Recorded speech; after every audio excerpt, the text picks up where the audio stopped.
with a wicked cat's paw. Dogleg? And I sharked it into the sandbox. You shanked it into the sand trap. Sounds exciting. It was. You don't have to be a golfer to enjoy a great meal at Colonial Bar and Grill at Colonial Golf Club. But if you do want to enjoy a round, the greens are great. Only 5 minutes from Edmonton and Beaumont. Colonial Golf Club. For more details and to book, visit colonial.ca. For over 60 years, the folks at Diablo Boots have been selling the best Canadian-made boots. Handcrafted in Winnipeg, Canada West makes the best quality cowboy, biker, and work boots for Diablo Boots with replaceable soles and heels. Why buy cheaper quality like Ariat, Justin, and Red Wing made in China when Canadian-made is better? Support Canada's workers and Diablo Boots for the best boots. So save on boots by Save On Foods. That's Diablo Boots, 3340 Gateway Boulevard on the east side of Save On Foods. Canada West and Diablo Boots, the two best names in the boots business. What if you could hire motivated, safety-trained youth with no risk and funding to support you? At Careers the Next Generation, we make hiring easy with funded internships across Alberta in trades, IT, forestry, and more. Interns are WCB covered, complete high school accredited safety trained, and arrive ready to contribute from day one. With 42% of RAP students completing their apprenticeship by age 22, you get skilled workers faster. Spots are filling up. Visit careersnextgen.ca today. Recently, our company softball team lost a big game by 1 run. Then Dale tried to console us with the quote, "Winning isn't everything." Well, Dale and I are very different. I get early payout from Bet365. If my team goes up big, I get paid out instantly, even if they blow the lead later. Sound familiar, Dale? Thanks, Bet365.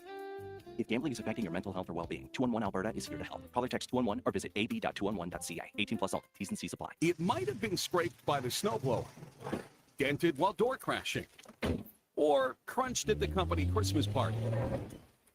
At some point over the winter, your car was damaged, and it's been hiding under a coat of winter grime. Then come and see Robertson Body Works. We can take care of the damage and the dirt. This week only, call and book a repair. And get a complete auto detailing absolutely free. But you have to book your appointment before the week is up. Go to robertsonbodyworks.com. I'm Tim Robertson, and I fix cars.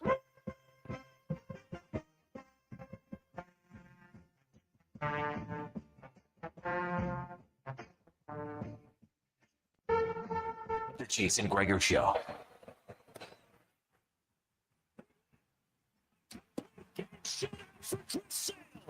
Sweet for Taste of October in late August. On Sports 1440. And that is pounded to right field. Way here.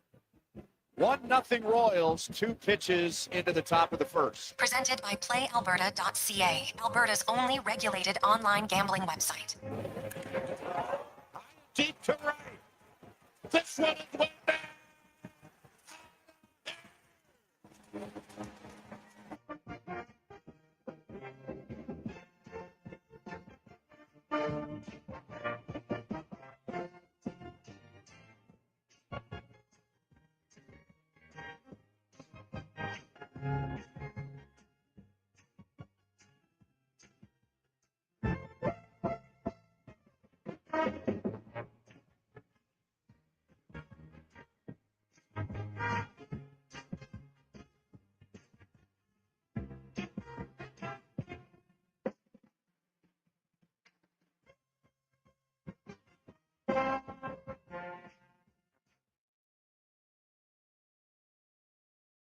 Spivak with you here from the Sports 1440 studios in West Edmonton Mall. Hope you guys are all having a great day. The weather is beautiful, and we're just about there. Ready for the weekend. It's going to be a great sporting weekend, as per usual. Great weekend in the CFL coming up. Major League Baseball. Jays got one tonight against the Mariners, and then 2 games over the weekend. You can hear it all here on Sports 1440 on the AM feed. As always, the Jason Gregor Show brought to you by PlayAlberta.ca. The Lotto Max tonight. $10 million tomorrow. You got the gold ball jackpot, $20 million. Go check it out. Also, while you're there, check out the Jason Gregor Show specials. We're having some fun this weekend. Take some long shots. See what happens. Tonight, why not the Blue Jay Dream? Money line for the Jays against the Mariners and a Vlad Guerrero Jr. home run. It's a long shot. We know that. The way this season is gone. But maybe he ramps it up. And maybe it starts tonight. We've also got the NFL preseason. We're taking Vikings, Chiefs, and Cowboys to wrap up the preseason with wins and CFL over the weekend. A couple risky ones here. We're taking the Owls tonight. No surprise. Argos and BC Lions. Deck, I had to go against your Rough Riders. The injuries worry me. I'm not going to lie. But we'll see what happens. You can also get the year-long bet as well for the Edmonton Oilers to win the Pacific Division boosted. Check it out, playalberta.ca. Remember to use your game sense. Lots to get to today on the program. Very busy show here as we roll through 6 o'clock. Starting off the show, we'll head out to Winnipeg and join Sean Reynolds of Sportsnet and Hockey Night in Canada. Get his thoughts on this Connor Hallebuyck fiasco. What's going on? Sounds like there's mutual respect on both sides. They tried to be civil to get this thing done, but it hasn't happened. Now we wait and see. It's public, and it's going to be interesting to see which team steps in, who can make that package, how much is it going to cost, and will it happen? We talked about it yesterday. I mean, they don't have to make this move. We could see who has the more patience and who holds out a little bit longer here. Does Connor Hellebuyck want to be moved so badly that he would sit out? We'll find out. It's going to be intriguing. Matt Barrett will drop by, the voice of the Edmonton Oil Kings. They got camp rolling yesterday, actually. Not open to public, but we'll get his thoughts on the team this upcoming season, who's returning, who are the new faces. Jason Smith, year 2, thought he did a good job in year 1. But, of course, the cycle of the WHL, they'll be hoping for bigger and better things in year 2. Wanye Gretz will come by at 3 o'clock. I don't think he's out at the Nation Network Golf Tournament, which I've seen some footage from. If you're not following us or DFO Edmonton on Instagram, you probably should. It looks like a really good time. Kind of having a little bit of FOMO for that one. Brian Diardo going to join us, talk some NFL football. He covers the league for CBS. Hopefully we'll have Cam Tate's 2-minute warning. He's a little under the weather, so if he doesn't send it in, we'll react and adapt. But hoping to get that in. We'll have the roundtable at 4 o'clock. At 4:20, the fantasy report. We'll talk some fantasy football as drafts really ramping up. I've got one tomorrow. I'll have another one on next Monday. And then the Frenzy has their draft on the following Tuesday. I'll give you more information about that in a second if anybody wants to get in on the league. But we'll also have 5 questions. Mark Spector of Rogers Sportsnet, Alan Mitchell, Stats of the Day, Wanye's World. It's going to be a fun show here on Sports 1440. Thank you guys for joining us. However you are doing so, whether it might be on the AM dial, you're listening online, you're watching on YouTube, Facebook, X, Instagram, or Twitch. If you're able, hit that like button, subscribe if you can. I did talk about it for just a second there. I do want to let you guys know, if you did want to get in on a fantasy football league, you have an opportunity to join the Frenzy League. It's something we've been doing every year on that show. Us, the champion, and then 10 people who will be drawn at random. $20 an entry. To get in on that, it's Connor at sports1440.ca. You can send an e-transfer. You can buy as many entries as you want, but only one team. So if you put in 5 entries and we select your name, the rest just get thrown out. So you'll only get a chance to have one team in there. Half the money will go to the winner. Half the money will go to the Canadian Cancer Society, as we'll raise some money for charity, as we like to do here at Sports 1440. The draw for that's going to be next Friday, 11:20 on the Frenzy. And then the draft will be the following Tuesday before the NFL season kicks off on Wednesday. You can also text in 1-833-401-1440 if you do have any questions about that. We can provide some info. Declan Kruger along for the ride today as well. Mr. Kruger, how are you doing today? Doing pretty well. Pretty well. Busy on the other side there? Busy on the other side. I'll let you get back to it. It is going to be a fun weekend in the CFL, as we had mentioned. The NFL is going to wrap up their preseason, which is good. I think we want to get to the real thing. Tonight in the CFL, Winnipeg hosting the Montreal Alouettes. The Owls, a loaded team. We know this. A chance to go 10-1. I don't know if it's still possible, but a few weeks ago we knew they could qualify for the playoffs by week 14. That's pretty incredible. The Bombers, big game for them. A lot of these teams actually in that situation that the Edmonton Elks were just a few weeks ago, where you wouldn't call it a must win. There's so much football still to be played, but it would be nice, if Montreal beats Winnipeg, Winnipeg falls to 5-6. All of a sudden, tomorrow at 1 o'clock, Calgary, with the win, could jump up and tie Winnipeg as they take on Hamilton. A loss, they drop to 4-7. Not ideal. So for them, not a must win, but pretty close to it. They need to have 2 straight against the Edmonton Elks, which could be tough. Saskatchewan takes on Toronto. A win, all of a sudden you're 7-4. You're still feeling good. You're just a game back of the Edmonton Elks. But a loss, you're 6-5. Winnipeg could potentially catch up to you. BC could catch up to you the following day as they're in Ottawa taking on the 0-10 Red Blacks. So for the Western Conference teams, Winnipeg, Calgary, Saskatchewan, BC, some big games. You want to stay in the hunt there. You don't want to fall too far behind Edmonton. The Eastern Conference teams will try to shake that up just a little bit here. I'm curious if there's going to be any bit of a bump from the Red Blacks for, all that has gone on. Jim Popp enters the building. It's in a role that really doesn't have that direct impact. It's not like the new head coach bump that we see time to time, but maybe there's something there if you're trying to hold out hope for the Ottawa Red Blacks. Some crazy stories that popped up today. I don't know if you guys had a chance to follow along with them at all. And I don't know, maybe maybe you guys talked with them on the Lowdown with Low Tide. Did you hear, Declan, about that Major League Baseball player who a couple years ago signed a deal with the Cleveland Guardians worth $2.8 million? His name was David Severino. Was that touched on? Have you heard the story? No. So a couple of years ago, David Severino signs a deal. He was a Dominican prospect, very young, They thought he was 13 or 14 years old.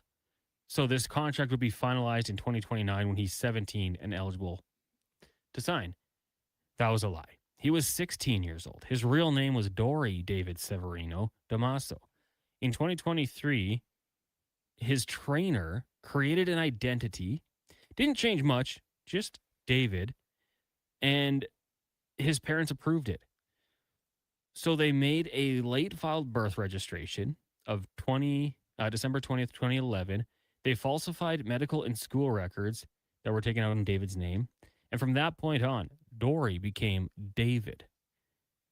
Then they filed a fraudulent death certificate for Dory, saying he died of respiratory illness May 5th, 2012, 2 years after he was born.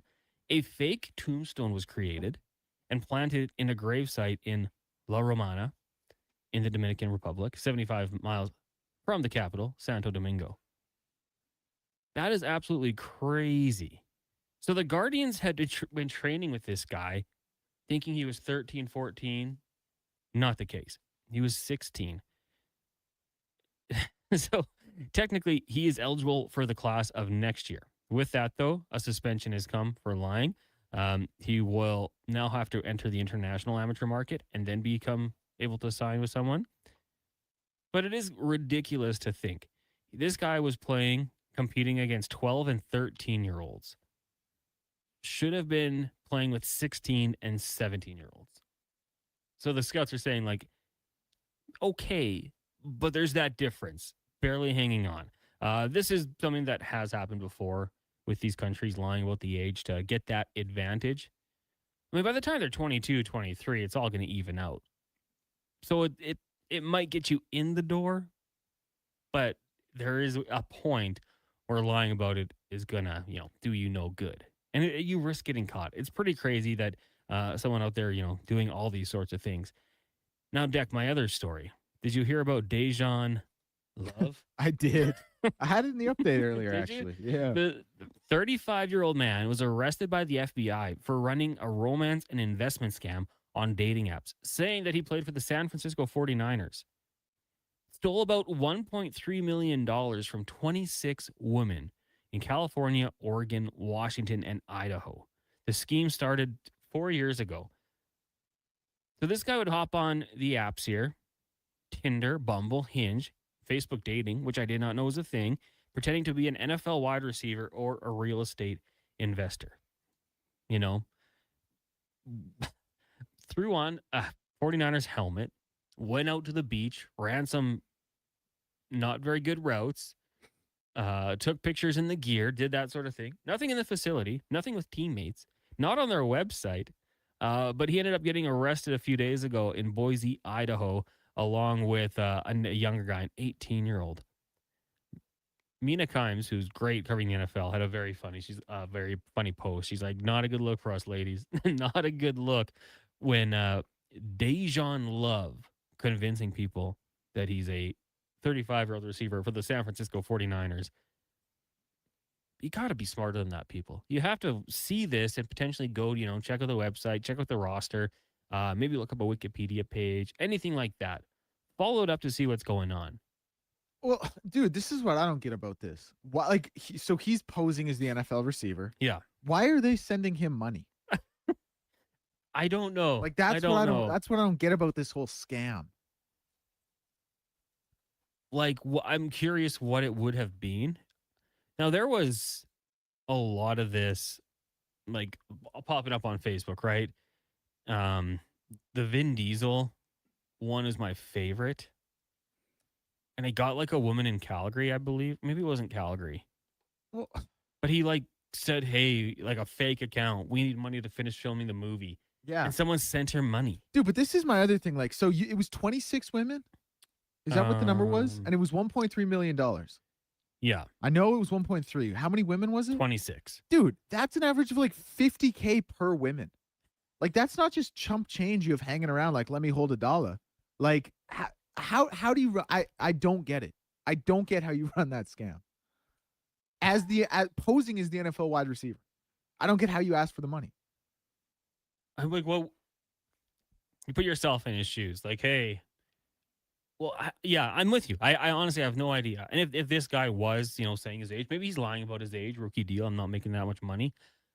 But to go out there and, have the cojones to give that a go is just ridiculous to me. But not shocking. I mean, in this society, people are lazy. People are scammers. They do what they do to find a way to get that cash. Well, it didn't pay off, Deck. Crime doesn't pay. Remember that, kids. It's not worth it. Coming up on the show today, as we mentioned, we will have Mark Spector, Alan Mitchell. We got hopefully Cam Tate's 2-minute warning, Brian Diardo, Wanye Gretz, Matt Barrett. But coming up next, we'll talk to Sean Reynolds, take a look at the Winnipeg Jets situation with Connor Hallebuyck, and so much more. Should be a fun show. Triple C in a truck says it's like Freddie Adu with USA Soccer back in the day. Did he lie about his age? I didn't know that was a thing. I think there are a lot of athletes who lie about their age. Like, it was a big discussion point for Serge Ibaka, Ersan Ilyasova, just in NBA circles. So who knows? Apparently for Freddie Adu, there's no proof. I mean, and you get it, right? Like I said, like at some point, lying about your age probably won't matter that much.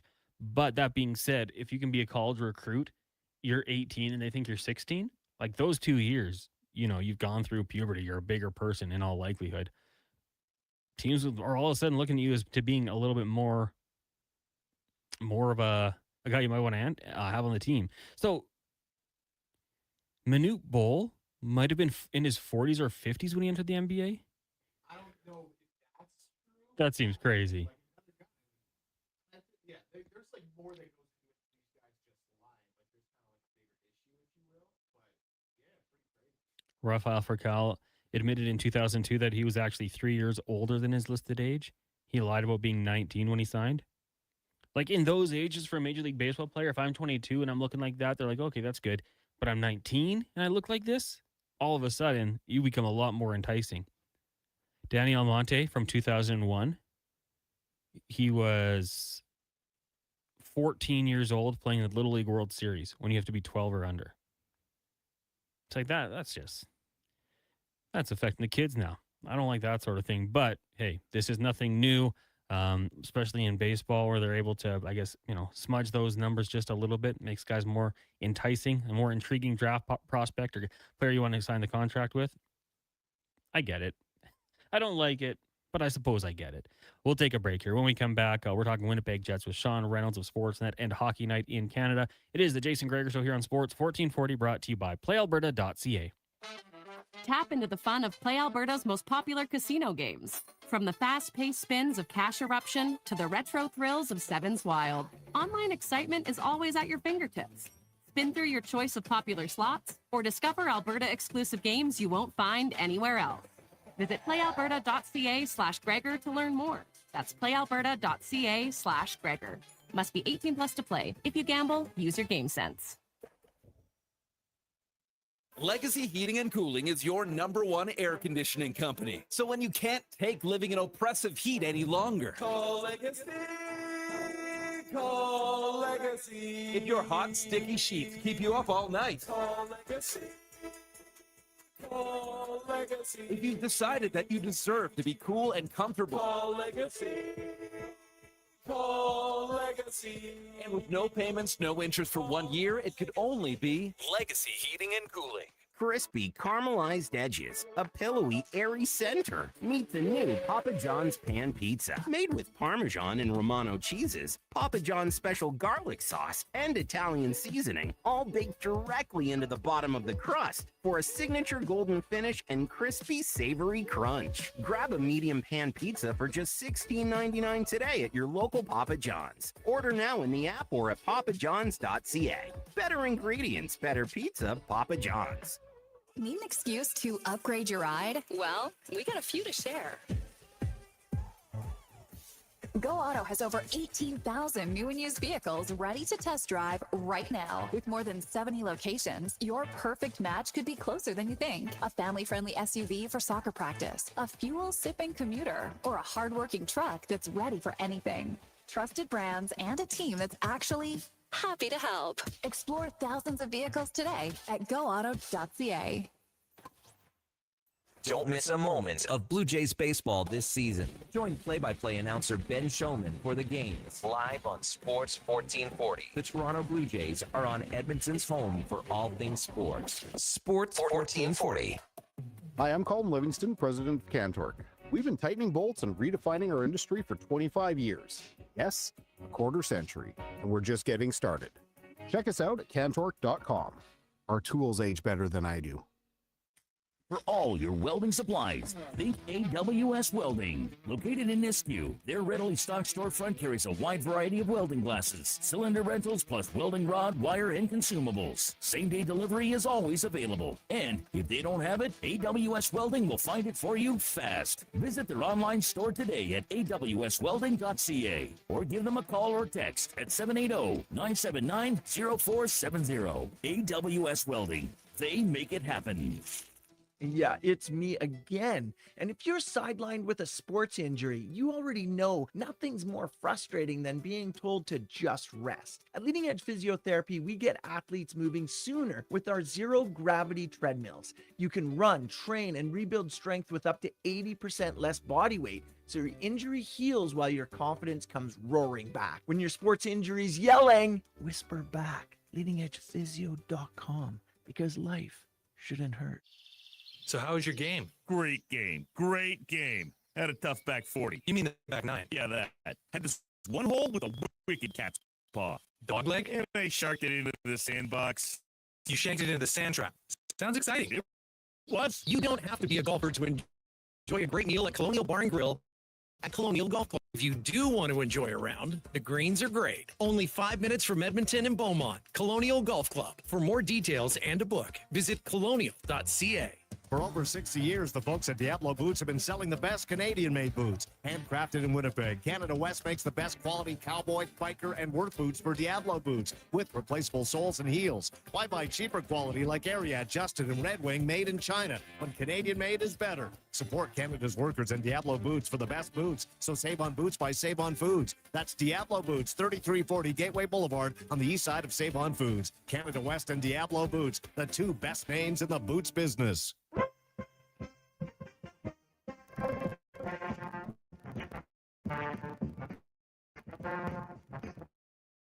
Portions of this hour brought to you by Papa John's. Get the Gregor special. 20% off any regular menu price. And a promo code Gregor at papajohns.ca or on the Papa John's app. The Jason Gregor Show with guest host Connor Halley. This is Sports 1440. Brought to you by PlayAlberta.ca, Alberta's only regulated online gambling website.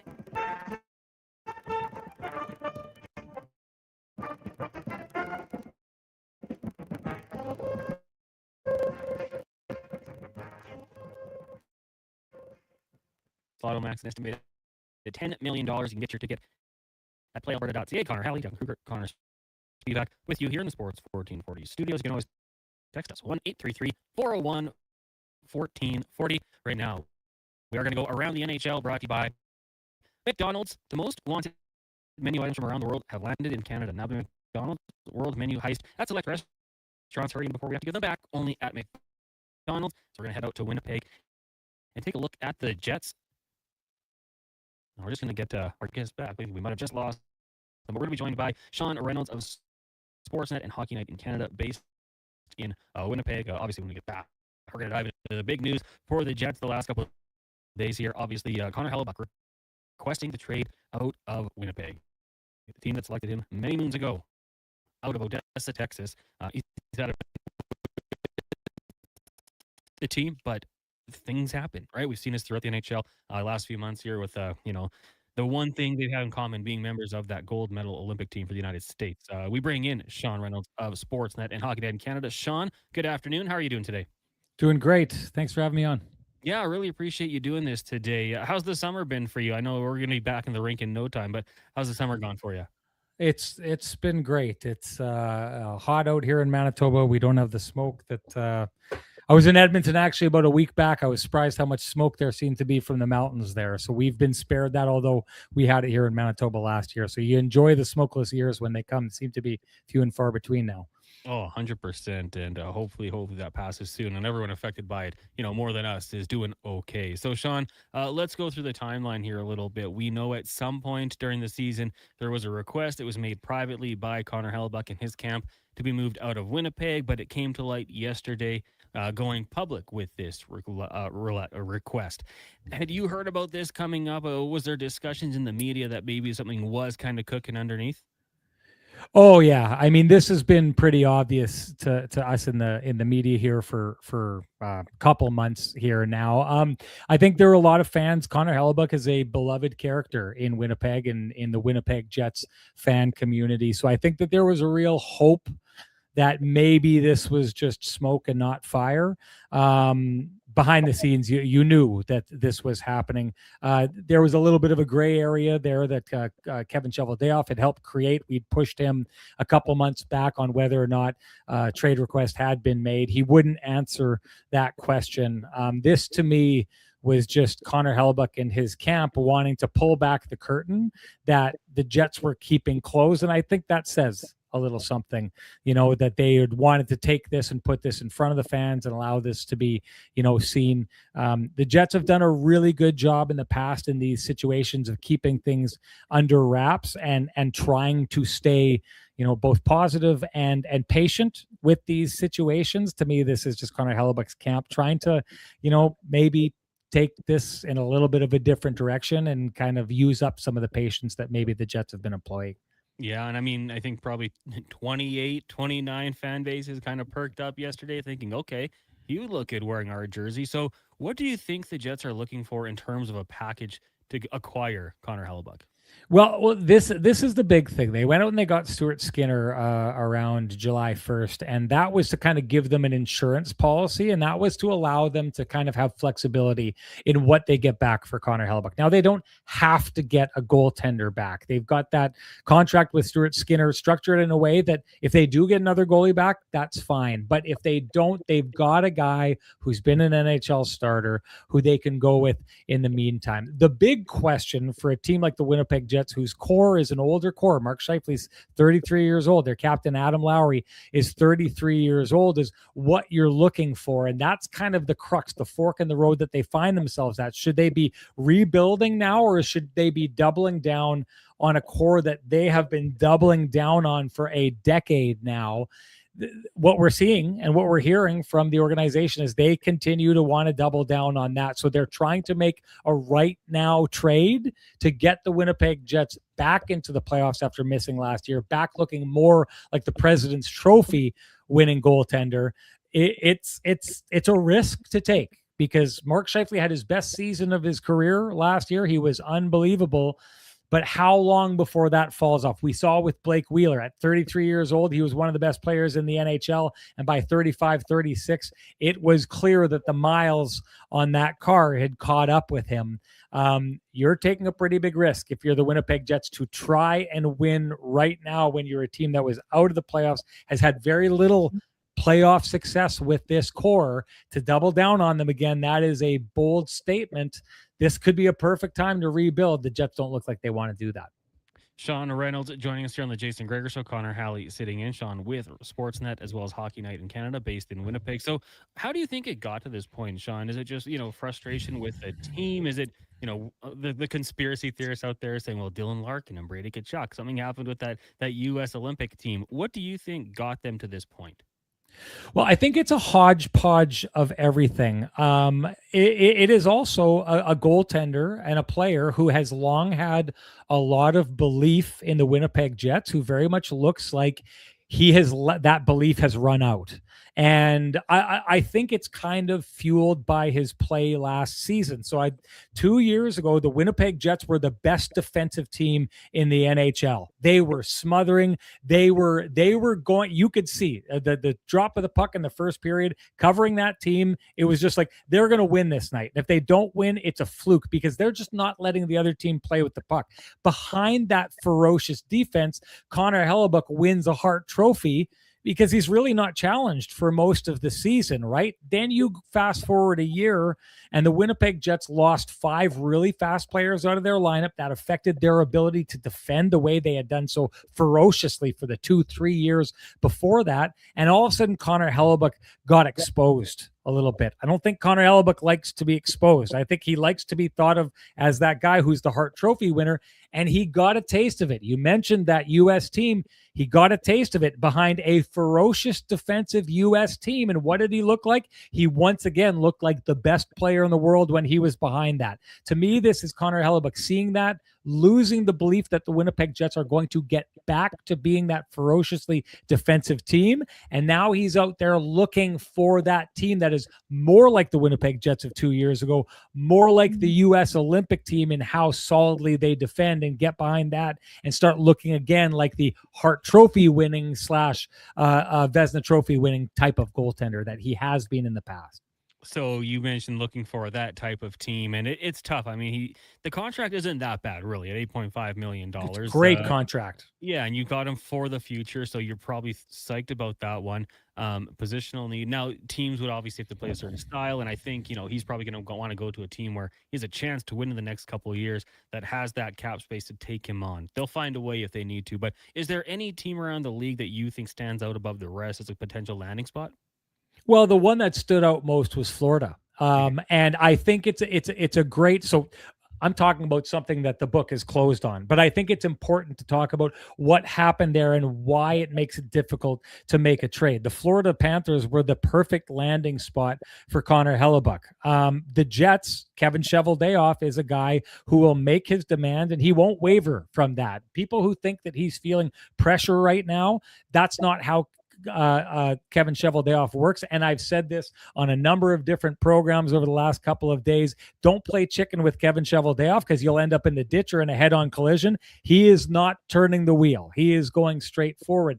But what that looks like in a case like the Florida Panthers is that you're trying to get a player like Anton Lundell in the deal, and the Florida Panthers wouldn't move. And so here's the trouble with where Winnipeg Jets fans find themselves. They're thinking, we've got a Hart Trophy caliber player. We should be getting a Hart Trophy caliber player in return. That's not the same as a guy like Connor McDavid or even Leon Draisaitl or Nikita Kucherov. Those guys, you can put them on any team and it radically changes that team. Goaltending is different. You plug him into your model, see what he looks like behind your team, and all of a sudden you say, well, yeah, we think Connor Hellebuyck is going to do this for us. But our model says that we get 3 less points this year if we get Jacob Markstrom and we don't have to give up Lundell. That's why it's tricky. That's why it's different, because we already know from this past season that Connor Hellebuyck behind a shaky defense is a pretty average goaltender. So now if you're a team that's going to get him and want him to be a difference maker, you got to think we have to have a solid defensive team that can make him look like what the Jets did 2 years ago or what the American team did to him there. And then the big question mark in all of this is the lack of production we've seen from Connor Hellebuyck in the playoffs. I'm going to put this into terms that your audience will understand greatly. I had the privilege of covering the Edmonton Oilers on their 2 cup runs. I covered them in the Western Conference Final twice and the Cup Final twice. Pick any of those series, any one of them, take your pick, and I will hold that series up against Connor Hellebuyck's entire body of work through the entirety of his playoff career. Stuart Skinner was better in that series than Connor Hellebuyck was in any playoff series he's ever played in. So having a player who's that good but is that great in the regular season and hasn't really shown the endurance needed to be a playoff style goaltender, creates a really big question mark and makes it hard for a team to take that bet where they just throw whatever assets it takes to get that player into their organization. We're talking Connor Hallebuyck and the Winnipeg Jets with Sean Reynolds of Sportsnet and Hockey Night in Canada. So, Sean, you mentioned it. Shovel day off, plays chicken. He's going to win. Let's say we get into the regular season. No move has been made. Are we seeing a situation, you think, where Connor Hallebuyck, kind of just puts his head down and works? Or are we seeing a holdout? I wouldn't be surprised to see Connor Hellebuyck not show up to training camp. I would be surprised to see him not show up when the games start mattering. I don't think look, what's happening here is Connor Hellebuyck has watched over the years. He's been a Winnipeg Jet for a long time. He's very close with Kevin Cheveldayoff. He knows how he works, and he knows that Kevin Cheveldayoff is going to set a price, and he's gonna get that price. They do little things like this yesterday where they pull the curtain back to try and hold his feet to the fire a little bit. You can hold his feet to the fire all day. He's not moving. Connor Hellebuyck knows that, so he knows that at some point he's probably going to have to show up to camp if he wants to get paid, and I don't think he wants to be giving money away. I think at that point, if it got to that point, he knows that he'd be playing with the Jets, and it's not the Jets' way of not moving him. It's the Jets' way of saying, we're going to get what we want to get, and you're going to do better for yourself if you come back and play nice with the team until we can make that move. So just to reiterate or end where I started, I could see him holding out in training camp. I don't see it lasting into the season, nor do I see this situation lasting into the season. Yeah, I mean, we'll be following you guys as long as it lasts here out in Edmonton. No, looking at this team, Stuart Skinner comes over, like you said. They signed Mario Ferraro and Noah Gregor, our regular host and nephew, so I'll drop that one in there as well. Last year or the year before that last season, top in the Central. This year it falls off just a little bit here. It's very competitive. How are the Jets fans, the players, the team feeling about this team going into next season? Well, the Jets team has to be optimistic if they're not shuttering the tent and trying to get future assets for Connor Hellebuyck. Because I think if that were the case, this trade would have been done a long time ago. If another team could have said, we want to be good right now, and we are good right now, and get the best goalie in the NHL behind us and see what that does, that would be done, because they'd be sending future prospects and things like that, because they're taking a run at it right now. The Winnipeg Jets are trying to move Connor Hellebuyck and address problems that they had in their lineup last year. Their ability to defend, their speed, their secondary scoring more than anything else. So they have to be optimistic if they are going to try and move that player to be good right now. There hasn't been a lot that's been done in the summer, though, to be quite honest, to be quite blunt, to make you feel like that's turning around. They get Stuart Skinner in here. If Connor Hellebuyck moves, this is, say what you want, it's going to be a downgrade in the crease if that ends up being the case. Mario Ferraro moves in on the back end. That's who else they picked up. They're going to that's a solid decor. But what we learned from that solid decor last year is that it doesn't matter if you can't stop the shots from the point, and if you can't stop players from that high tip and that high screen and taking your goaltender's eyes away, which was a huge problem for the Winnipeg Jets and Connor Hellebuyck last year. So the team, they're optimistic, maybe too optimistic, if you're looking at it from an outside perspective. I personally think from what we've seen here, the Jets' glaring issues have not been addressed. They are waiting to see if they can address them by trading Connor Hellebuyck. But as it stands right now, if the season started tomorrow and nothing changed, I don't like their chances of, being a top 3 team in the Central Division, especially when I see a team like the Utah Mammoth, who I just think are getting better and better. They're young. They've got a bunch of young guys trying to crack that roster. They're only getting better. The Central, I think the degree of difficulty is getting tougher in the Central, not easier, and that's not good news for the Jets. Totally agree with you on that one. Sean, before we let you go here, you mentioned you've covered the Oilers a little bit. What have you thought of the offseason with the new head coach, the shakeup in the goalie room? They move on from Darnell Nurse. You think it's enough to win the Pacific this year? I'm fascinated by the moves they made, and the big giant question there is, it going to work with Mike Babcock? I think I'm going to guess you were surprised when you heard it at first, when the first, like not when he was hired, but when the rumbling started that this was an option. I think a lot of people were surprised. I was one of them. Everyone who I've talked to in Edmonton seemed surprised by that. Regardless, what you've got is a team full of guys who seem to have bought into the idea that they need more accountability and that there's a guy out there who's going to get that out of them. I'm fascinated to see what the Edmonton Oilers look like if they are able to create that much more accountability. I think that they found that when they took their first run to the Stanley Cup. And just were youth and inexperience. They fell down 3 games. I think that doesn't happen. They win that. They weren't winning the second time around, and there was a lack of commitment from what I saw in how they performed their second go around against the Florida Panthers. So to me, it just all hinges on that. I'm fascinated to see it. What you do have are 2 leaders who are committed to looking at themselves in the mirror. I always think that that's a good thing. So if there are ways and they're open to trying the different things that could get them there, I think there's a lot of juice to be squeezed in the Edmonton Oilers orange, and enough that if they can get themselves in a good spot in the in the playoff race, that they can address things towards the trade deadline and take another run at it. I do think winning the Pacific is inconsequential. This Oilers team is one of those teams that you just got to get over that playoff line. And once you get there, if you get the right things that you need, they're always extremely dangerous. When you have 2 of, in my mind, the top 3 hockey players in the world on your roster, that can do a lot of things. So for me, I'm just looking to see if they get over that playoff line. And if they do, look out. It's anyone's ball game at that point.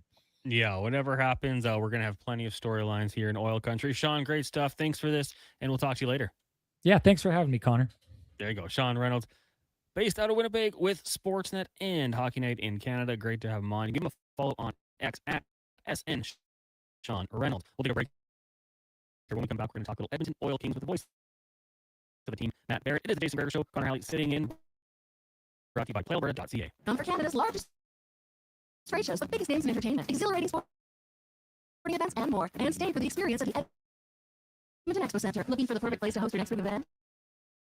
From trade shows to galas, meetings, and concerts, the Edmonton Expo Center has the space, event expertise, and service to make your next event unforgettable. With over 522,000 square feet of flexible event space, in-house catering, and operating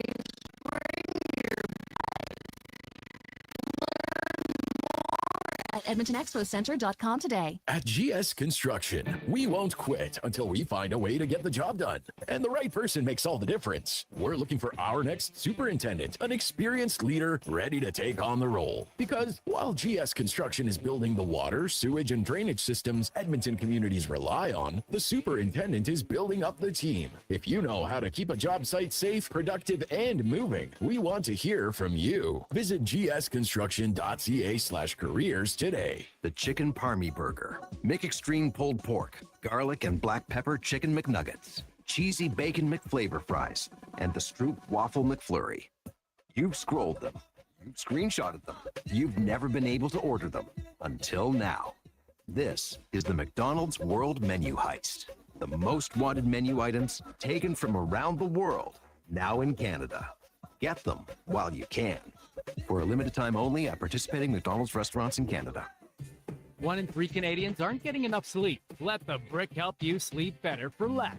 Save 40% on the Sealy Crown Jewel Resort mattress. Get cheap starting at just $49. And buy 1 pillow, get the second one for just $10. Plus, take up to 55 months to pay with no interest and no money down. And with next day delivery in Edmonton, you can start sleeping better right away. Some conditions apply. OAC. See in store for details.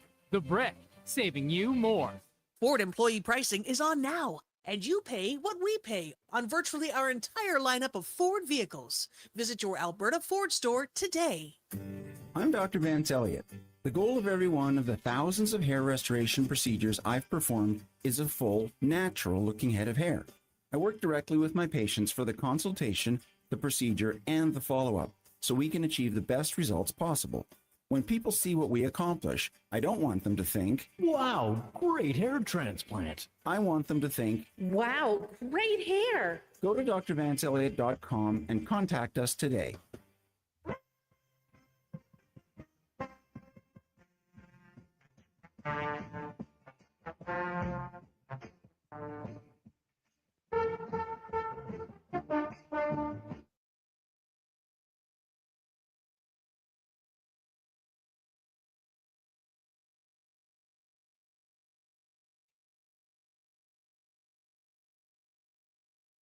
The Jason Gregor Show with guest host Connor Halley. This is Sports 1440. Brought to you by PlayAlberta.ca, Alberta's only regulated online gambling website.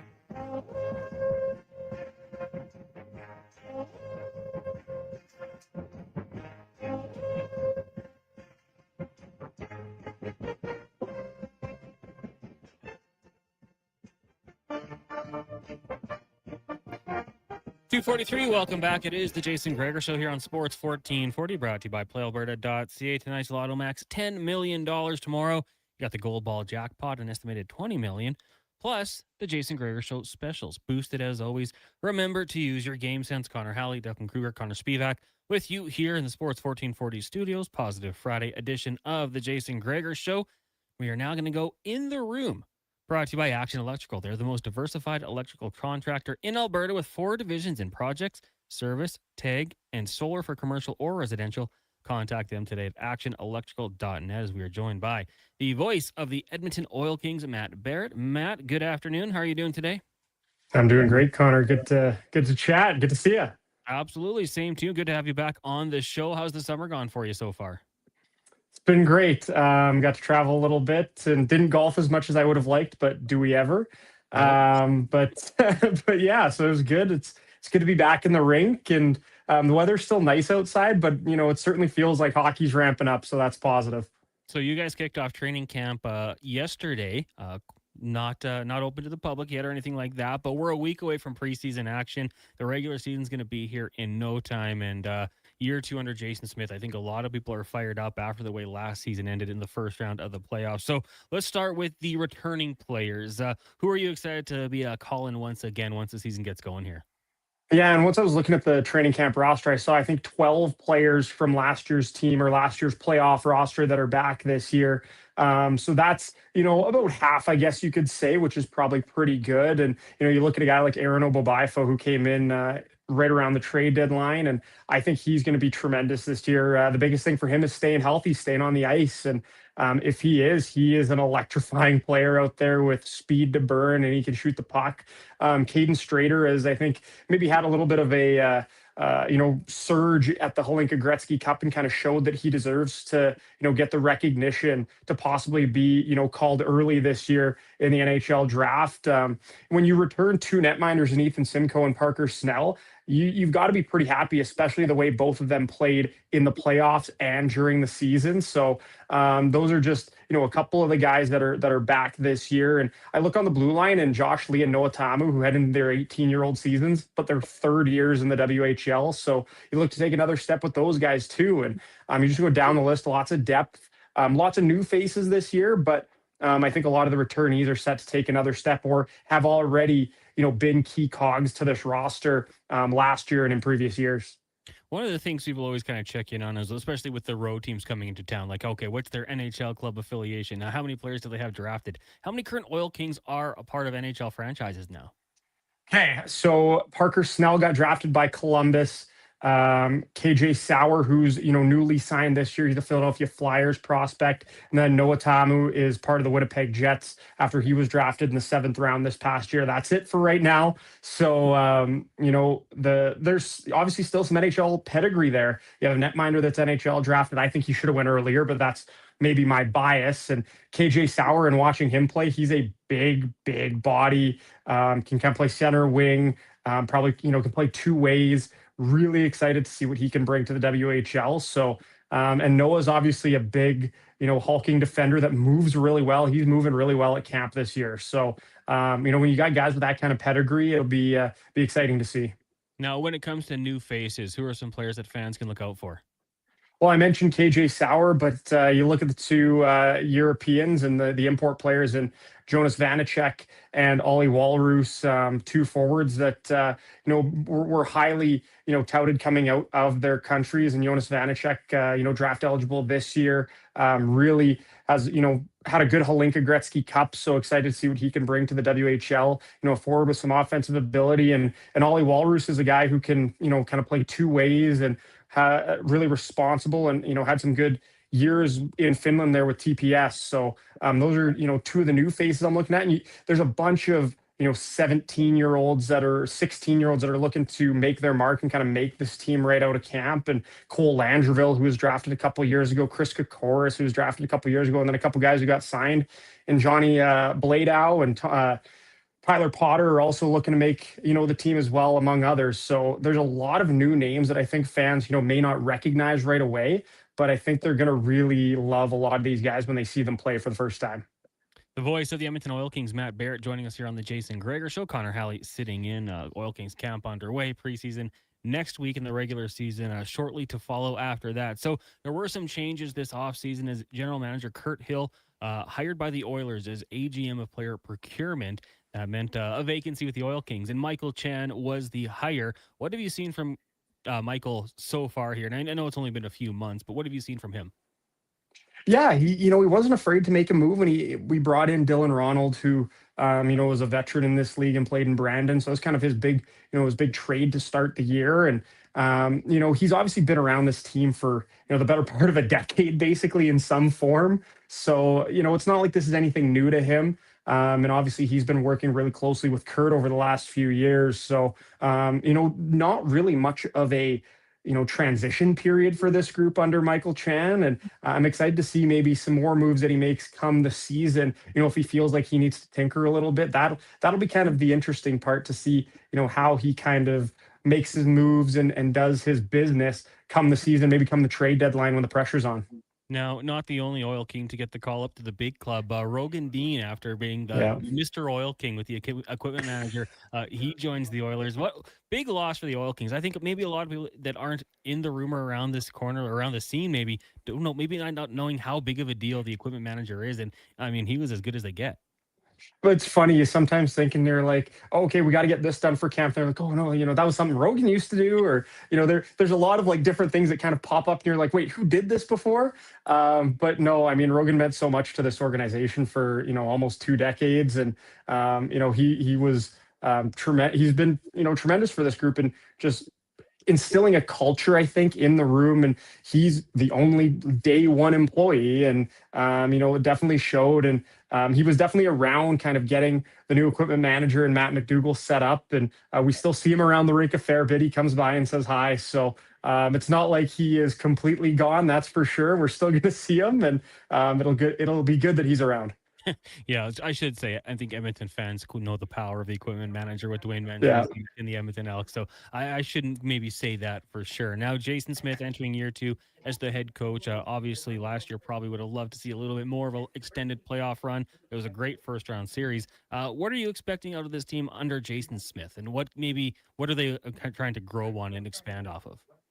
Yeah, I think the biggest thing is that now Jason's got another year, and he's got, all those guys that are coming back who have already played under his system and kind of know what to expect. So it's not like there's going to be a new sort of, transition in terms of learning a new style, learning a new system, how they want to play. These leaders are going to have to get the younger guys and all these new faces set up and get them ready to play this system, play hard, play fast. And they really want to move the puck and transition it quickly, get out of their own zone, get into the O zone, and, use their skill, because I do think there's a lot of skill on this hockey team. And, Parker Snell and Ethan Simcoe will make a couple saves for them here and there, and hopefully they score a lot of goals. And I think the biggest thing, you look at the staff, it's Jason Smith, Devin Prott, and Kyle Chipchura. There's a lot of pedigree in terms of coaching and playing as well on that coaching staff. So, it's a team effort in that room for sure. And they're looking to build again, and 45 wins will be hard to build off of, but you definitely know that's in their sights. Matt Barrett, the voice of the Edmonton Oil Kings, joining us here. So around the WHL, maybe in the Eastern Conference, teams that Oilers or Oil Kings fans will see quite a bit. Who are you watching out for to be real competitors here?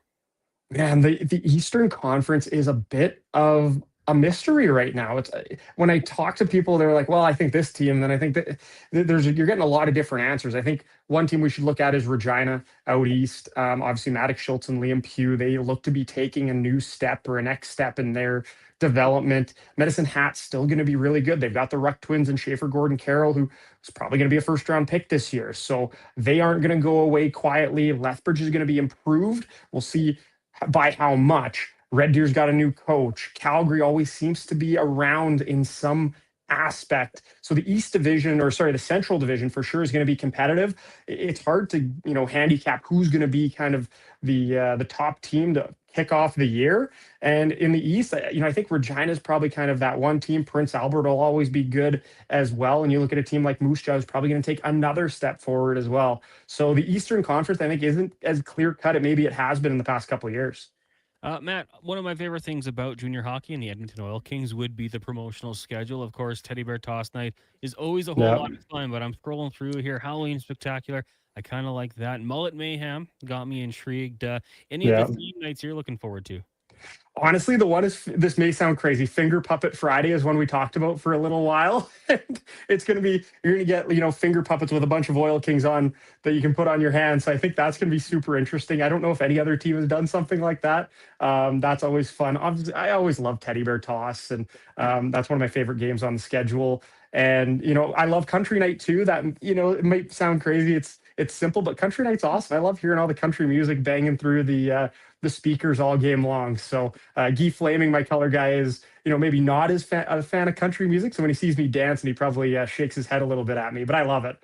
Well, we just got to get Guy a hat, maybe a bolo tie, and I'm sure he might have that in the closet somewhere. And yeah, there's a lot of stuff going on here. Of course, the specials for food, Wiener Wednesday. I see Taco Tuesday here on the menu. Heck yeah. That's something I might be looking at for sure. How's the prep going for you? Because I know a lot of teams, obviously new faces entering the league every year, players graduating. How's the prep going for the upcoming season? Yeah, it's great. I'm excited to get back and put a headset on and call some hockey in a few weeks. And I'm sure the week of I'll probably get a little panicked and be like, oh my gosh, I'm not quite prepared yet. But we'll cross that bridge when we get to it. And getting to know all these players now is always an exciting time, and kind of learning their stories is some of my favorite things about this business is being able to learn about these kids and their path to this point and then following them afterwards. So that's something I'm always looking forward to. And man, they're making you guys do the American trip right after Christmas, eh? Yeah, exactly. So we're gonna, headed right there for New Year's as well. So hopefully the weather's nice out in the Pacific Northwest during that time, and here it might be -40. So we'll see. So that'll be a lot of fun. Might be a great escape. Well, Matt, thanks so much for doing this today. We'll get you back on when the regular season starts rolling here. Yeah, I should mention one more thing. Red-White game on Sunday. Locker room sale as well, open to the public, 11 a.m.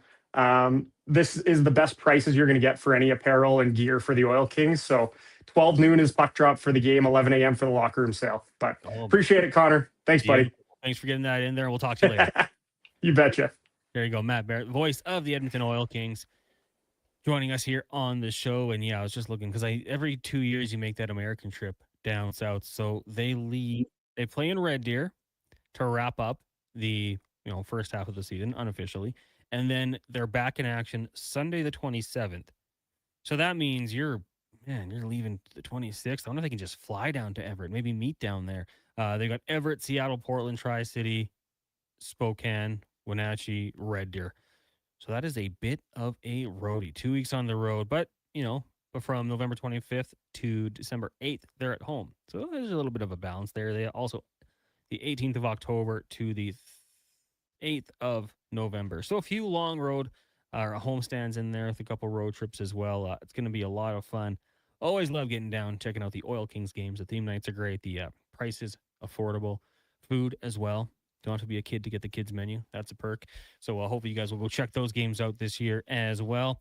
Right now we'll take a break. When we come back, we should be joined by our co-host from Daily Faceoff, Edmonton Wanye Gretz. But first, we'll get to a Sports 1440 update brought to you by Go Auto. Shop over 17,000 vehicles at goauto.ca with 31 vehicle brands and 73 locations to choose from. Find your car at goauto.ca. This is a Sports 1440 update. MLB scores right now. One game in the middle of the eighth sees the Reds leading the Cubs 9-4. Next on the dock, we'll see the Dodgers and Tigers at 4:40, and of course the Toronto Blue Jays in action at 5:15, playing host to the Mariners. Dylan Cease on the bump in that one. NFL preseason tonight will get going at 4 o'clock with the Commanders and the Ravens. The late game, we'll see the Vikings and the Broncos at 7. Toronto Tempo in action in the WNBA as they take on the Las Vegas Aces. 8 p.m. tip for that one out in Vegas. Some strange news out of the sporting world today as federal authorities have arrested and charged two men, one of whom repeatedly posed as a San Francisco 49ers player for defrauding more than 24 women out of $1.3 million. According to the U.S. Attorney's Office in the District of Oregon and court documents, the FBI arrested Dejan Love, age 35, and Taylor Jamie Chan, age 18, 4 days ago in Boise, Idaho, and charged the duo with conspiracy to commit wire fraud and wire fraud. I'm Declan Kruger. This has been a Sports 1440 update. 1440, a Stingray radio station, broadcasting on Treaty 6 territory. Download the free iHeartRadio app and listen to CKJR wherever you go.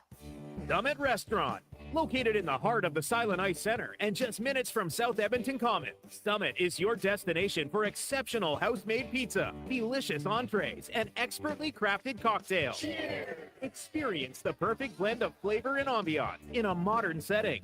Join us for a straightforward yet elevated dining experience where our commitment to quality speaks to every bite and sip. Make Summit Restaurant your next night on the town. Got a car you're ready to part with? Find out what it's worth, fast, easy, and totally free at Go Auto. We're talking top dollar trade-ins, whether it's a little worn or still rocking that new car smell. Just a few clicks, and boom, you've got your value.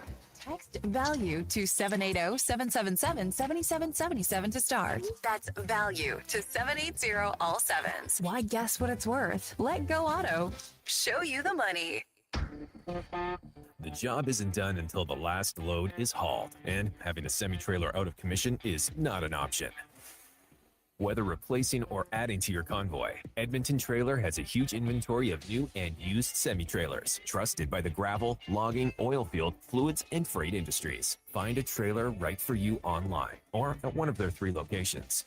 For sales, service, parts, rental, and finance, when you're in it for the long haul, Edmonton Trailer. If you've got a smart speaker, get it to play Sports 1440. And it doesn't matter when you listen as we roll out the Sports Talk 24 hours a day, 7 days a week. Edmonton's home for sports radio is Sports 1440.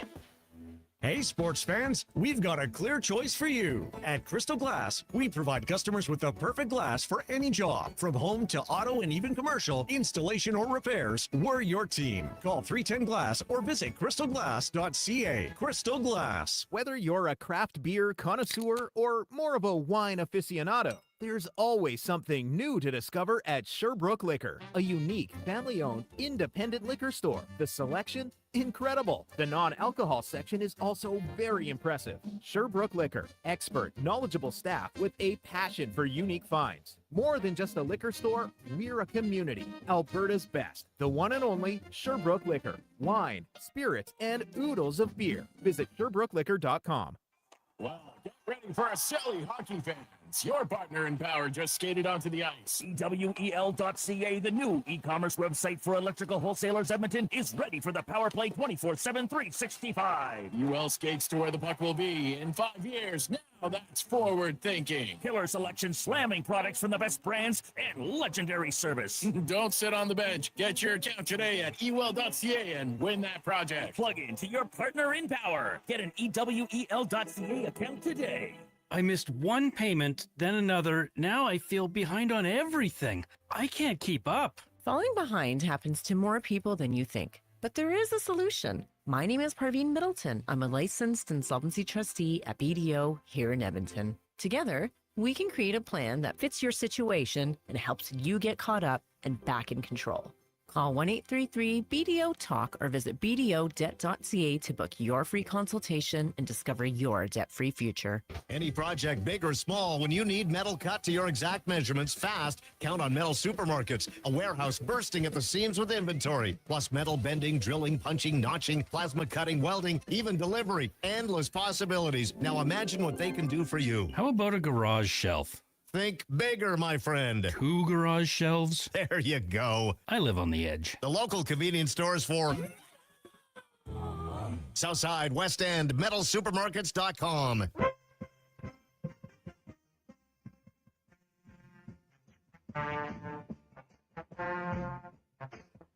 Are you sure?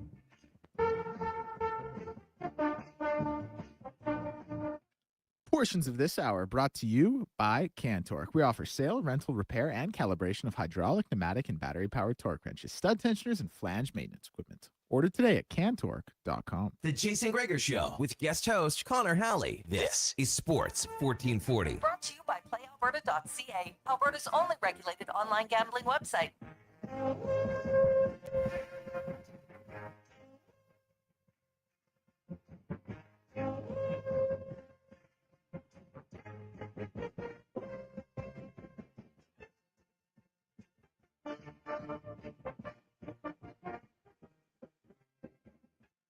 302, welcome back. It is the Jason Gregor Show here on Sports 1440, streaming on YouTube, Facebook, X, Instagram, and Twitch.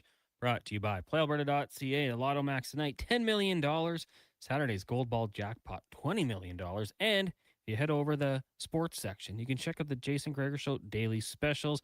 We got a little CFL parlay action over the weekend, some NFL preseason, Vikings, Chiefs, and Cowboys, and the Blue Jay Dream.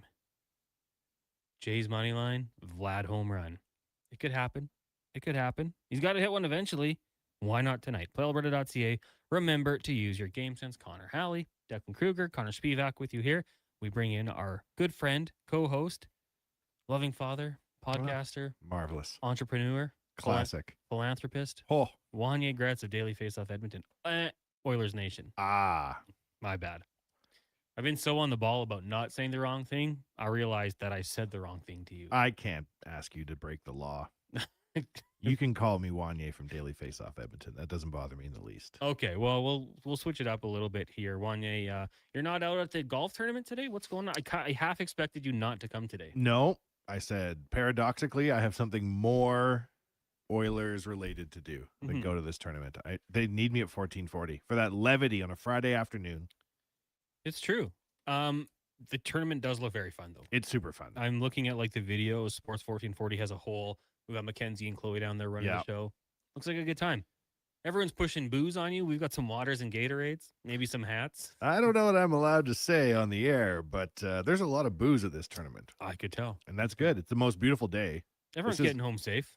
Everyone's Ubering. All the Ubers were showing up this morning. That's not a worry. It's a beautiful day though, like at 30 degrees, whatever. I don't know what the actual temperature is. It felt like 30. I left yesterday. It was 29, I believe.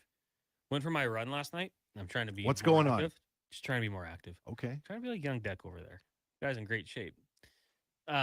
Anyways, one side of the sky was I don't even know what it is with the moon. Some sort of eclipse. The other side was a heck of a storm. It was great vibes outside last night, cooled down a little bit. But you're right, like today, probably pretty warm. It looks hot out from our little window that they gave us here. You want to get jacked like young Declan? Yeah. 3 words. Illegal Soviet steroids. That's what it is, eh? No, you. Oh, no, I don't. I mean, I want to do it the right way. No. Do it the quick way. Cut corners. Do it the Soviet Olympic era way. What is the drug that was originally prescribed to people with diabetes? Ozempic. Right, insulin. Could I take that route maybe? Or No. You want massive muscles, don't you? I just, cut a little bit. You don't need to like slim down. You need to like add 80 pounds of like absolutely chemically impossible muscle to your frame. That would work too. It'd be cool. It would. For how long though? Remember Barry Bonds? We do. Remember his rookie card? He's popped up quite a bit lately. Well, talking about him. True. But remember how like jacked he was at the peak of things? Yeah, he was shredded. You could do that. Big head too. But there's no payoff for me. I'm not going to be the all-time home run hitter.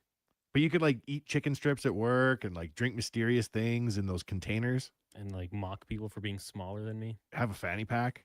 I could do that. I could do that without the Russian, Soviet steroids. No, Russia. No, we got to go old school when they could get things done. No, I'll consider it.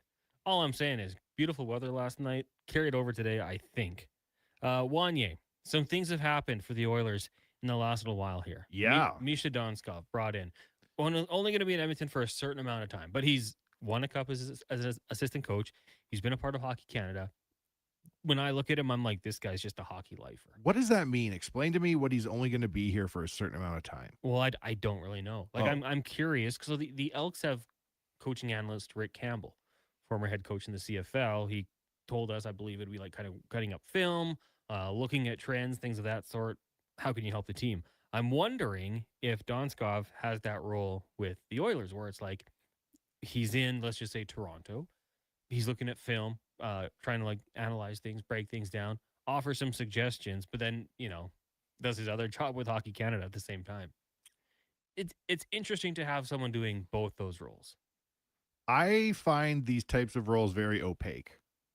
I don't really understand what a vice president of professional hockey ops and analytics does for a living. I'm sure it's important. Mm-hmm.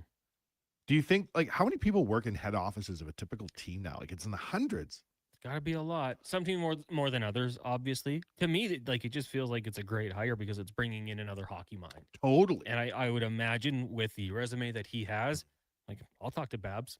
I'll tell him what I think. I don't care. That's the common goal, of course. But it feels like it's just a good move to have another hockey nerd in the room. That's why I was interested to hear why it's not supposed to be for a long time. I thought this maybe would be like another backup coach. Well, I'm wondering now, like, if it works out as the heart wants what the heart wants. Maybe at one point it's like, you know what? Hockey Canada, loved it. I have an opportunity at Edmonton full time here. I'm going to go take it. Or goes the other way, right? Didn't love that. Wasn't as great as I thought it would be. Going to fade back to Hockey Canada. I could see it going potentially either way, or maybe it stays the same. But I like the hire. I think he's a good hockey mind, and we'll see what the dividends is down the road. But they're doing things that are encouraging to me. There's a lot going on at the coaching staff. I still can't get my head wrapped around the fact that DJ Smith is not an actual DJ. You thought he was well, how do you know that? I thought this was going to be awesome. They hired a DJ. Yeah, good for vibes in the room, maybe. It'll be unbelievable. It's so progressive. And they're like, not an actual DJ. That's his name. Well, he's pretty cool too, though. He might DJ. You should. Well, maybe he'll pick it up. Be unreal. He's tuning in right now. What do you think with the injuries? Matthew Savoy, Freddie Anderson being the big ones. Janmark, you look at DFO, didn't even have him in the lineup there. I think we expected this. But for Matthew Savoy, this is a big one. Freddie Anderson, we don't know. Right. But Rashog had it out there kind of like right as we went off air a couple of days ago. Those guys could be out till October. Like Stan Bowman says he's not overly worried about it, but it's not great. I mean, you kind of had hoped that this would be the year that he could hop into that sixth or top six role and really start to evolve his game. Missing camp isn't great. For Anderson, I mean, if you're Devin Levi and Tristan Jarry, well, saddle up, get ready to go here. It's on you guys for the first month potentially of the season. It's an interesting 3-horse race with the goaltending this year. So anybody being taken off the board, like there's somebody conceivably who could take your spot. Totally. And you know what? Like this is the one, and I heard Gazzola talking about it a couple of days ago, kind of like everyone just said with Freddie Anderson, well, we expect him to get hurt. And is that okay? I guess on the plus side, you paid him $1 million.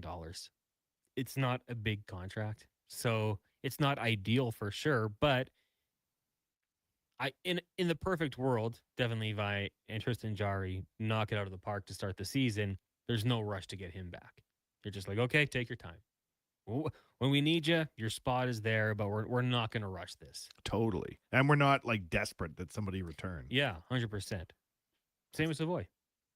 I want to know what's wrong with my boy, though. Well, maybe we'll never know. Ever?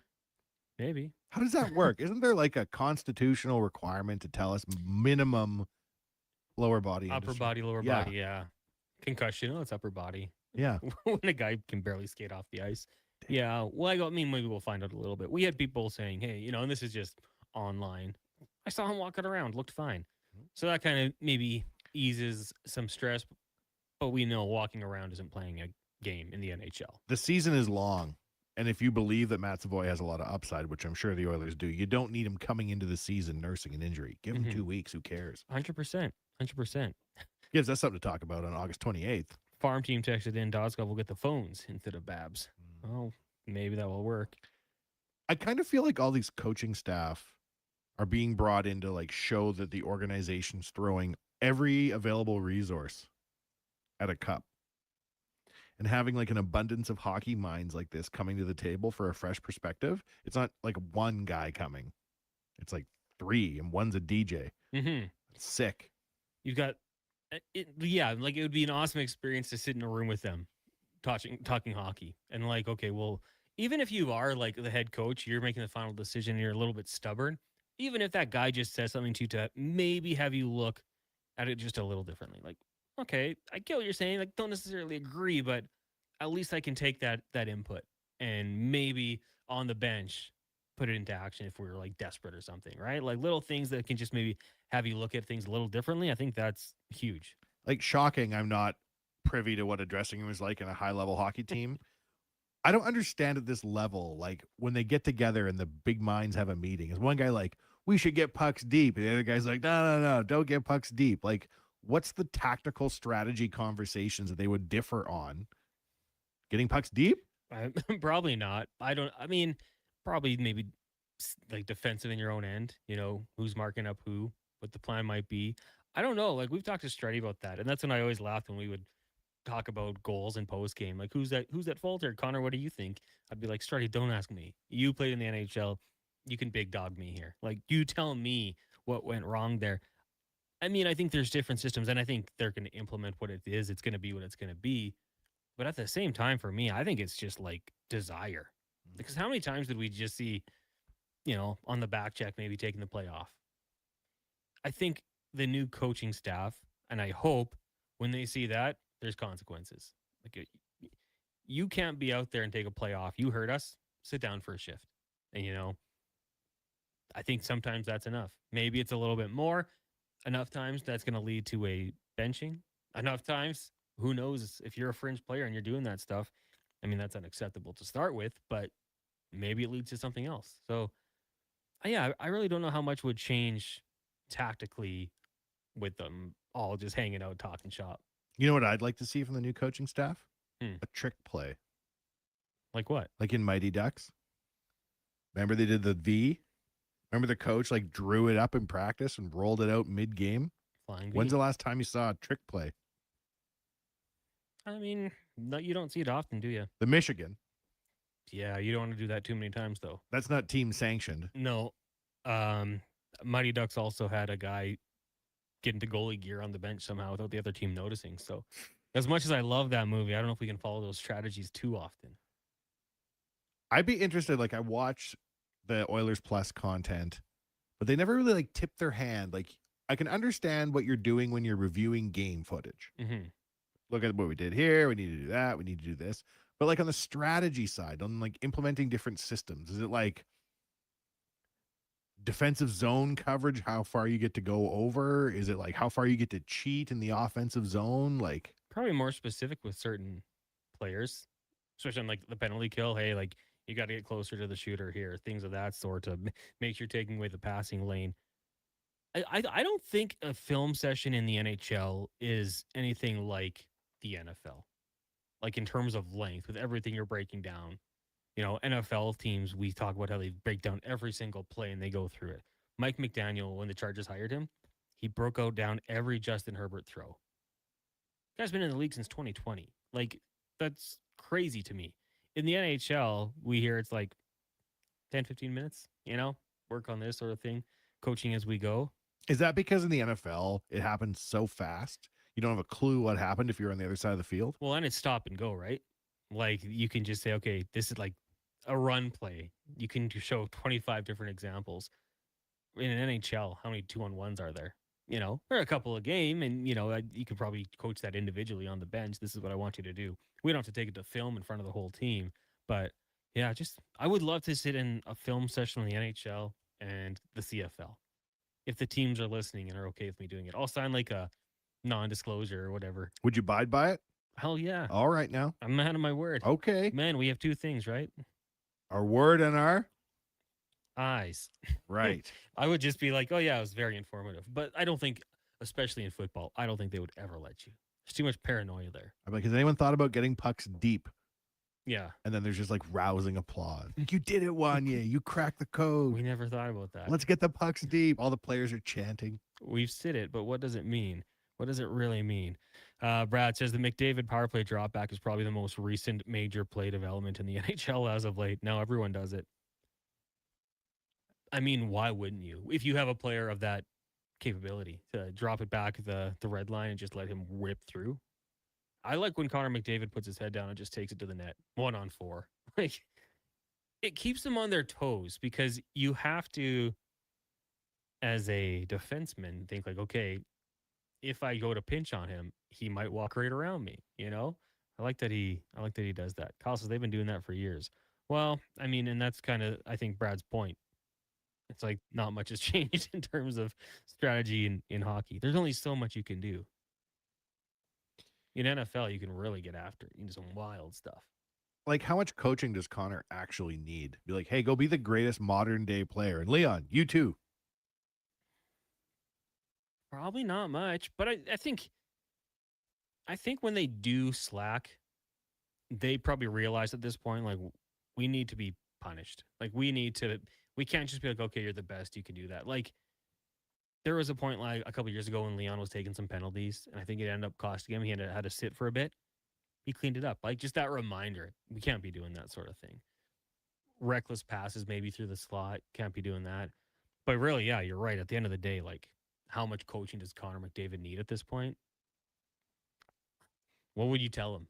I always thought that about Tiger at his peak. Mm-hmm. Like, what is his swing coach doing other than applauding him and asking for autographs? Keep it up. Keep it going. They say the great ones practice the basics. So maybe that's just it. They do? I mean, people have said it. I'm pretty sure Hank Hill said it on an episode of King of the Hill. You're one of the goats of the Edmonton golf scene. Do you practice the basics? I haven't swung a club since long weekend of last year. See? You keep it in the jar. You don't waste it. I swing tomorrow. I'm good and out again for our fantasy football league. What are your predictions for yourself? Oh, man. It's a little daunting. I think I'm in the first group, too, so everyone's going to watch. Don't hit driver. I'm hitting driver. Are you? 100%. Well, I don't actually know. Maybe the course one is not that long. No, I'm hitting driver. I went golfing the other day, and I was like, I don't know. I just didn't hit driver. And? I scored great. Okay. Take the big risk out of the bag. I like to have some fun with it, you know. It's just golf. It's just fantasy football position. I don't think there's a bad spot to select in football. How prepared are you for fantasy football? Oh, I don't do any prep. You just go in cold. Fantasy football to me, and maybe we'll talk about this a little bit more in this show. I feel like it's lost its way. I feel like we've veered off the course of what fantasy football is all about. Is it because sports betting's legal now? No, I think it's just people trying to like do too much with it. Like the punishments? Punishments. But that's just people on social. Yeah, well, then that's probably the problem. Social media. It's only like 100 people doing it, though. One of the guys in my group today, he's probably listening, Justin, sent us a video of a guy, and he's like, we do this thing called landmines, and it's you put it on a player, and then if that player gets selected, you have to do a shot. Can we just not just draft our teams? And if you want to do a shot, just do a shot. You don't have to make, like, I want Jahmyr Gibbs, now I have to do a shot. If I want a shot, have a shot. If I want Jahmyr Gibbs, I just want to take Jahmyr Gibbs. They don't have to go be all-encompassing. Like, it's not that big of a deal. Whatever, you do it. But I don't know. The punishments are weird. You can't be punishing me for getting first overall pick and wanting a top player, you know? I don't like it. I'm on board, you know, whatever's good for the group. But it's just like that and like the punishments I feel like we're getting out of control with. And is your fantasy football league OG, or are you doing weirdo punishments? We have never had a punishment. We get to win. Cash. Actually, we do have a punishment. What am I saying? The losers buy pizza and beer at the next draft. So that's fine. It's like a cash penalty. So most people at there get free pizza and beer. Yeah. That's nice. Well, the winner gets cash from winning it all too. So I think that one's fine. Have you ever won it? Yeah. Twice. I went back to back. I don't think that's fair because you're a pro. I'm not really a pro. And read a lot of those binders from the NFL teams they send you. Yeah, that's just contacts. There's no player information there. RP says, you guys don't know much about sports for a couple of guys talking on a sports station. No offense. Oh, non-taken RP. Buddy, it's a good gig. Can't trick me. I recommend it. Live on the radio. We'll take a break here. When we come back, we'll talk some football with Brian Diardo from CBS Sports. It is the Gregor Show, brought to you by PlayAlberta.ca. And here comes Action Electrical Service Team sprinting onto the scene. These are your first responders for any electrical emergency. That's right. With their fleet of service vans and specialized gear, they assess, they service, and maintain electrical lighting and automation systems. They're all about rapid response. Quick diagnostics and repairs to restore power and safety fast. Hire the Action Electrical team to bring home a win for your project. Visit actionelectrical.net. Founded by a former pro motorsports competitor, Evolve Wheels and Tires brings decades of experience in custom wheels, lowering kits, lift kits, and accessories. Visit Evolve Wheels and Tires in West Edmonton, Edmonton's premium wheel specialists. Evolve your ride, evolve your experience. Tap into the fun of Play Alberta's most popular casino games. From the fast-paced spins of Cash Eruption to the retro thrills of Sevens Wild, online excitement is always at your fingertips. Spin through your choice of popular slots or discover Alberta-exclusive games you won't find anywhere else. Visit playalberta.ca/Gregor to learn more. That's playalberta.ca/Gregor. Must be 18 plus to play. If you gamble, use your game sense. You've got a go-to coffee spot, a trusted barber, even a lucky game day jersey. But when it's about looking your absolute best, there's only one name you need. Mr. Dirk. Family run since 1939, we're experts in crafting impeccable tailor-made suits and offering a wide variety of everyday styles. Pair that with personalized one-on-one fittings and the convenience of on-site tailoring. Mr. Dirk elevates your style game. Visit our Edmonton store or explore MrDirk.com. Score big on style with Mr. Dirk. Ford employee pricing is on now, and you pay what we pay on virtually our entire lineup of Ford vehicles. Visit your Alberta Ford store today. Here's what you need to know about Lux Windows. We work hard. We come in early, we stay late, we go above and beyond, and then we go a little further. Not for awards or a pat on the back. We work hard so that choosing our windows and doors is an easy decision for you. It's the Alberta way. It's the Lux way. Everything we are, windows and doors. A company born and bred and made in Alberta. Any project, big or small, when you need metal cut to your exact measurements fast, count on Metal Supermarkets, a warehouse bursting at the seams with inventory, plus metal bending, drilling, punching, notching, plasma cutting, welding, even delivery. Endless possibilities. Now imagine what they can do for you. How about a garage shelf? Think bigger, my friend. 2 garage shelves? There you go. I live on the edge. The local convenience stores for Southside, West End, metalsupermarkets.com.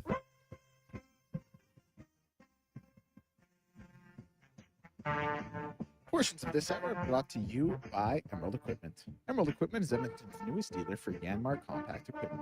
Machines built tough for the jobs that don't quit. Get your Yanmar compact track loaders with ASV Posy Track at Emerald Equipment. The Jason Gregor Show with guest host Connor Halley. This is Sports 1440. Brought to you by playalberta.ca, Alberta's only regulated online gambling website.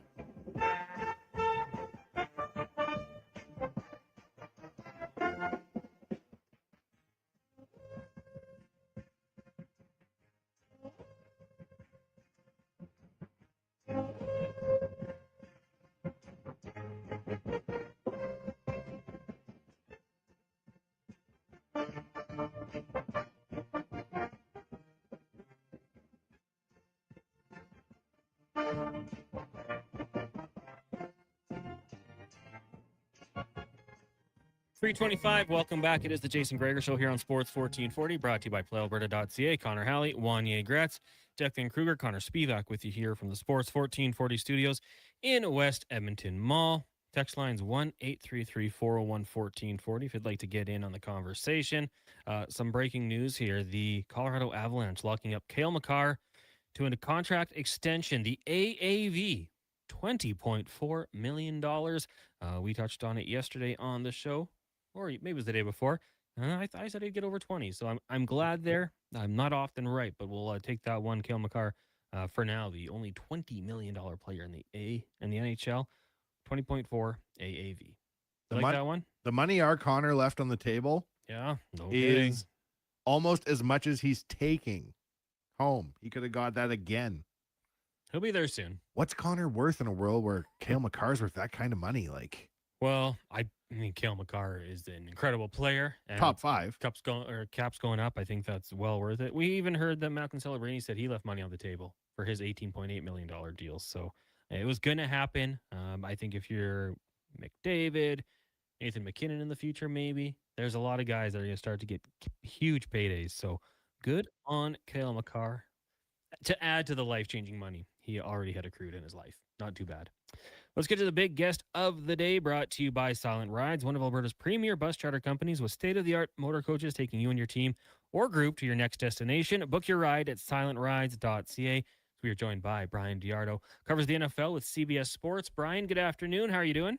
I'm doing good, and in honor of being on a show north of the border, I had to rep my 32-year-old Jaromir Jagr jersey. It's still the best Penguin jersey ever. You've got the script Pittsburgh down here, the Robo Penguin, which I know is controversial in Pittsburgh. But yeah, it's refreshing to hear hockey talk because, as you can imagine, in the States right now, there's not much of that happening. The Penguins jerseys, like the one you're wearing, is a great look. I'm trying to think of a bad look, and maybe you might say like the early Penguins Crosby era.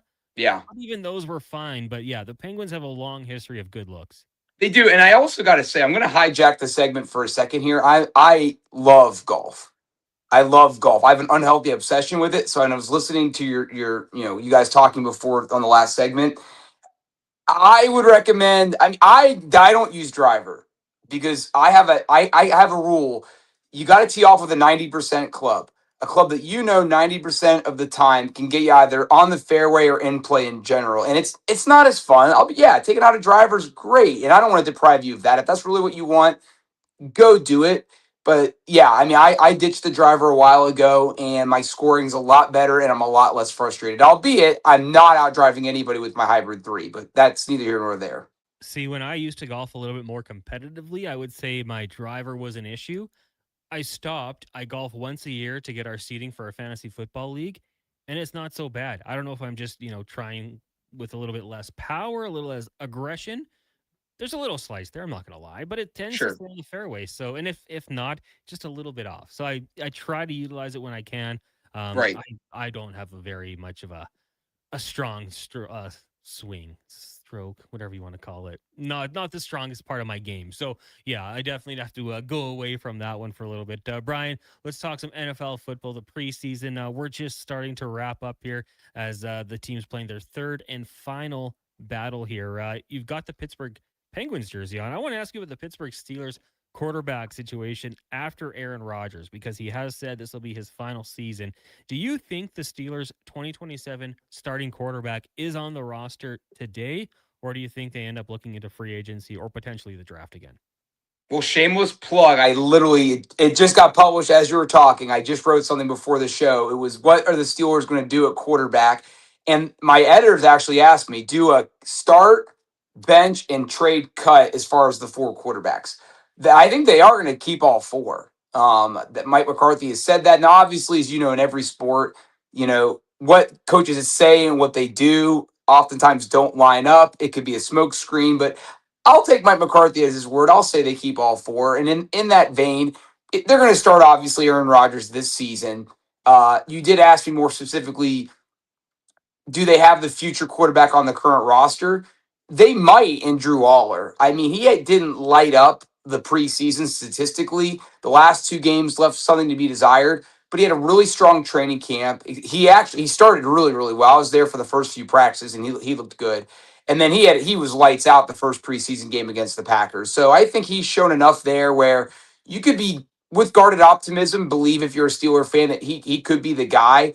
I think Will Howard's the real interesting one. I mean, he did have a higher completion percentage than Aller during the preseason, but threw 3 interceptions to Aller's 0. His overall QB rating was lower, and he wasn't as good running the football. And really, I mean, Howard's just kind of that classic overachiever, kind of scrappy underdog story. And the irony really is he went to Ohio State at the end of his college career, Howard, but he really wanted to go to Penn State, which initially looked at him, but then once he got hurt as a junior, walked away from him. And that's where Drew Aller went. So there is a lot of irony here. I think they're going to keep Howard largely because they want to have more options next year. And if you can start the post-Aaron Rodgers era with 2 young quarterbacks under contract on your roster, that's a pretty good place to start.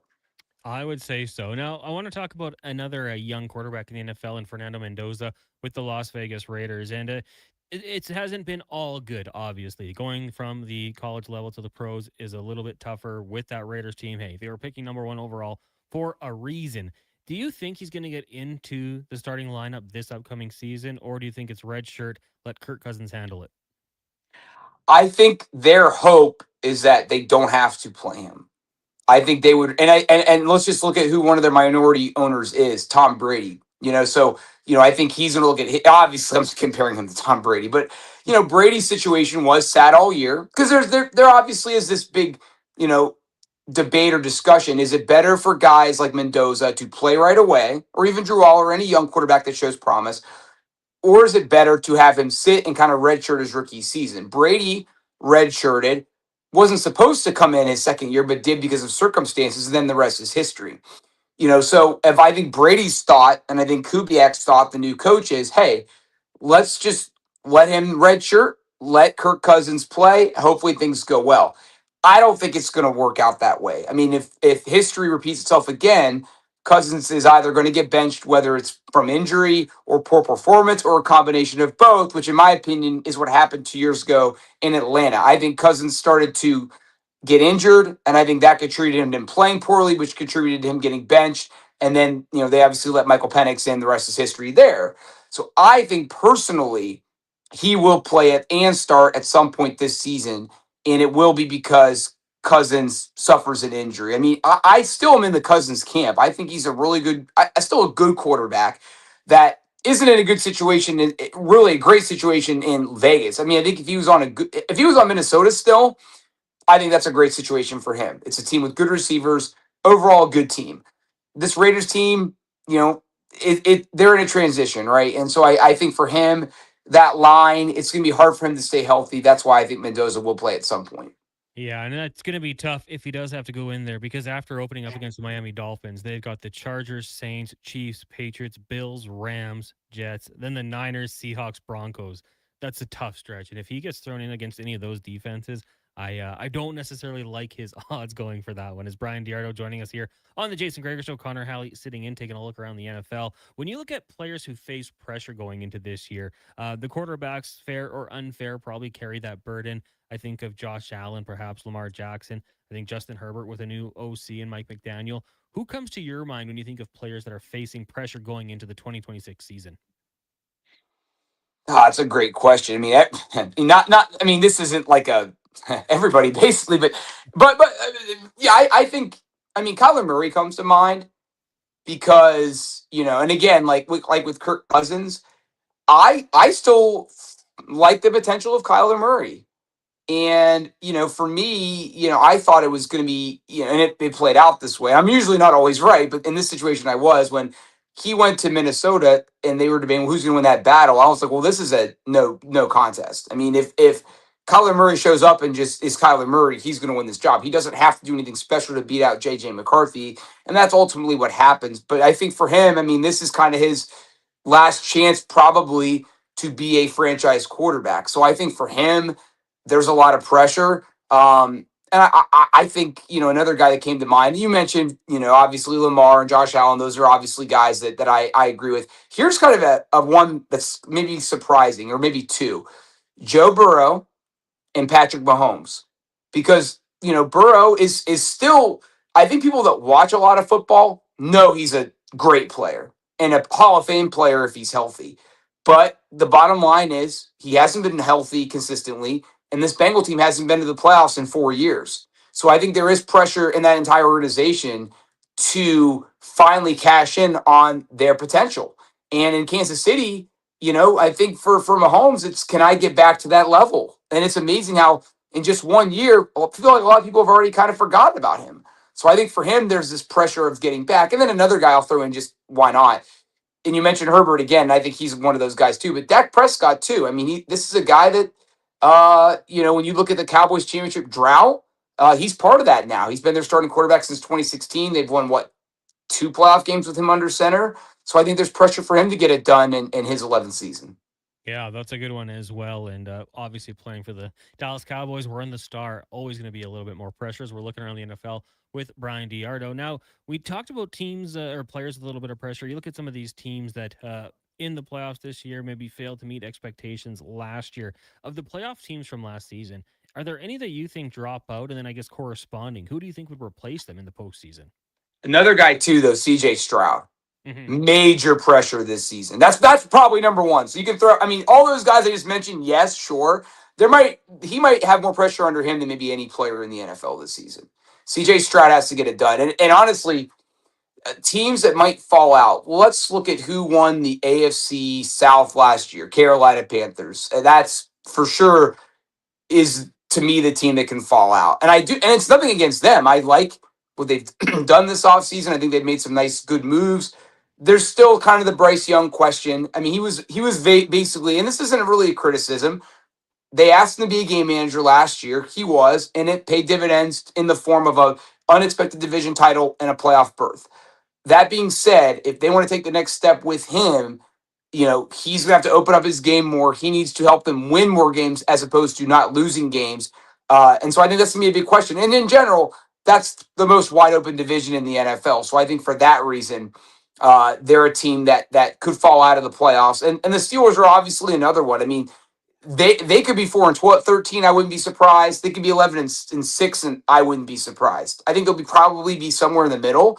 But they won the division this last year, and I think the main reason why was Cincinnati lost Burrow for most of the year, half the year, and the Ravens just had one of those years. Seems like every 3 or 4 years the Ravens just have a clunker, and they had one last year. So that's another team I wouldn't be surprised if they missed the playoffs this season.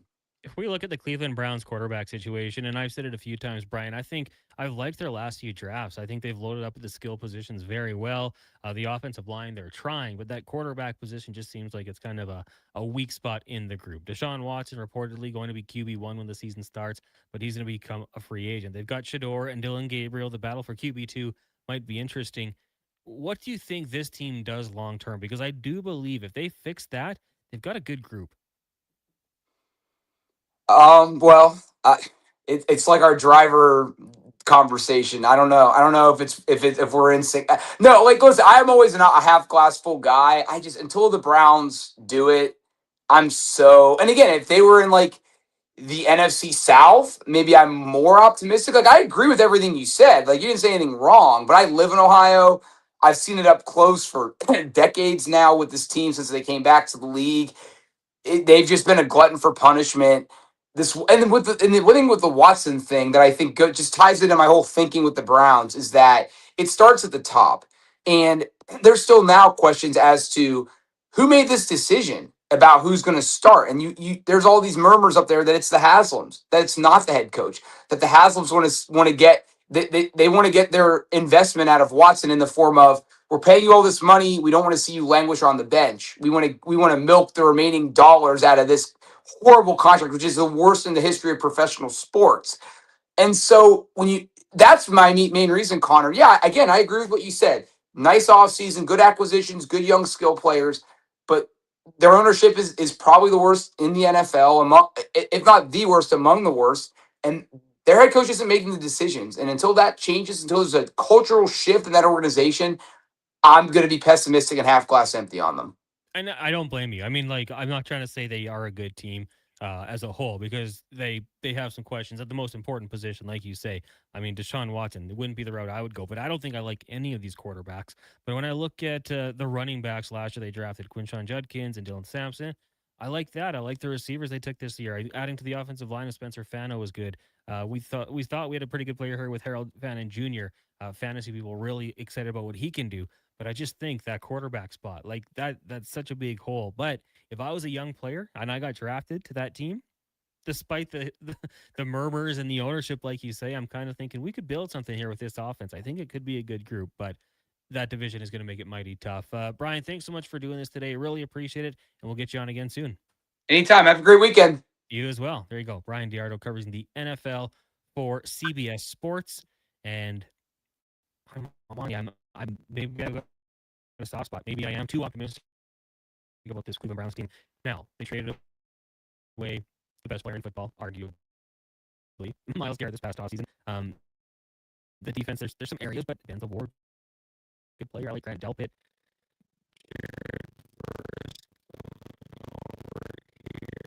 He drafted Mason Graham last season. Hopefully he can take that step up, but their skill positions, a couple years, if coached and developed properly, I think they got a good group there.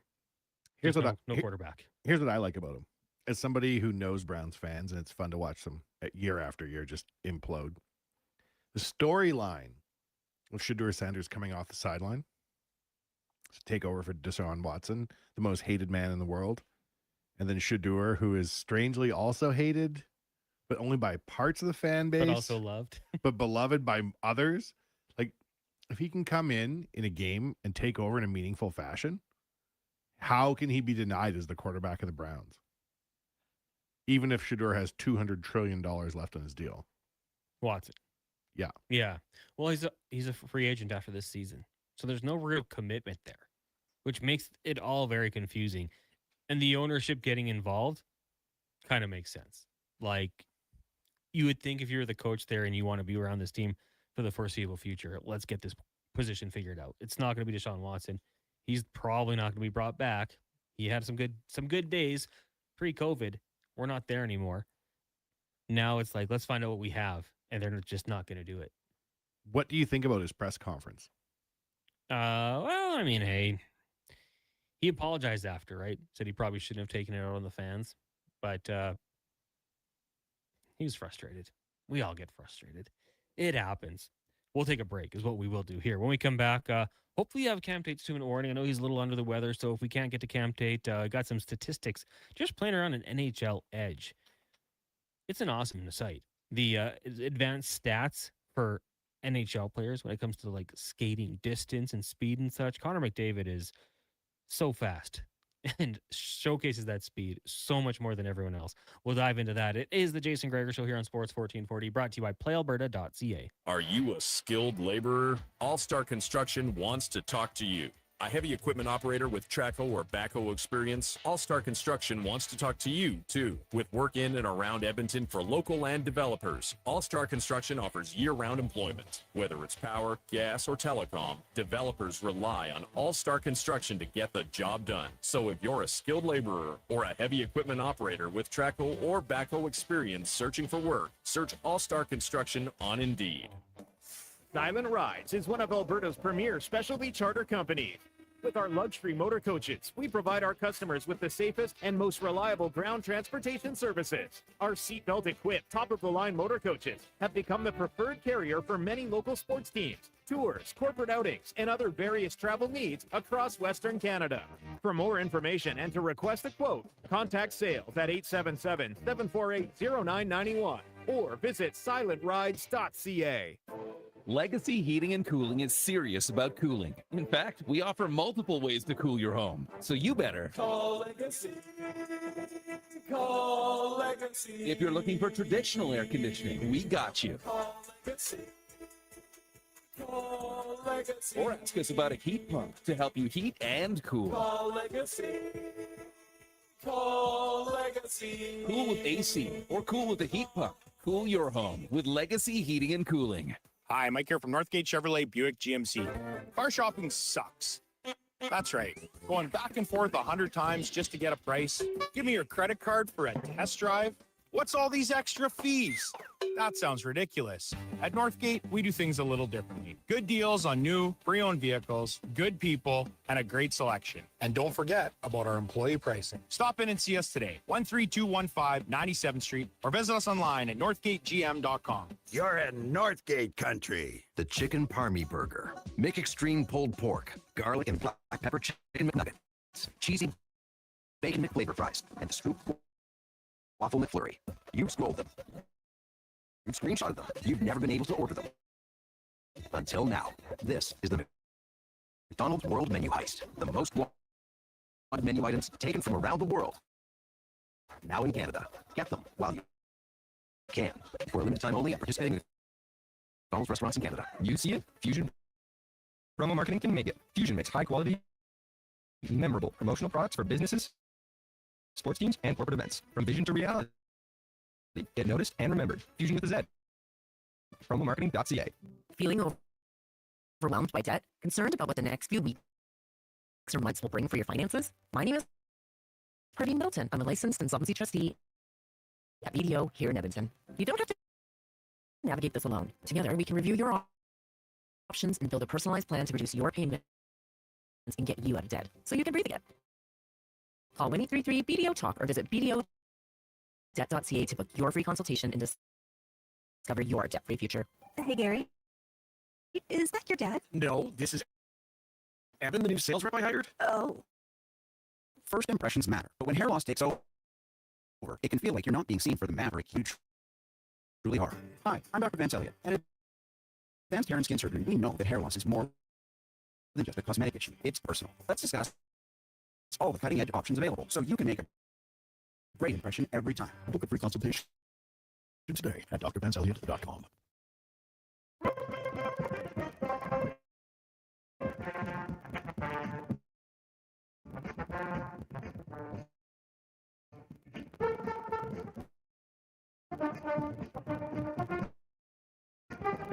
Portions of this hour brought to you by Papa John's. Looking for a tasty lunch? Papa John's to cover. Get a small 2-topping pizza for $9.99 with code S999 at papajohns.ca.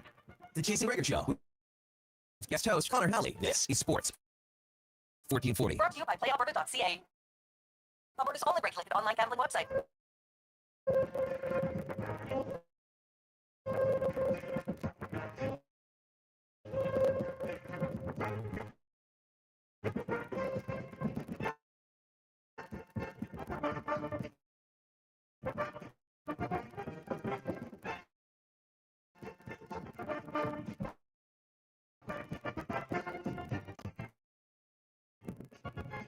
Show here on Sports 1440. Connor Halley, Captain Gregor, Wanye Gretz. Connor should be back with you here. Presented by PlayAlberta.ca. Tonight's Lotto Max an estimated $10 million more at the Gold Ball jackpot. $20 million. You can't win if you don't buy a ticket at PlayAlberta.ca. Remember to always use your game sense. We're going to get to candidates soon in the morning, but maybe me, maybe later on in the show. Maybe Wanye. Maybe it'll be Wanye's world instead of candidates. Takes 2-minute warning, but why don't we do some stats of the day brought to you by All Star Construction. Founded in 2009, they continue to grow. They're hiring general laborers, hydrovac operators, backhoe operator, gas piping technician, and more. Go to Indeed.com and search All Star Construction and just kind of ripping around here, as I like to do. You know, on this day in 1994, Tiger Woods won the 94th U.S. Golf Amateur Championship. I remember it. He was wearing shorts and a full brimmed straw hat. We've seen the footage popping up a little bit, right? Then you go into some of Tiger Woods' craziest statistic throughout his career. He made 142 cuts without, 142 tournaments. He made the cut without missing. That was from 1998 to 2005. Is that prime Tiger, your memory? Well, the year the Tigers won, that was 2001, I believe. 2000 into 2001, yeah. Yeah. The Tigers won, he won every single major. Just calendar year. Yeah. I still think it's a Tigers. Like, come on. So he made 142 consecutive. That was he also had 683 total weeks as the world number one. Not consecutive, but broken up. He had a 15-stroke margin of victory at the 2000 U.S. Open. Like, incredible. Could you imagine going into that one just like, well, no one is catching me. When holding an outright lead after 54 holes, he converted 37 straight into victory. So, well, you know, if he was leading going into the weekend, he was going to be a problem. You talked about it. He had the Tiger Slam from 2000 to 2001, holding all 4 major trophies at the same time. In between 1997 and 2008, in majors, Tiger was a combined 126 under. If you had to guess, what the next closest golfer was in that time, what do you think they would be? +2. 63 over. And what was Tiger? 126 under. He was 180 strokes better than second place. 189. Let's say 190. That's tracking prime Tiger, but that's beyond. These kids today, Connor, couldn't hold a candle to Tiger in his prime. He is the only player since World War II to win the same PGA Tour event in 4 consecutive years. Bay Hill and Torrey Pines. If you could bring Tiger Woods 2001 era onto the PGA today, would he just run over everybody? I feel like it. I feel like he would. Guys might keep it close, and maybe he's not quite as dominant, but all the luxuries that today's player has, he would have too. Improved technology, slightly better travel, nutrition. I mean, Tiger was the forefront of a lot of that. He kind of came into the tour when a lot of people were still, let's call them gentlemen athletes, a little bit of a front porch. Maybe they smoked cigars actively. Yeah. And Tiger was the first guy in the gym. I mean, he was committed. It wasn't just, a photo of him standing with John Daly, right? One of the best uses of memes you can find. Just unbelievable.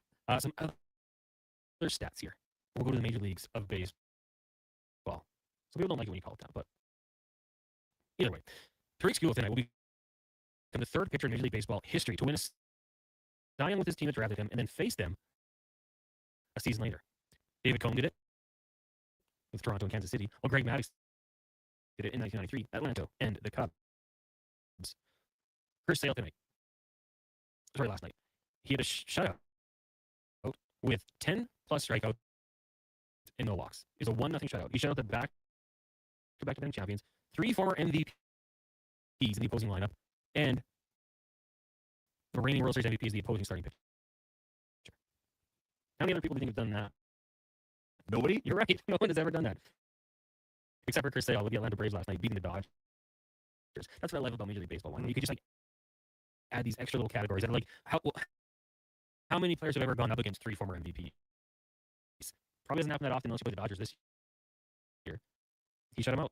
First time done. And baseball's cool because even with the Shoheis and all the crazy players of the modern era, they'll still find a way to be like, and that beats a record by Ironside McGee in 1926. Even those old ballers are still getting recognition. Last night, it was the first time in Major League Baseball history that 2 catchers hit leadoff home runs on the same day. Carter Jensen and Drake Baldwin. Not to just expand on Baldwin. It was the first time a Major League catcher hit a leadoff home run in a 1-0 win.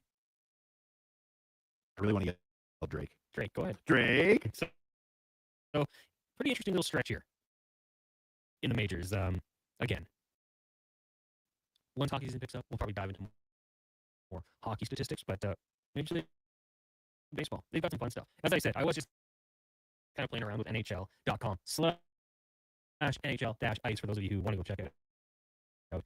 Last season, total kilometers skated. Connor McDavid, where do you think he would rank Wanye? Top 5. He's number 1.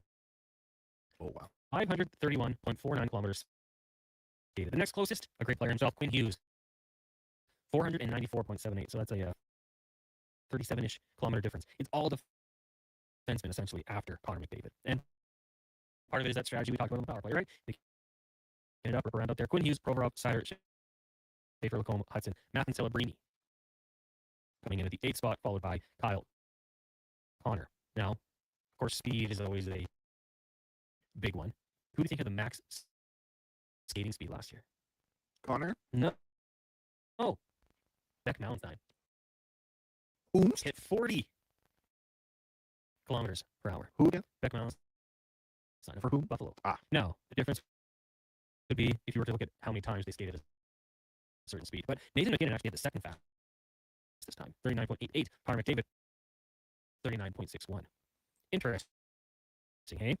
How many times do you think Connor McDavid hit a speed of over 35 kilometers? Over the course of the season? Over the season, yeah. 100. 151. Next closest. Twice a game, basically. Yeah, give or take, yeah. Next closest, Owen Tippett. Now, again, this is unfair, but we're just for the sake of the segment. How many do you think he did it? If McDavid broke the 35 kilometer per hour mark 151 times, the second place Owen Tippett must have done it blank times. I don't know, 80% less, I would say. Or 20% less, 80% of the score. 61 times. Really? Yeah. So, Oilers fans, when you're watching McDavid do what he does and ramp up this speed, it's uncommon. Uncommon. You would have to take, it'd be close between the next 3, and they would almost total McDavid. It'd be close. Tim Stützle at 46, Nathan McKinnon, 45. Not great. Point out there at 36. Good little skater in his own right. And just for fun, if you had to guess the hardest shot in the NHL. That's an interesting question. Because this is I'll tell you, Tyler Clevin. Oh. Okay. 166 kilometers per hour. Morgan Geekie had the second hardest shot last season, 165.81. Ryan Pulock, 165.78. Actually, here you go. Jake Well, the guy we talked about a little bit this week, 164.1. That is no, he only surpassed 161 kilometers per hour once. That was the shot, obviously. But he's got some power back there. Interesting stats. I love this kind of stuff. If we could have this more accessible in every single sport, I think it'd be so cool. Like, especially you get into NFL with like, wow, so and so is a really lazy route runner. They don't run that much all over the field. Costs us how many times did $20 million man do it? Oh, we're talking Mr. Kale McCarr. I guess it depends on which statistic we're talking about here. When I looked at skating speeds, he's not top 10 when it comes to top speed. He's not top 10 when it comes to times over the 35-kilometer mark. But if I break it into the fencemen, let's see. Max skating speed, Kale McCarr had the 5th fastest speed, 38.11. After him, Jake Wallman, 37.85. So Wallman can rip it. He can also move pretty fast once he gets going. But he only eclipsed the 35-kilometer mark twice on the year. McCarr did it 25 times. I feel like Connor could go faster if he wanted to. He just doesn't care. I mean, at a certain point, it gets dangerous. It's like how he doesn't want open net goals. Well, he should. He should start wanting those. Have you noticed that, though, in his career? He always tries to pass for the open net goal. He never wants it. Well, I don't love that. He's playing a game in his head, obviously. Bury it when you get that opportunity. That would be my thought. Matthew Schaefer up there in terms of skating burst over 35 kilometers per hour. 33. Jake Sanderson second, and McCarr, as we mentioned, 25 and third. So, man, these guys, pretty good athletes. We'll take a break here. When we come back, we'll get to the round table. We'll do the fantasy report. We'll talk some fantasy football. So if you got any questions ahead of your draft, like me and Declan and Wanye and Connor to talk about, you can let us know, 1-833-401-1440. But right now, Sports 1440 Update with Declan Kruger, brought to you by HireGood. We solve real problems for businesses while creating a real impact. We reduce issues on your property, keep spaces safe, and take pressure off your team. Go to hiregood.ca. HireGood. Stable jobs create stable lives. This is the Sports 1440 Update. Breaking news coming down road of the NHL is Cale McCarr signing the largest contract in NHL history, 8 years with an AAV of $20.4 million. MLB schedule today, one final from the Reds over the Cubs, 10-8. The next game will be up. The Dodgers and the Tigers at 4:40. Then the Marlins and Nats at 4:45. The Toronto Blue Jays and Seattle Mariners at 5:15 with Dylan Cease on the bump.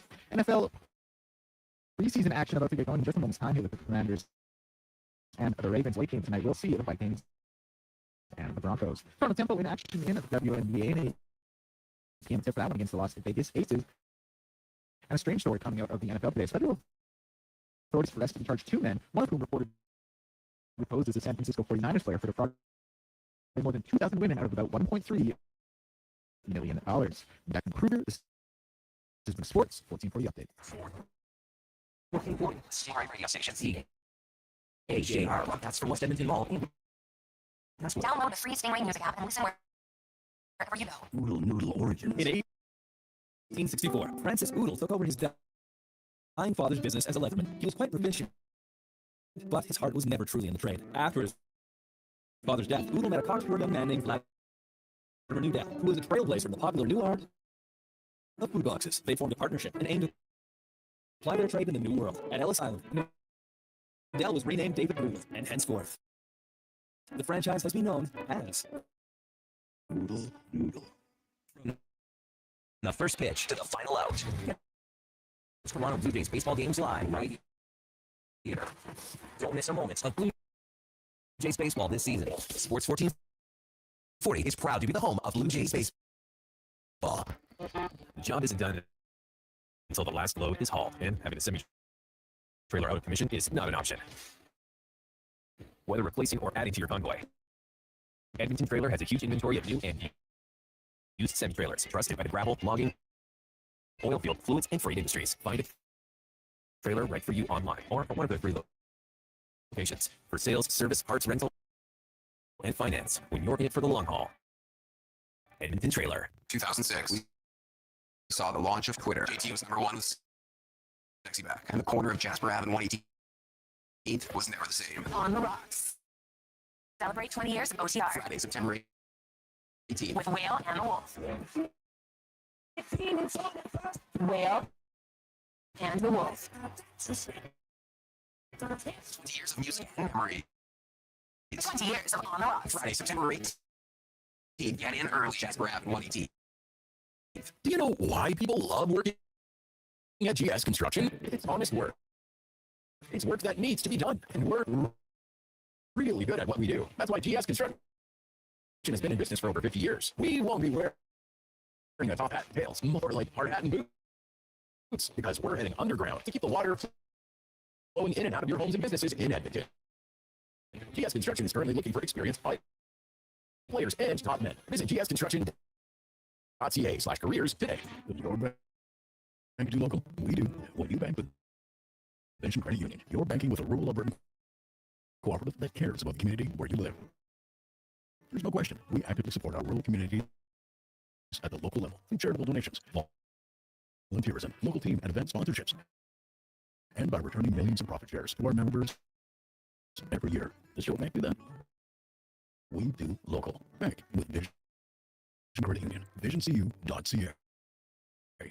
I'm Dr. Vance Elliott. The goal of every one of the thousands of hair restoration procedures I've performed is a full, natural-looking head of hair. I work directly with my patients for the consultation, the procedure, and the follow-up, so we can achieve the best results possible. When people see what we accomplish, I don't want them to think, wow, great hair transplant. I want them to think, wow, great hair. Go to drvanceelliott.com and contact us today.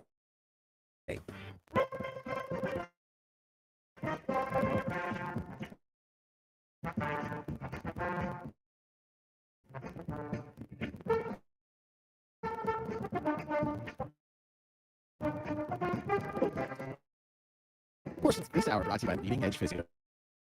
From weekend warriors, professional athletes, kids playing soccer, grandparents in the garden, roads here, cup stairs, and tent. The nice post surgical knees and hips. We fix your body. Like, shouldn't hurt. LeadingEdgePhysio.com. The Gregor Show with guest host Connor Halley. This is Sports 1440. Brought to you by Alberta.ca, Alberta's only regulated online gambling website.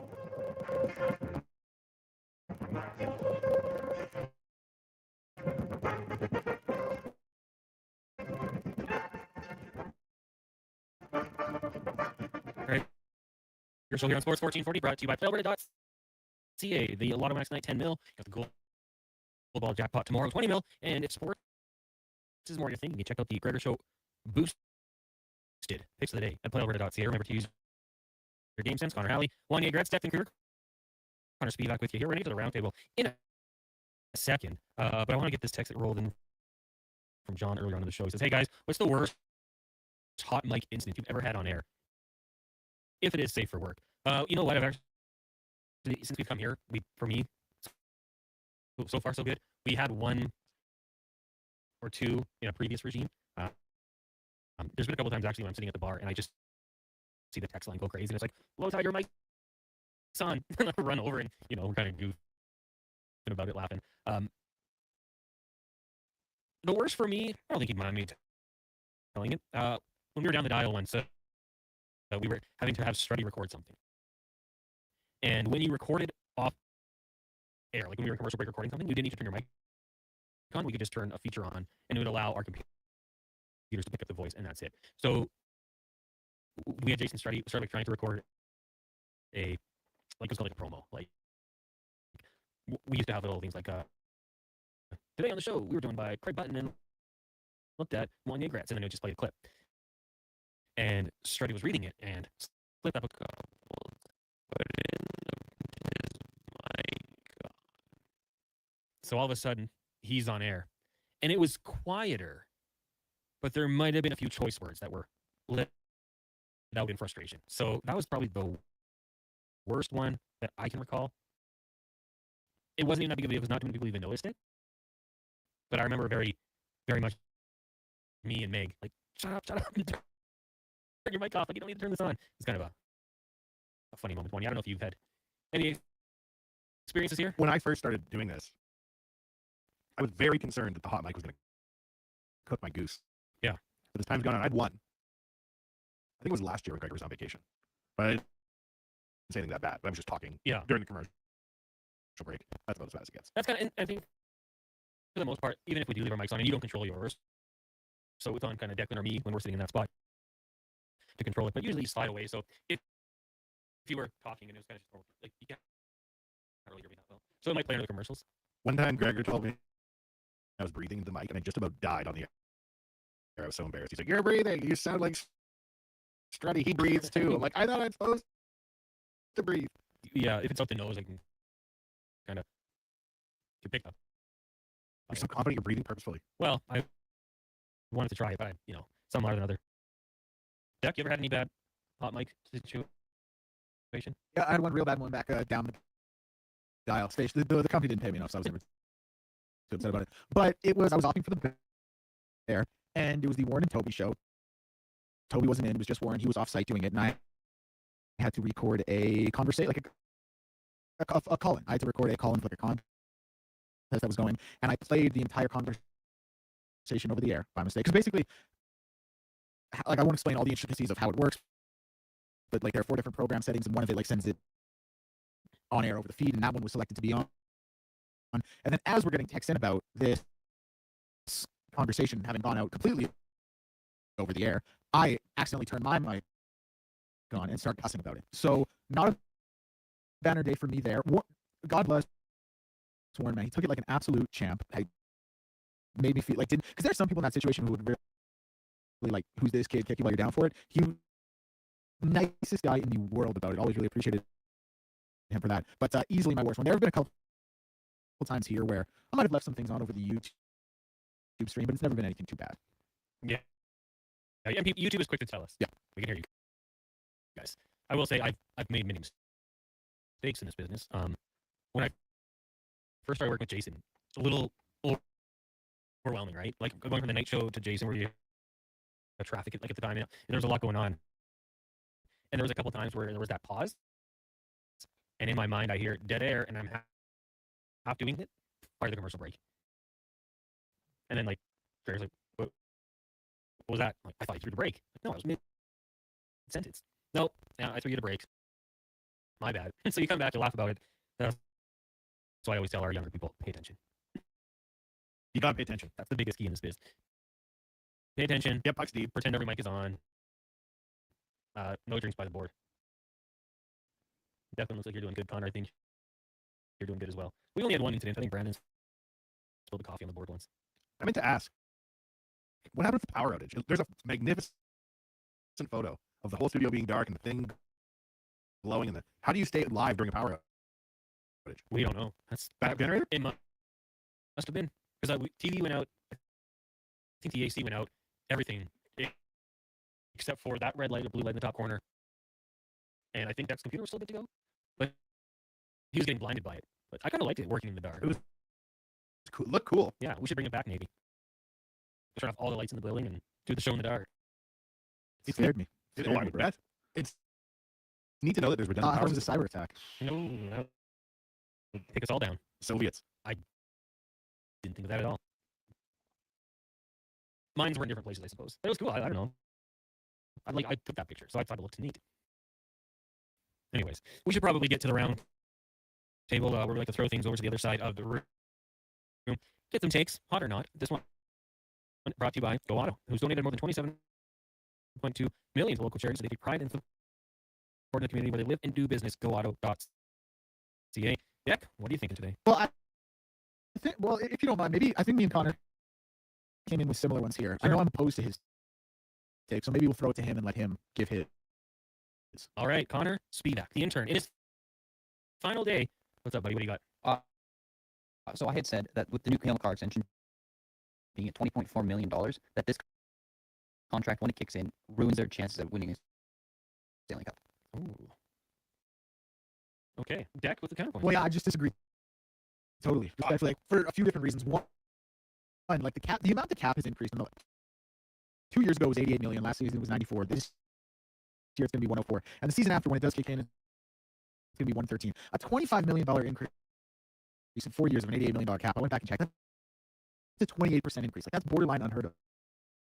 His percentage of cap signed for is, I think, 17.7%. When Connor signed his 8-year, $100 million deal, it was like 15.7%. Now, obviously, Kale's is higher, but it's not like we're talking 4% of the cap versus 25. I just think we need to adjust ourselves to the new cap era world in the NHL. And with the money going up, by the way, the cap's going to jump again. And after that, barring something super unforeseen. So, like, these numbers that seem so egregious and so ridiculous, they're not what we once knew based on what the cap is becoming. Young Connor, the teachable moment here for you. 20 million is nothing. If you think it is, you're wrong.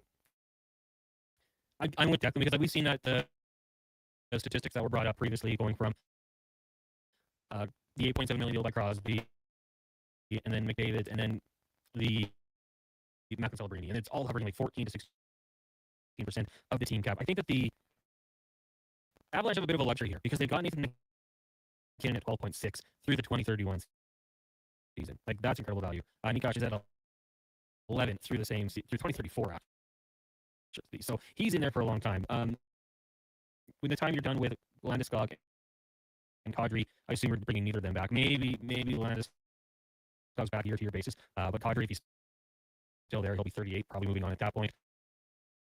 James Schwartz would be the same thing. So I think you got guys clearing up. What I do think is it does kind of, remind us we have to draft well. Me saying we is we're the Avalanche. You got to make sure you hit on those young players that can fill your bottom six, finding good value elsewhere. But Cale Makar deal kicks in next year. Devin Taves through 2031. I don't think it'll be easy, but I still think they'll have some room to work with, and they've got such a good roster. I don't think it'll prevent them from winning a cup or anything like that. It's a good point, though. We've had some people bringing up, like, let's see if I can find this one here. Darcy had said, just on previous conversation, what is Makar in the top 3-4 when it comes to those advanced stats? And he's in there for skating. We know he can wheel around out there. I said he is third in defense in scoring last season. Darcy said, I get that he's an amazing defenseman, but is he really the best in the league? I don't know. But I think I'm just a couch fan. I find $20 million for maybe not the best defenseman risky, but who knows? But hey, good on him. You can get paid. And gosh, we only live once. If you think $20 million is a lot of money, you live in the past. Well, I do. I live in the future where the cap is over $100 million. Craig Button made an interesting point on the show, calling the Darnell Nurse contract not nearly as difficult as the cost of doing business goes up, he said. I think that, like, we have to totally reframe what we think is a lot of money in this new next 3-year span. Well, and the cap it's supposed to go up to $104 million next year. 100 for this season. It's going to be 113.5. The season it kicks in for Kale. It's 2006, or 2026, 2027 right now. It sure is. Whoa, mind bleep. I was looking at time is moving. Some of the people at the LPGA tournaments, Instagrams, and one said Stanford 30, and I was like, oh, that lady's 30 years old and goes to Stanford. No, Connor, that's her graduation year. She's not 30. 2030 is her graduation. You ever think about, like, when your son's going to graduate high school? You're 3100. What's going on? Yeah, thank you for correcting that one, Deck. But yeah, I mean, I think it makes tougher to emphasize that you do have to draft properly, but I don't know. I mean, I think you just ask around the league, where is Cale Makar regarded? And I think everyone probably has him top 3. If you disagree, let me know. Tell me who you got, who you think it might be. The top 3 defensemen in the league. Yeah. Oh, you got Makar in there? No, for just defensemen? Yeah. Oh, of course. Well, that's what I'm saying. Like, I think everybody would agree that he's an elite defenseman. So I think most would concede he's the best defenseman in the NHL. And that's what I'm thinking. You'll have people that say he's not. It might have, maybe like Quinn Hughes. Maybe he's more your cup of tea. Maybe you'll let him boost. But if he's falling outside of anyone's top 3, that's not I don't know. I think that's just the way this is going. And NHLPA loves it. The players love it. Those guys are going to cash in next. Are probably huge fans. Lan says, I remember when Gregor would have people call in and answer a trivia question. And if you were not fast enough, you get hung up on. I got mad at you on air. Well, you can't have just dead air for 5+ seconds. Here's a secret about JC Gregor because he's not here today. When we were thinking about 1440 coming back in that terrible summer where there was no sports radio, I was ranting out one day about a new station. I was like, and we could take callers all the time. He was like, nope. Doesn't happen anymore. He said he got into it with one guy. He's like, I can't risk it. Like, you get too hot on the air. He said, Well, and also, like, everyone just loves texting now. You know, I get it. It makes sense. So, but we still open up the phone lines occasionally. G said Bouchard's contract's going to look cheap soon. Well, and, you know, people can throw it out there. Would you rather have Cale Makar for 20 or Bouchard for 10.5? Now, at the end of the 2030 season, Bouchard will be, what, 29, 30 years old? He'll look to cash in, and he'll get that money, we think. But that's the fun debate that comes along with these big contracts. This one coming in here from No Name. I hate it. Things will be a summer that's looked back at like the Nurse Jones summer. Ridiculously high contracts being handed out. Makar will be old by the end. Yeah, I mean, that's the way it goes. And I know, like, when this was announced that the cap was going up, a lot of people were like, well, you know, it'll probably be the guys on the bottom end that will get the increase. But this summer, guys are getting paid. But wasn't there also a cap freeze then because of COVID? Like, that's not going to be happening. It was escrow too. Yeah, yeah. I mean, all the numbers are indicating we're going up in cap space, right? So I don't know. I think the NHL's in a really good spot. Plus, you start talking about expansion, and all of a sudden, those franchise fees start kicking in. The owners making more and more money. That being said, there's a few things we got to fix. Every team needs to have a radio crew. We got to get that going. That's neither here nor there. So, Triple C in a truck says, I was saying this all last year. Nurse's contract is nothing in the next 2 years. He already lived through the bulk, and now we got Wall, like Mr. Glass. But a guy who can skate fast and shoot hard. Statistics show us. That's Triple C in a truck? Triple C, yeah. Yeah, see, he's got the spirit. 10 million's nothing. It's nothing. You're thinking the old cap regime. Do you guys have any ticket prices increases with the new cap? Many. I do not. I assume it goes up. But that's just life. Nothing's getting cheaper. Except McDonald's hooked us up with some nice combos. Actually. The nice $5 combos. Yeah. I love that. Love McDonald's value. Lance follows up. But then Gregor got mad at you for not being fast enough. See, I let people have too much time. That was probably like when I first got the gig. Too nice. See, back in the day, Connor, they would let kids call in to the shows. John Short would do it. I recall. John Sexsmith would do it.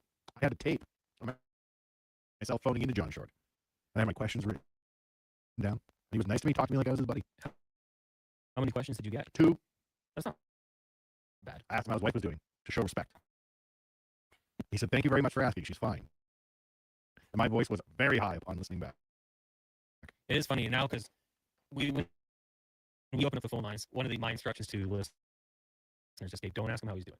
We don't need that. Let's get right into the question, and there's a good chance I drop it right after. So like as soon as like especially if the phone lines are like super busy, we don't need back and forth. Ask me how I'm doing. How you doing? I'm doing great. How are you doing?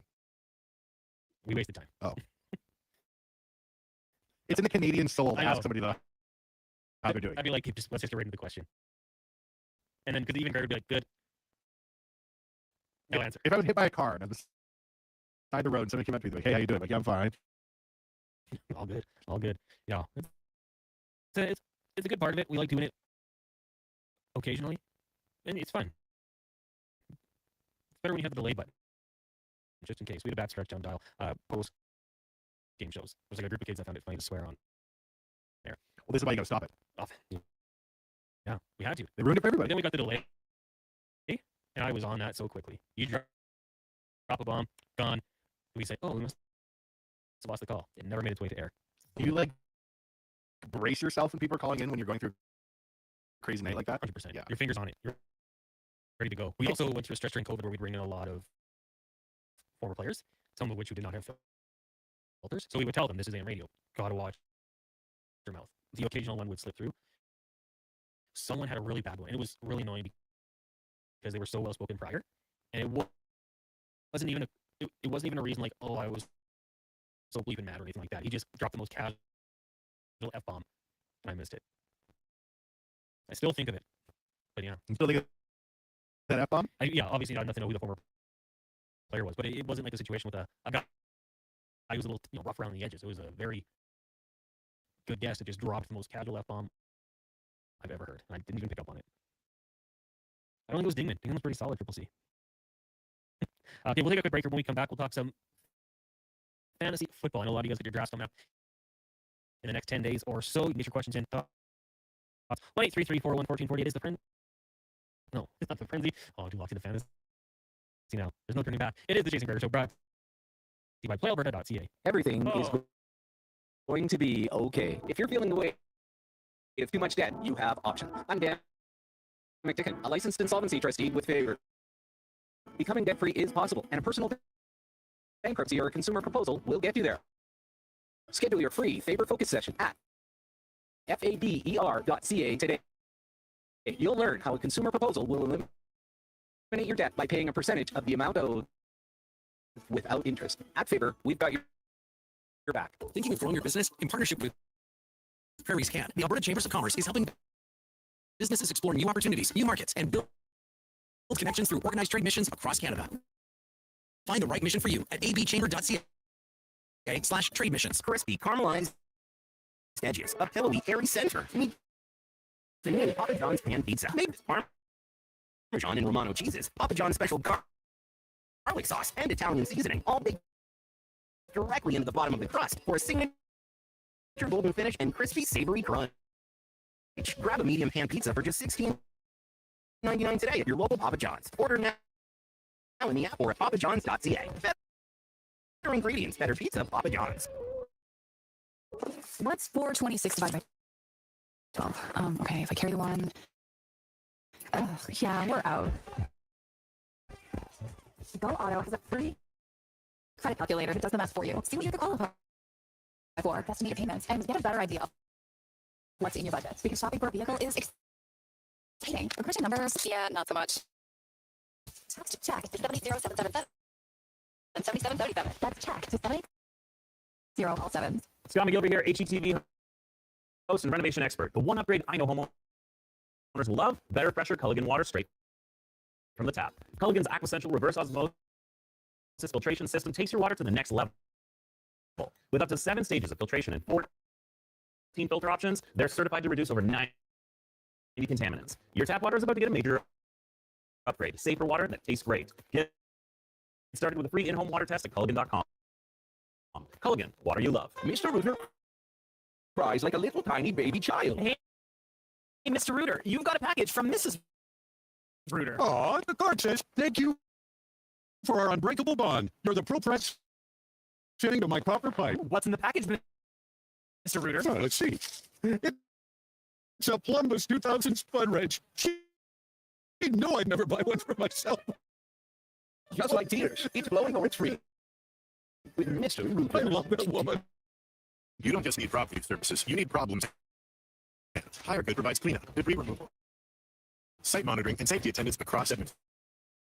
We reduce issues on your property, keep spaces safe, and take pressure off your team. We resolve real problems for businesses while creating real impact. Because our team is built on second chance, and they show up every day ready to prove it. Visit HireGood.ca or call and mention Jason Gregor for a first-time discount. HireGood.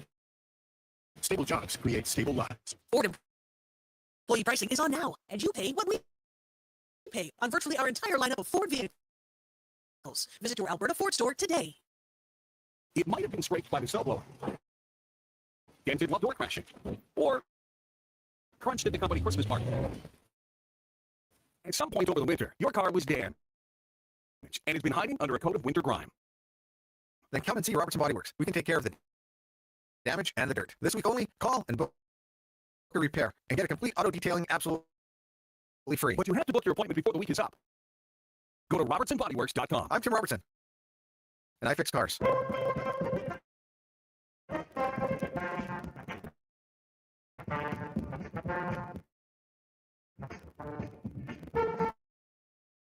Push this hour brought to you by Ewell. Helping you finish your electrical project is their goal. From hot lights to electrical panels, the gear you need is at Ewell.ca or in person at one of their Edmonton area locations. Ewell.ca, the partner.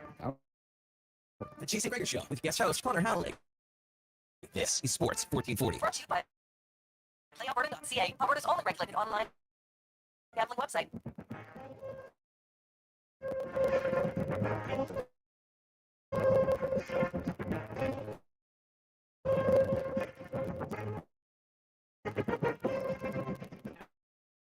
It is the Jason Gregor Show here on Sports 1440, brought to you by PlayAlberta.ca. Head over there today, check out the Gregor picks, all boosted. PlayAlberta.ca. Remember to use your game sense. Lots of text rolling in here. What's going on? The post-game show with Gazzola back today was so funny. You get so mad at callers. I'm pretty sure the producer would do it on purpose. We had some gems on the 1260 post-game show. There's some people that called in every night, maybe after a drink or two. Felt like that sometimes. But, it's good times, good memes. Right now, I'll get to the fantasy football report brought to you by Legacy Heating and Cooling. With no payments, no interest for 1 year on your furnace or AC. Bundle them together and save more at legacyheating.ca. Wanye, should we do it? Let's do it. We'll open up the phone lines. Yes. 1-833-414-1440. If you want to call in, got a question about fantasy football, we'll open up the phone lines here. You can still text us. Manny says never take calls. Text allows you to choose content. Well, see me sitting in the host chair. I'm like, yeah, you're right. Wanye just is embracing the madness that could ensue. Oh, I just want to hear people think. All right. Well, and you know what? If you want to talk Oilers, we can do that too. I'd love to talk We'll open the phone lines for the next 10 to 15 minutes. If you guys want to call it, we'll allow that. In the meantime, my thought for this segment, because we did try to get a guest rolling in. If we're looking at fantasy football, do you get into it? No. So it's not a sport that you're a big fan of? I'm learning the storylines of the NFL. I'm on season 3. I think several things going into this season. Yeah. But not enough to play fantasy. Well, everyone get frustrated with me. It's pretty fun. I got my first draft tomorrow. Depending on position, I think it's interesting. We had a listener, Bruce. He came in to pick up a prize yesterday as well. And I kind of got on the topic of like Puka Nacua. And that one to me is very intriguing because on field, he's really good. But there was an off-field incident where he said some things and bit a woman. So there could be a suspension coming. It's looming, which I think might hinder his draft stock. We know when he's on how good he can be. It seems like these speed bumps are leading to better things for him, which is the way you have to grow after an incident like this. But I think the top 3 are kind of locked, especially in a PPR league. Jahmyr Gibbs, Jamar Chase, Bijan Robinson. If I'm picking third, I'm content with either of those guys. After that, it gets a little bit messy for me personally. You got Puka, you got Jackson Smith and Jigba in there as well. Amon St. Brown, if it's PPR, you're always going to like that. But Jonathan Taylor, he's standing out to me. That's the guy I do like. CeeDee Lamb, James Cook, right in that category as well. CeeDee Lamb, another one if it's PPR. Christian McCaffrey, I've seen him going all different places in mock drafts. Some people have him going as high as 6. Some have him slipping a little bit lower. Maybe some people concerned with the injuries. So a bit of confusion around that. Fergus from Edgar says, hey guys, draft tomorrow. 4th overall, who do you think I take? And like as I was just saying, I don't necessarily love that. I think the top 3 are kind of set. If you're picking first, it's going to be preference. I'll probably go Bijan or Jahmyr Gibbs. If I'm picking third, you're probably content with Jamar Chase. 4th, though, I guess it depends. If you can follow up with the PPR league, that does change things just a little bit as well. Because there's going to be that temptation for Puka Nacua. But I would be a little worried. Jackson Smith and Jigba might be a little bit safer. I'd rather have the quarterback in LA throw to me than Sam Darnold, but Darnold won a Super Bowl. We could probably drop that slander. Declan, if you were picking 4th, and let's just say Gibbs, Chase, Robinson are all gone. Are you going receiver, Puka Nacua, Jackson Smith, Jigba, Amon St. Brown? You thinking running back, Jonathan Taylor? What would you be doing? I mean, I'm bullish on. I think first of all, let me actually say this. I actually think that's one of the worst spots to draft because I think there's a really clear top 3, and then I think there's like a lot of debate, discussion. Are you playing PPR, half PPR, standard, all that? We don't have to talk about it. I would probably lean Jackson Smith and Jigba, but part of me thinks there's no way he'd be able to duplicate his season last year. I would want to go CMC because of the receiving upside, but the injuries are just such an issue. And it just seems a little too high for Jonathan Taylor and that Colts offense. So I guess I go JSN, but like I honestly think drafting fourth this year might be one of the worst spots. Yeah, I'm with you. There's been years in the past where like I might drop down to that spot if it was my choice, just to see how it plays out. Still Bijan says I'm 16-team league. That's crazy. Assume Bijan, Jib, and Gibbs go for a second. How ballsy would it be to take Jonathan Taylor instead of Jamar Chase? I think it'd be very ballsy for Bijan, depending on PPR once again, because that's always a nice little perk there. If we went to But dude, also in a 16-team league, I gotta be ballsy. You gotta swing for the fences a little bit. At number 3, though, I mean that feels a little early for me. If you go back, to last year, only one player had over 400 fantasy points, and this is PPR. I do believe Chris McCaffrey kind of sat alone. Puka Nacua was there. He's going to drop off. So I don't know. I like Jonathan Taylor though. That's the thing. I'm a huge fan of Jonathan Taylor. I think in that offense it could be pretty good. They bring in Keenan Allen, you got Alec Pierce to stretch the field, who I'm kind of worried about week to week as a fantasy player. That's just my little tidbit there. But I think it'd be ballsy. I don't know if I would do it. I think I still might lean Jamar Chase because they are going to be throwing that football a lot in Cincinnati. If they stay healthy, I like it. Okay, we got a caller. We got Doug on the line. Doug, I will ask you, how is it going today? The sun is shining and it's not raining. So what do you want, eh? Perfect. Sounds perfect. We don't have any windows, so we don't really know. But it sounds I'll take my word for it. It's nice outside. nice. What's on your mind? Well, listen, guys, you were talking about the Oilers earlier on and whatnot. And I'm going to give you my perspective, and I'm going to ask you what to do type thing. Sure. A lot of questions with this team coming into this season. There's no doubt about it, right? Goaltending's questionable. Defense, yeah, looks okay, but still a few questions there. Forwards, to me, we have a lot of depth in our third, fourth lines. I'm still not 100% sure about our top six, who's going to do what now that Savoy's potentially going to be out for a while. I know we've got $4 million. You want to hang on to it as long as you can to see what you really do have. I'm going to ask you guys this question. If you're the king of the world and you can do what you want to do and tell Mr. Case what you want to do, what would you look at? Where would you go if you had a choice? I guess I'll lead off here, Doug, and thanks for the call. Appreciate it. I think in the top 6, I'd be pretty content with the first line. Assuming Isaac Howard can hang around there, top line, left wing, I'm good. David Hyman. Your second line, Draisaitl, Puck, Colson. I mean, that's where the questions kind of arise, I would say. Could Kasperi Kapanen jump up into that role? I'd love to give him that opportunity. Like, I think in the past when he's been healthy, he's been really fun to watch. If he can slide up into that spot, all of a sudden you have a bit of a third line question with Rodney Hopkins and Jason Dickinson. Could go there. On daily faceoff, we've got Matthew Joseph, Szymanski, Trent Frederick. That's interesting to me. So is there anyone else there that you could go get to fill the spot there? Or, is there someone in the organization like you're not talking about Matthias Janmark? We've talked about PTO potential if, Curtis Lazar, but that doesn't really help you necessarily in that spot. On the back end, Wanye,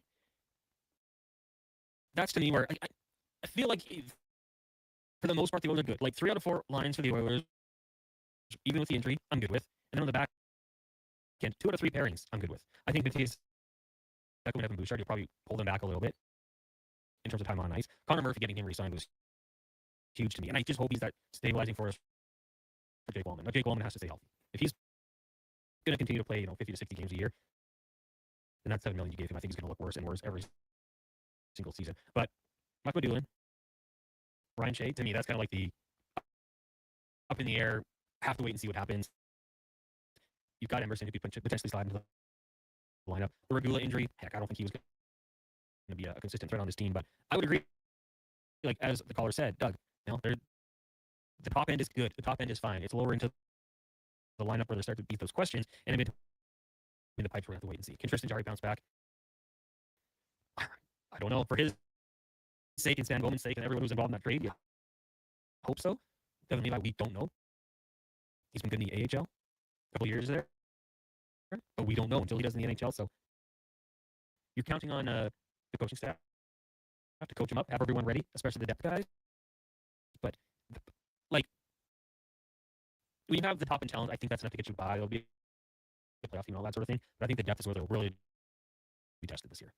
I think you got to stand pat right now. There's so many questions, like you said, Connor, going in with the new coaching staff. Who's even going to take to this new regime? Who looks good on paper right now on August 28th? And 20 games into the season could be completely different. We can't be going through maxed out all season against the cap. We got to have a little bit of wiggle room. Yeah.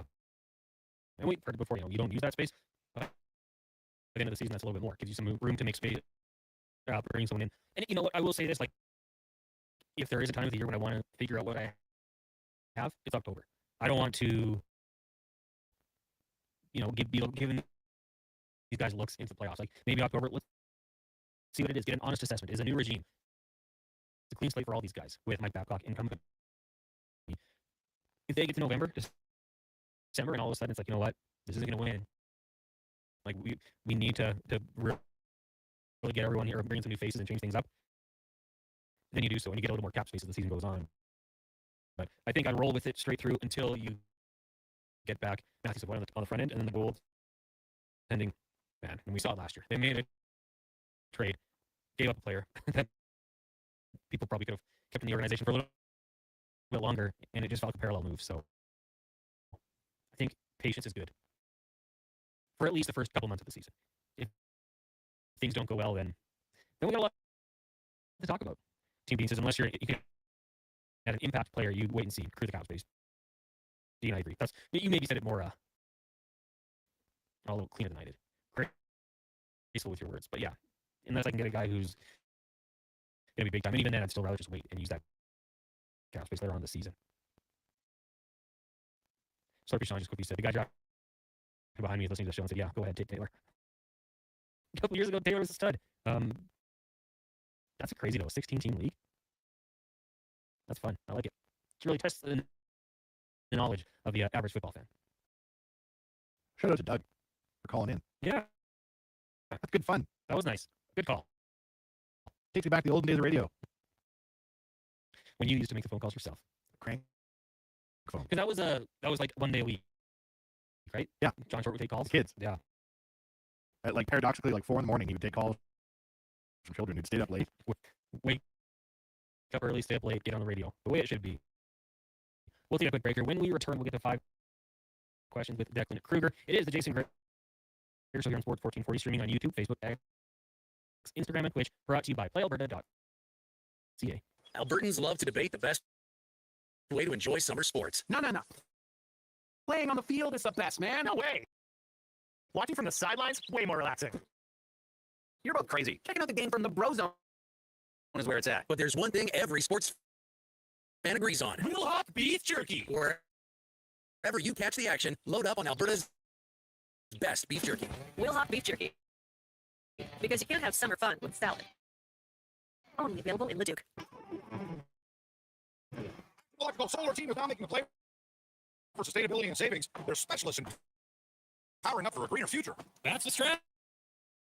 Designing and installing high-efficiency solar panels. They're helping homes and businesses combat rising utility costs by harnessing the power of the sun. Smart move for efficiency and the environment. Hire the Action Electrical Team to bring home a win for your project. Visit actionelectrical.net. Tap into the fun of Play Alberta's most popular casino games. From the fast-paced spins of Cash Eruption to the retro thrills of Sevens Wild, online excitement is always at your fingertips. Spin through your choice of popular slots or discover Alberta exclusive games you won't find anywhere else. Visit playalberta.ca/Gregor to learn more. That's playalberta.ca/Gregor. Must be 18 plus to play. If you gamble, use your game sense. Guys, there never seems to be enough time in the day. But you need to make time for this. Ken Franchak here. If you're 40 or over, a quick PSA blood test is crucial for early prostate cancer detection. The Prostate Cancer Center's Man Van is a mobile health clinic driving change for men's health. A few minutes could save your life. To get the Man Van out to your business or event, book today at getcheck.ca. Hey, hon, I'm getting expressions and images to frame my Hockey card collection in the man cave. Perfect. I'll come with you and bring our wedding photos. For sports memorabilia and family treasures, expressions and images, your local custom framer since 91. You name it, we frame it. Craving a dining experience that rises above the rest? Head to Summit Restaurant in the Silent Ice Center, just minutes from South Edmonton Common. Savor exceptional house-made pizza, delectable entrees, and expertly crafted cocktails in a stylish, modern atmosphere. Perfect for a casual meal or a special night out. Summit offers a refined experience where every bite and sip reflects our dedication to quality. Elevate your dining experience. Make Summit Restaurant your destination tonight. 1 in 3 Canadians aren't getting enough sleep. Let them help you sleep better for less. Save 40% on the Steely Crown Jewel Resort mattress. Get sheets starting at just $49. And buy one pillow, get the second for just $10. Plus, take up to 55 months to pay with no interest and no money down. And with next day delivery in Edmonton, you can start sleeping better right away. Some conditions apply. OAC. See in store for details. The Brick. Saving you more. Employee pricing is back at Nisku Ford. Pay the same as Ford Motor Company employees. Plus, get the benefits of being a Nisku Ford customer. You'll have the best selection of new Ford vehicles from our great lineup of SUVs, Bronco Sports, and Explorers, right up to the Ford Expedition. And Ford trucks from the Ford Maverick, Ranger, F-150, and Super Duty. Ford employee pricing is the biggest event on the Nisku Ford calendar. But hurry, it won't last forever, and inventory is limited. Take advantage of employee pricing today at Nisku Ford. Expectations. For over 60 years, the folks at the Outlaw Boots have been selling the best Canadian-made boots. Handcrafted in Winnipeg, Canada West makes the best quality cowboy, biker, and work boots for the Outlaw Boots. With replaceable soles and heels, why buy cheaper quality? Like area adjusted and Red Wing made in China. Canadian made is better. Support Canada's workers and the Outlaw Boots for the best boots. So save on boots by Save on Foods. That's the Outlaw Boots, 3340 Gateway Boulevard. On the east side of Save on Foods, Canada West and Diablo Boots, the two best names in the boots business.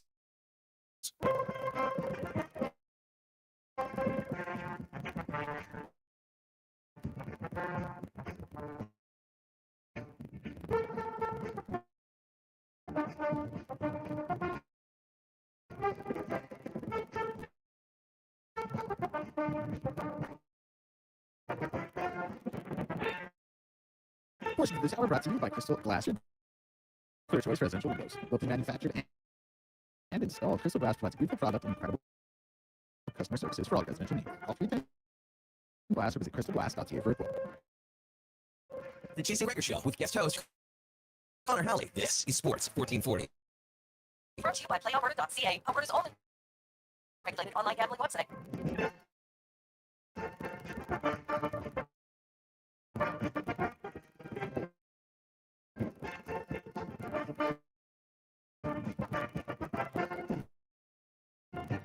.445, welcome back.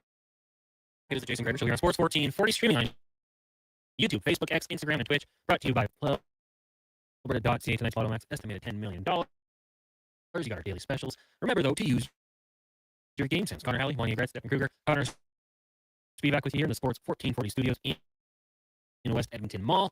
Still to come on this show. Mark Specht will join us at the top of the hour. We'll have Alan Mitchell, the host of the Lowdown with Low Tide, as well. But right now, we'll get to 5 questions brought to you by The Brick. This sleep sale is on now. Save 40% on the Sealy Crown Jewel Resort mattress. Get sheets starting at just $49. Buy one pillow, get this looking for 10. Only The Brick and TheBrick.com. It's time for 5 questions on the Jason Gregor Show. Okay, question number 1 today on the Lowdown, my definition for the top 5 biggest questions for the Oilers this season. What are yours? 5 each? Well, I would think just one probably. Oh. What's your biggest question? I think it's just the goaltending. There's so many different storylines that could emerge, especially if someone's going down with an injury early on in the year. It's the most interesting thing to me would be, where's the goaltending at? If I don't want to take yours, I would think my biggest question is just the new head coach. I mean, we know he has a track record of being a head coach. We also know there's been questions. That's place he wants to even get there. So I assume he's learned from that and things will be better. But when you bring in a head coach, I think that's always going to be a concern, a question, a storyline, which I think it will be, and I think it could be the biggest one because there's huge ramifications with Mike Babcock. Good be good. Question number 2. Create a trade package for Connor Hellebuyck that you would make if you were Stan Bowden. Well, we need to get probably Tristan Jarry out of there. We got to clear up some cap space. So I'm starting with that one. I guess he probably wants to play some. And the Jarry and Skinner you're running this year, I don't know.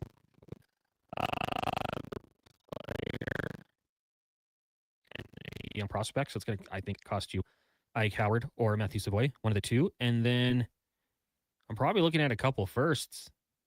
We don't have the one here in 2027. You got 2028 and 2029. Funny enough, that second round pick is what you gave up to get Tristan Jarry in 2029. So you'd be without a first and a second round pick there, but you'd have Connor Hellebuyck. So I guess that would be my initial package. I don't know what they want. Apparently there's been offers and it hasn't been quite a Chevrolet's standards. But I'm thinking a couple players right now and a couple picks. Oilers don't really have any top end prospects up and coming. So I guess that would be it for now. From that. If we lived in an alternate universe where you could get Connor Hallebuyck, Declan, I think the answer is whatever it takes, whatever they would want for Connor and Leon. Who else wouldn't you ever move? Not moving Hyman. Oh, really? I don't think so. I'd move Hyman for Hellebuyck. He's a little older, a little injury prone.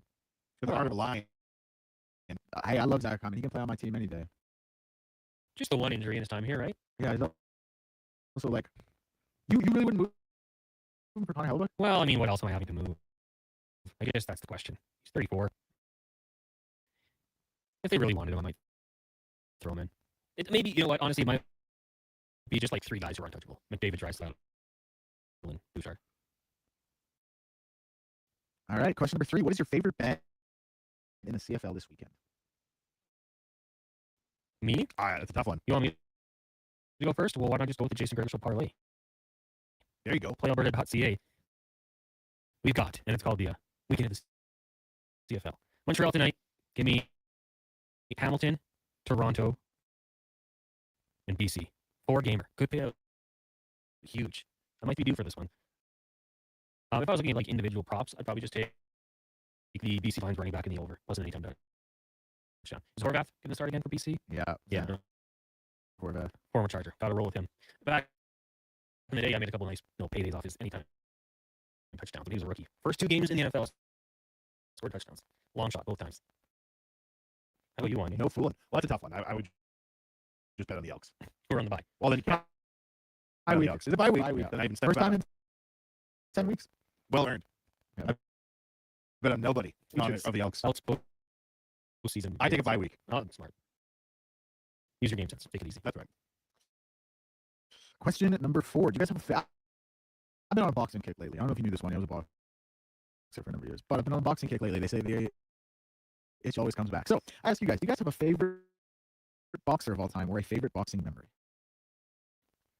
I like Mike Tyson. I know that can be problematic in some corners. I think the whole sport is problematic if you really want to look at it through a lens of the human experience. But when he went on Joe Rogan and he was all big and fat, and he was like in his cannabis era where he was promoting the cannabis company he owned, and Joe Rogan's like, well, are you ever going to get back to training? Like, do you do any exercise? He's like, no, I can't. I'll get too crazy. Like, it'll reignite the fire in me. And then the next time he came on, he was coming on to promote his fight. And he just looked like an entirely different person. Like, his demeanor was so different. You could really see it. That's a top memory. And then when Tyson came out of jail, and his first fight back, all he wore was a white towel. And he came out into the ring and just, like, stared a hole through space and time. Unbelievable. Wouldn't it be wild if I just said Jake Paul and believed it? Juliana Marjanovic would be up there. We had her brought up last time because we talked about favorite Canadian boxers. She'd be up there. Jack, favorite fights? He wasn't my favorite boxer, but I got engulfed by the situation. I went to Shanks once and watched Manny Pacquiao. And which fight? Do you remember? Couldn't tell you. Wait, year was it? Do you remember what it was? I can probably say the fight. No, couldn't tell you. Not even a rough year? Maybe like between 2007 and 2015. Okay. When he fought 14 times. I don't know. I went to Shanks with my buddy Keith, who was a boxing fan, and we watched it. And then we also worked at Save-On with a lady, and her family was from the Philippines. And whenever he fought, they'd like rent out a hall and put it on a big screen and have a party. Like that's how big he was. So I think just getting to go watch Manny Pacquiao at the peak of his popularity and what he could do was pretty cool. So I'd say like favorite fight memories probably that. More so for the experience. I don't have the depth of knowledge that you do, Deck. But before you go to question 5, what was yours, or what is yours? Well, I think my favorite boxer of all time would probably have to be Sugar Ray Leonard. He was also my dad's favorite. My favorite that I like kind of came onto myself was Errol Spence Jr. And I think my favorite boxing memory, it was either watching the first Deontay Wilder Tyson Fury fight at the Pine with my friends, because we just had such an amazing time. But it was either that or watching Errol Spence beat Kell Brook to win the IBF welterweight world title in 2017. I watched it by myself on my phone at like my dad's kitchen table and had a blast. So I watched Conor McGregor at the Pine, that fight where he won in 12 seconds or whatever. The Jose Aldo fight? Yeah, that was I crazy. literally looked up and everyone's celebrating. Like, did I miss it? Yeah, that's so fast. That was a crazy one. Question number 5. Give me your Mount Rushmore of rookie mistakes. This is a great question, Ted. Thank you. Like, I like it too. Yeah. Thank you. Okay. Are you ready? Yes, I am. First of all, I'm a big fan of not paying for parking. When I get caught with the amount of stuff I get away with, Declan, it makes it well worth it. Yeah. You'd be amazed how often I just go and run in somewhere, and I'm like, I'm not paying for nothing. I think it's a rookie mistake if you're going to be less than 5 minutes paying for parking, personally. I think saying no to a bag at a drive-thru is kind of a rookie mistake. Because you go, you know what? Here's the bag. And oftentimes, they don't charge you. Thirdly, coat check at the club. You can't tough it out and get into the club without a coat check, or keep your coat on in the club. Come on now. And then the last one, this is the masterpiece of rookie mistakes. Answering spam calls. That's a great one. You don't know That's that person calling you. It's not that girl you hope it is. It's a spam city calling. And if you pick up, the next week of your life is hell. I like that one. That's a great one. All right now. I did not read this question correctly. I thought you meant like rookie mistakes. I'm like, oh, sleeping in is probably like a rookie mistake. You know, not studying your playbook is a rookie mistake. I was thinking totally sports here when you said that one. So I'm kind of going on a freestyling here. Rookie mistakes I've made in the past: when you forget to cancel a free trial, all of a sudden you're stuck with a monthly charge, or even if it's like an annual one. There's a certain thing that I subscribed for, and it locked me in for another year, and it wasn't cheap. So that was one that probably stands to me.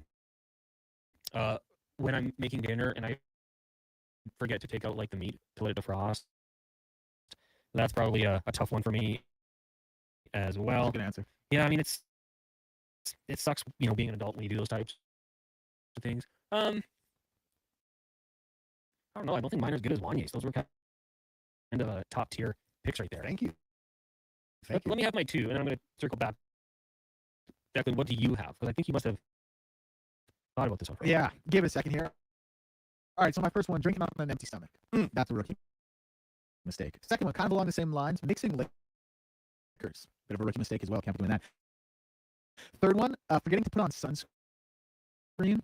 Rookie mistake. Rookie mistake. And then the fourth one, thinking you can get the puck off of Connor McDavid on his own entry. Oh, no, That's a you rookie didn't. mistake. That's a rookie mistake. Well done, Deck. Thank you. Another one, I wanted to find a way to add it on there, but I didn't really know how to word it, is like when you're 18 and think you can, you're like, you think you can talk to the hottest girl at the bar. It's like, no, you can't. Don't try. That's a rookie mistake. Well, what if you don't try? What if you just do try? I know, you got to go for it. I get that, but you're not going to disagree with me too much on this one. When I was in my club era, I considered it a point of pride to be turned down. It means I was out there pushing the boundary and saying, hey, gal, how you doing tonight? How's things? If you don't try, you never know, Deck. Did you have like a problem with that? Because I don't know. I wasn't the most confident in my younger days, so I just feel like, yeah, you know what? I won't even go. Reject them before they reject me. I never had that false sense of confidence, maybe. Like, you just got to sell this. the biggest thing this comes down to from your self-awareness. You got to know. You got to know. Know what? You got to know that, like, if you're 7, let's big game at the 10. No. Go to the top of the pyramid. Work your way down. That's the advice from Wanye on a Friday afternoon, kids. Rookie mistakes for me, because like a couple other ones that really bug me. Putting off shoveling, and then my wife driving over the snow on the driveway, patting it down. It's not for everyone. Most people don't care. And on the top of like Declan's like not mixing alcohol. If you ever take an edible, some vitamins, and don't have snacks, ooh, no, not good. Gotta have the goodie cupboard ready to go. Rookie mistake. But not. I'm thrown off because I had like all my like football and like, you know, those type of rookie things, and didn't even pick up on that one. And honestly, and when I read it, I'm like, that's the best question.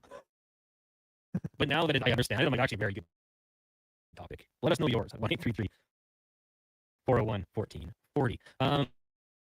We'll take a break here. When we come back, we got Low Tide, we got Spec, we got Wanye's World, and maybe even some more. Keep rolling with the text 1-833-401-1440. Right now, Sports 1440 update with Declan Kruger, brought to you by Northgate Chevrolet Buick GMC. For the remainder of August, proceeds from every vehicle sold will go towards the Summerland wildfire victims. Get a great vehicle and support for a great cause. Only at Northgate. This is a Sports 1440 update. Breaking news coming out of the NHL. Cale Makar signing a record 8-year deal with the Colorado Avalanche with an AAV of $20.4 million. MLB scores right now, 2 games tied 0-0. Marlins Nats at the bottom of the first and the Dodgers Tigers at the end of the first. Blue Jays will be in action at 5:15, playing host to the Mariners with Dylan Cease on the bump. And one final today saw the Reds over the Cubs 10-8. Ravens currently lead the Commanders 17-0 in the second quarter of their preseason game. Getting going in just a moment's time here. We'll see the Falcons and the Dolphins, as well as the Texans and the Panthers. Late game, we'll see the Vikings and the Broncos. WNBA scoreboard around the league. Game set to get going at 5:30 with the Fire and the Dream and the Sun and the Fever. Toronto Tempo in action at 8 o'clock against the Aces, as are the Washington Mystics and the LA Sparks. And CFL Week 13 getting going today.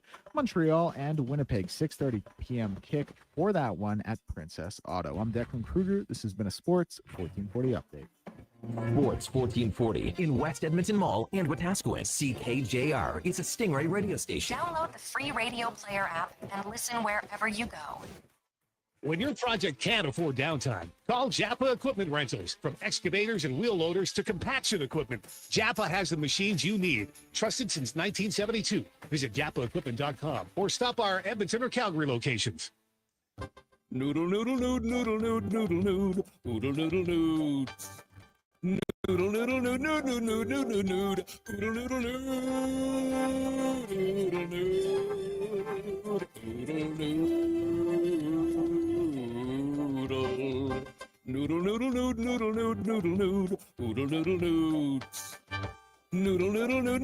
noodle, noodle. Throw the load down to Oodle Noodle tonight because dine-in is open. Action Electrical's testing team is on defense duty. They're the guardians of safety and compliance, a critical part of any lineup. Precisely. They perform rigorous safety and code compliance testing for commercial operations. Think of them as the referees, ensuring everything is up to standard before disaster strikes. Their preventative plays are legendary, spotting faults early. Hire the Action Electrical team to bring home a win for your project. Visit actionelectrical.net. Hi, Mike here from Northgate Chevrolet Buick GMC. Car shopping sucks. That's right. Going back and forth 100 times just to get a price. Give me your credit card for a test drive. What's all these extra fees? That sounds ridiculous. At Northgate, we do things a little differently. Good deals on new, pre-owned vehicles, good people, and a great selection. And don't forget about our employee pricing. Stop in and see us today, 13215 97th Street, or visit us online at northgategm.com. You're in Northgate country. This summer, cheer on your favorite teams at Sully's Sports Bar and Lounge. Never a bad seat in the house with tons of big screens. Plus, Sully's Big League menu has it all. Small bites and big bites, game day food and drink features, something for everyone. From the gridiron to the diamond, This is the place to catch all the action all summer long. Sally's Sports Bar and Lounge at all 3 Century Casino locations, Edmonton, St. Albert, and Century Mile. Every day is game day at Century Casino. School's almost out, and road trip season is just around the corner. If your brakes sound like they're grinding harder than a hockey fourth liner, it might be time to visit Napa Auto Parts. Napa has all the quality parts, tools, and know-how to help keep your vehicle running smoothly and road ready. With over 85 locations in Alberta, visit your local Napa store today or shop online at napacanada.com. That's Napa know-how.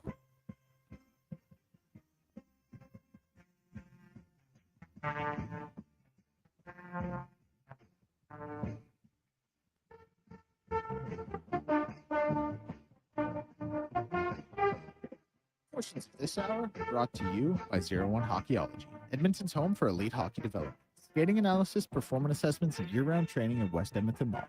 Elite hockey development at 01.ca. That's ZERONE.ca. The Jason Gregor Show with guest host Connor Halley. This is Sports 1440. Brought to you by PlayAlberta.ca, Alberta's only regulated online gambling website.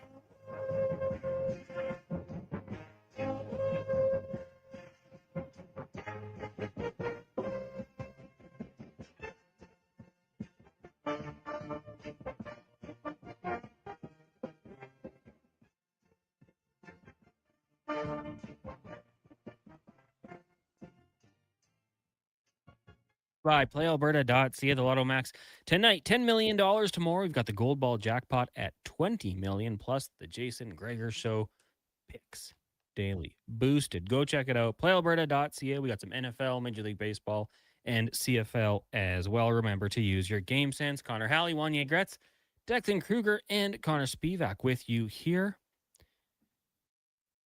Next line, 1-833-401-1440.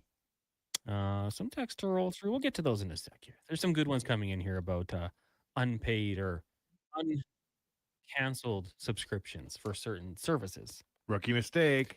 Got to watch out for that. I've been got a couple times with it. Right now, though, we're going to get to the spec report brought to you by GS Construction. They're hiring operators, pipe layers, and a superintendent. You can work for a fantastic company that loves to promote from within with great benefits. Also, huge sports fans. Apply at gsconstruction.ca and search careers, as we are joined by Mark Spector of Rogers Sportsnet. Spec, happy Friday. How you doing today? Awesome. Beautiful day. Weekend coming. No Elks game this weekend. Got to just kind of kick back and watch the Blue Jays lose, I guess. They could win, right? I mean, it's possible, but maybe more than likely not. So you got 2 CFL games as well, which should be good, Spec. But I guess, we've been kind of fortunate back-to-back days. We've had big news breaking in the NHL world. Yesterday, Connor Halley and the big trade request going public. And then today, Cale Makar really cashing in, becoming the first player to get north of $20 million. We also found out that Malcolm Celebrini said he left money on the table. But the deal for Cale Makar, it's been debated on both sides so far on the show today. But, Declan bringing up some good points with the cap going up. It may seem big, but, it's manageable. You can still win with that deal. Yeah, listen, the cap is, we all understand the parameters of the cap, and we all understand that the best player can make up to 20% of that cap, and no one's done it before. What's this at 17.6 or something? Mm-hmm. So, it's listen, I think if you're fortunate enough to have a player like Cale Makar on your team, a top 5 player in the National Hockey League, you should have to pay him. There's going to be, I think a few years from now, there's going to be probably 5 or 6 teams that are all paying somebody the cap and very close to the cap maximum, because those are the 5 or 6 best players in the league. And if you don't want to keep them, someone else will gladly pay Connor McDavid, Nate McKinnon, Cale Makar, right? Maybe Leon Draisaitl, Kucherov, some other team, they'll pay him if you don't want to pay him. And it is kind of funny because like you said, it's just going to go up. And in 5 years, we'll probably look at Makar's deal and say, oh, what a steal. Because I'm looking at Evan Bouchard right now at 10.5. That's a steal. There's guys making $12 million, and in comparison, you're like, okay, it's getting worse. So just more and more reason to lock up your young players when you can. Yeah, right, and less reason for an agent of a young player to sign an 8-year deal. Yeah, You know, so sure, this is the push and pull, like, it's awful hard to tell a kid when he's, you know, let's say you sign when you're 18, let's say you're signing your next contract when you're 21, and someone offers you, you know, 8 or 9 million a year. Oh boy, like 8 times 8, that's $64 million. It's awfully hard to tell a kid, don't take all that money, wait and get more later. You know, that's life-changing money. So, you know, sure, the bridge contract, the non-bridge contract, we're always going to have this argument. But what I think we won't argue about anymore is we've seen the last Connor McDavid that didn't take a raise and is making 12.5 for the next 2 years. That we're going to look back on, like, university students will look back on that contract and write thesis papers because it's like the rare gem, right? Do you think when he comes to time for him to get that next deal, he is Yes. max? Yes. And he should. Like, he Yeah. absolutely should. He's the best player in the world. He should make the most money of any player. There's absolutely no doubt of that. And I'll tell you this right now, whatever the number, if he would, if he comes to Daryl Cates and says, I'll sign with you for a long time and you got to pay me fill in the blank, Daryl will dive across the table to sign Connor McDavid. He is worth so much to this franchise monetarily and other ways, obviously. But that's my feeling is, you know, a year from now, we're going to be talking about should they trade Connor McDavid with 1 year left in his deal. And it'll be a topic of conversation and we'll all have our opinions. But it's my opinion that owner Daryl Cates will never trade Connor McDavid no matter what. And you're very accurate. I mean, on ice, we all know how valuable he is, but off the ice, I know it became a little bit easier to sell sponsors or acquire sponsors when you have 97 wearing your blue and orange uniform. You know, think of people who buy tickets. Certainly as a media guy, I can't tell you how many times I've said to people who say, gee, Spec, you've been covering hockey a long time. Don't you, you know, you must be near retirement. Don't you get sick of going? And my answer is always, I go to the rink every night and I watch Connor McDavid and Leon Draisaitl play. Like, retire from what? You know, what are you retiring from? Watching the best player in the world and the next guy who's awful close. Like, I could stay home and watch them on TV. Why wouldn't you go to the rink? Spec, we were actually talking yesterday, just want to sidebar here, about the best athletes we've ever seen in person. So you talk on that, like you watched for the last, 7-8 years here, maybe for 9 years. These two guys go out there every night and play hockey, two of the best athletes, two of the best Oilers we've seen. Who are some of the guys that stand out to you? Like you think back and say, that's really cool that I got a chance to see insert name here play. Hockey, any sport. Well, geez, I mean, I watched Usain Bolt win the 100, 200, and 4x1 in Beijing. I think he was the first guy that did it. That was, you know, never forget that. Obviously, I was young enough. Like, I showed up in the press box with my Gateway press pass, thanks to Bill Tuelli, the press director at the time, back in about 1986. So I got a real eyeful of Messier, Gretzky, Curry, Coffey, you know, Anderson. From that perspective, anyone of our age, my age, who grew up in the city, like, you know, that's the greatest. I'm here to tell you, it's the greatest hockey team that ever played. And I think the poll the NHL did called the 85 Oilers the best team ever? I forget which one, but that was pretty cool. You know, I've seen covered a couple World Series, saw Jay-Z and Alicia Keys sing that New York song in Yankee Stadium before World Series one day live. That was unbelievably cool. You know, interviewed Barry Bonds, got blown off by him. I'll never forget that. Can you tell that story? Because the Duke. Oh my God! But I've never heard it from you. I've told it a million times. I'll make it short. I'm at Cactus League. I'm going team to team to team. I go one day Cubs, one day Giants, one day Angels, and I wheel into the Giants dressing room clubhouse in the morning, and all the reporters, they're all sick of Barry Bonds, and they're all scared. Not scared, but just he was a weird act and a very hostile man. And I said to some of the beat guys, like, hey, I think Pedro Gomez I was talking to, the late ESPN reporter, I said, what about Barry? Like, who talks to him? They go, good luck. take a stab. So I figured I'm in town for one day, pal. So I wheel up to Barry Bonds' stall, and he's sitting there with his back to me, and he turns around over his shoulder. He looks at me like I'm some kind of a not even human. And he goes, "What do you want?" I go, "Hey, Barry, I'm just in town for a day. Like, you got a little time for me? I like to talk to you, ask you a few questions." And he doesn't answer for about 15 seconds. It seemed like an hour. And then he says, "Where are you from?" No, sorry. He goes, "Where are you from?" And I said, "I'm from Edmonton." And he just kind of shakes his head and he says, "Edmonton." And he starts walking away and he goes, "Edmonton. Man, Edmonton." And he walked into the showers. That's the last I saw of him. Like, how a guy from Edmonton would deign to ask Barry Bonds a question. So he was a sour old bugger. I didn't like him much, but that's okay. I was in a big group. That you could tell that story, and I think that's one of the guys where everyone would say, "Yeah, that sounds about right." Like, no one's gonna call BS on that story. It sounds 100% accurate. So on the flip side, who's the nicest athlete you've got a chance to catch up with? Oh, geez, a lot of them. I remember talking to Larry Walker at another Cactus League stop. In like the 4th inning, they pulled him out of the game, and back then, I was the only Canadian guy there, and he's the only Canadian player, and the PR staff for Colorado said, "Just go down to the clubhouse and talk to him." So I went down the 4th inning and talked to him for like a half an hour, just me and him in his stall. And he was just the nicest. Once he found out I was from Canada, he just pull up a chair, son. He was awesome. Oh my God, there's so many. Al Iafrate is one of my favorites ever. I mean, there's been so many good guys out there. Dougie Wade, Bill Guerin, Mike Modano, all those old Dallas Stars. Brett Hull had a great relationship with a whole bunch of guys, but Al Iafrate was awesome. I'll bore you with another story I've told a few times. I remember going in and talk to Al Iafrate in the visiting dressing room after a practice. And you walk up to him and you go, "Hey, Al, Mark Spector, do you have a minute?" And he says, "Meet me at the stick bench."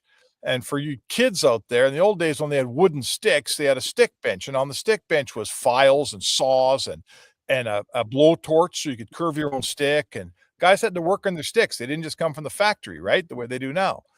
So you go to the stick bench, you stand there for 5 minutes, and out comes Al Iafrate. And he's got a cigarette behind his ear, and he's got another cigarette in his hand.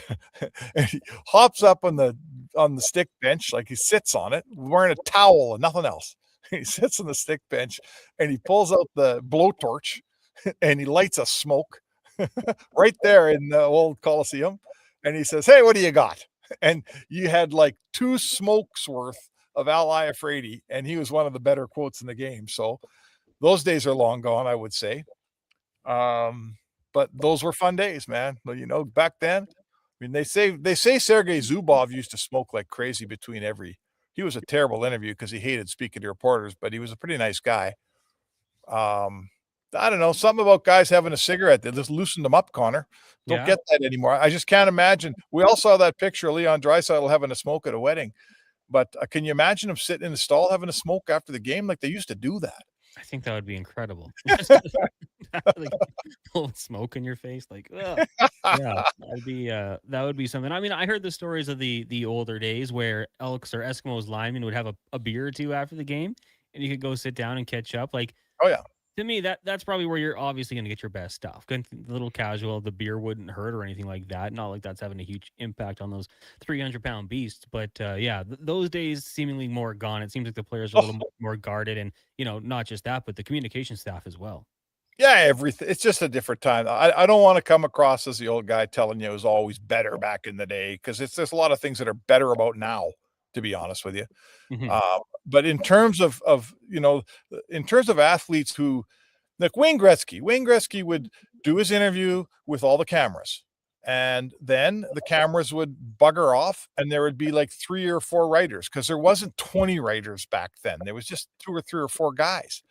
And then he'd sit down in his stall and he'd open a beer, and then you'd do the writer's interview, and it was so loose, and it wasn't on camera. And if he misspoke, he just said, no, scratch that. Here's what I meant to say. And nobody printed the thing that he didn't mean to say. You know what I'm telling you? It was Yeah. just loose and non-threatening for athletes. Today's athlete, I understand why they're more on guard, because there's more ways they can get burnt, so it's still a great job, and it's still fun to get to know these guys. And if you do it right, you can still have some good interviews and some in-depth stuff and get to know players.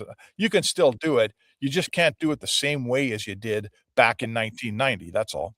Yeah, and I mean, we saw that most recently. It was at like Leon Draisaitl just recently, where he talked about the new coach and being coached, and people are just taking the like 4 words from the entire quote, putting it as their headline just to get clicks. And Oh yeah, my God. I understand why athletes are like, okay, this is not what I want to happen. The older days, like you mentioned, to just say, no, that's not what I meant. That came out wrong, and you can correct it. I mean, that's just how it should be, right? Oh my God. I mean, sure. And you respected that. And if you did that for a player, then they trusted you and gave you way better stuff. And, now, I mean, sure, I know that happens to players all the time. Hell, it happens to us in the media. It happens to me, right? I ask a question, and Spit and Chicklets doesn't show the answer. They show the guy for about a half a second, and it looks like he blew me off, when in fact, the guy gave me an excellent answer to my question. But when it goes on the internet, it's like, aha, that guy blew Speck off, didn't even give an answer. And that's someone in the media screwing someone in the media, right? Mm-hmm. So it's, in today's world, I mean, maybe we're going on too long here, but like now it's not just the guy that's on question, the athlete, or that's on camera. I and you as the reporter asking the question, we're on camera too, right? They're recording our question just as much as they're recording Connor McDavid's answer. And like, I get it. That's reality. And I'm living with it because I don't frankly have a choice, but I don't think any of us signed up to be the story. We all signed up to ask the questions and be the journalists. But now there's a lot of days when, you can be the story if things don't go your way. It's happened to me, and it's not what I signed up for. That's for damn sure. Yeah, I mean, I've seen it how many times where you can tell that a writer is asking a question because they're doing a story on something.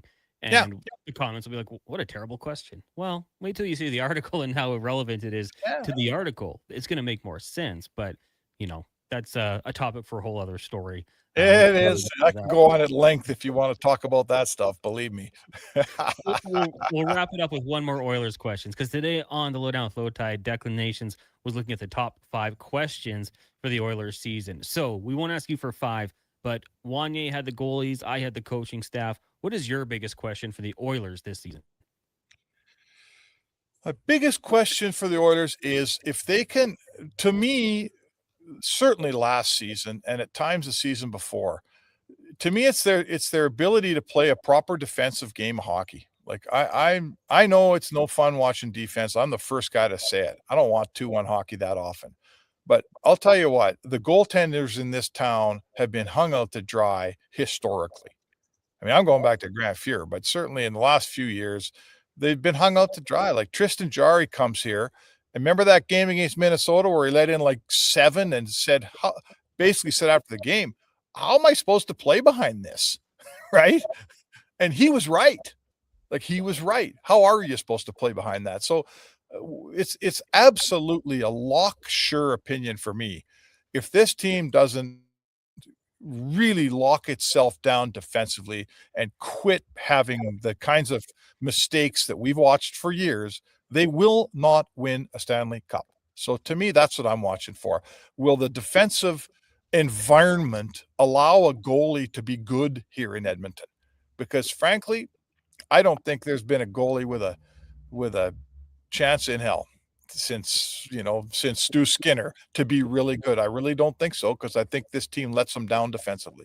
Yeah, I'm really intrigued to see, what Skinner looks like with the Jets next year, especially. Oh boy, that's a whole new deal now, isn't it? Mm-hmm. So it'll be interesting to see. I think one common thing with Stuart Skinner, like 99% of Oilers fans are rooting for him. I could be off, but I think a lot of people are hoping for the best for him. Well, Speck, thanks for doing this. Enjoy the weekend. We'll talk on Monday. All right, sounds good. There you go. Mark Specker, Rogers Sportsnet, comes every day on the Gregor Show around 5. No, I just we earlier on the friends we had some tickets to the Super Nationals down at Radtorque, the Dirt Super Nationals. 8 tickets tonight, 8 tomorrow. A couple of people won, couldn't go. So if you want to go to RadTorque Raceway tonight or tomorrow, tell me which day. Send me a text with your email. I can send them along. 8 skybox seats. You ever been in a skybox, Wanye? Yes. Oh, so you know it's pretty cool. It's super cool. Well, if you want to go, text us 1-833-401-1440. Compliments of Daryl. We'll take a break when we come back. It is the Lowdown with Lowtide. Wait, yeah, the host of the Lowdown with Lowtide. I'm too locked into this dirt super race. Look at this thing. I want to go. Oof. I want to go now. Maybe I should keep it. Coming up next, Lowdown with Lowtide, host Alan Mitchell. It is the Jason Gregor Show, brought to you by PlayAlberta.ca. This is the Jason Gregor Show on Sports 1440. Favorite us right now. Powered by PlayAlberta.ca. If you gamble, use your game sense. Learn more at gamesense.ab.ca. Legacy Heating and Cooling is your #1 air conditioning company. So when you can't take living in oppressive heat any longer, call Legacy. Call Legacy. If your hot, sticky sheets keep you up all night, call Legacy. Call Legacy. If you've decided that you deserve to be cool and comfortable, call Legacy. Call Legacy. And with no payments, no interest for 1 year, it could only be Legacy Heating and Cooling. The Chicken Parmy Burger, McExtreme pulled pork, garlic and black pepper chicken McNuggets, cheesy bacon McFlavor fries, and the Stroop Waffle McFlurry. You've scrolled them. You've screenshotted them. You've never been able to order them until now. This is the McDonald's World Menu Heist. The most wanted menu items taken from around the world, now in Canada. Get them while you can. For a limited time only at participating McDonald's restaurants in Canada. Sleep is for the off-season. What off-season? Sports 1440 is live, loud, and locked 24/7. Oilers, Elks, Riverhawks, Stingers, Oil Kings, we found your fix. Edmonton's home for sports. It's Sports 1440. Tap into the fun of Play Alberta's most popular casino games. From the fast-paced spins of Cash Eruption to the retro thrills of Sevens Wild, online excitement is always at your fingertips. Spin through your choice of popular slots or discover Alberta-exclusive games you won't find anywhere else. Visit playalberta.ca/Gregor to learn more. That's playalberta.ca/Gregor. Must be 18 plus to play. If you gamble, use your game sense. Why tee off at the Ranch Golf and Country Club? A fun, unique layout offering premier conditions. The Ranch has been ranked as one of the top public courses in Canada. Unmatched value. Score Golf Magazine rated the Ranch as the best value in Edmonton. The service, from tournaments to special events to the pro shop. Superior service that makes every visit exceptional. The Ranch Golf and Country Club, a laid-back environment where anyone can enjoy an amazing day on the fairways. For details, visit theranchgolf.com. 1 in 3 Canadians aren't getting enough sleep. Let the brick up you sleep better. Relax. Save 40% on the Scenic Crown Jewel Resort mattress. Yeah, cheap, starting at just $49. And buy one pillow, get the second one for just $10. Plus, pick up to 55 months to pay with no interest and no money down. And with next day delivery methods, you can start sleeping better right away. Some conditions apply. OAC. See CanTorque details. The bread. Saving you more. Plan for success in 2027 with help from the Co-op Pro team with the latest on-farm technology. Our agronomists will work with you to gather and interpret soil samples, analyze data, and gain more insight into your fields. We offer local expertise and trusted advice to help you plan your inputs and prepare for the unexpected. Get ready to make data-driven decisions with Co-op Ag Zone Field. Make a successful 2027 crop plan to meet your field's potential. Talk to your Co-op Pro team today. Hi, thinking about switching vehicles? Think Subaru. The Subaru Crosstrek was named the 2026 Auto Trader Best Compact SUV, and once you drive it, you'll understand why. With impressive fuel efficiency, legendary Subaru symmetrical full-time all-wheel drive, and generous ground clearance, the Crosstrek is ready for your Monday commute and your Saturday adventure. This month, take advantage of low rates as low as 0.49%. So, before you decide your next SUV, come experience Crosstrek for yourself. Visit your local Subaru dealership today. Welcome to Common.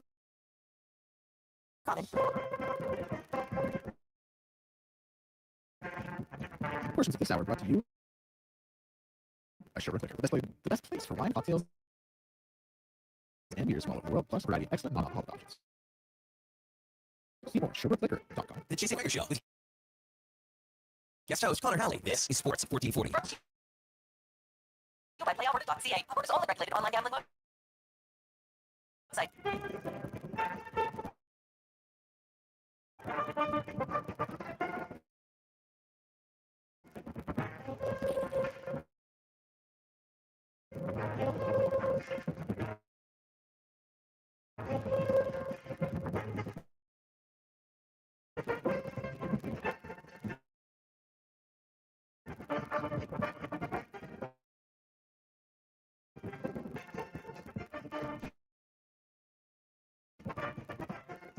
Five 27. Welcome back. It is the Chasing Rager Show here on Sports 1440, brought to you by PlayAlberta.ca. Bottom half tonight, an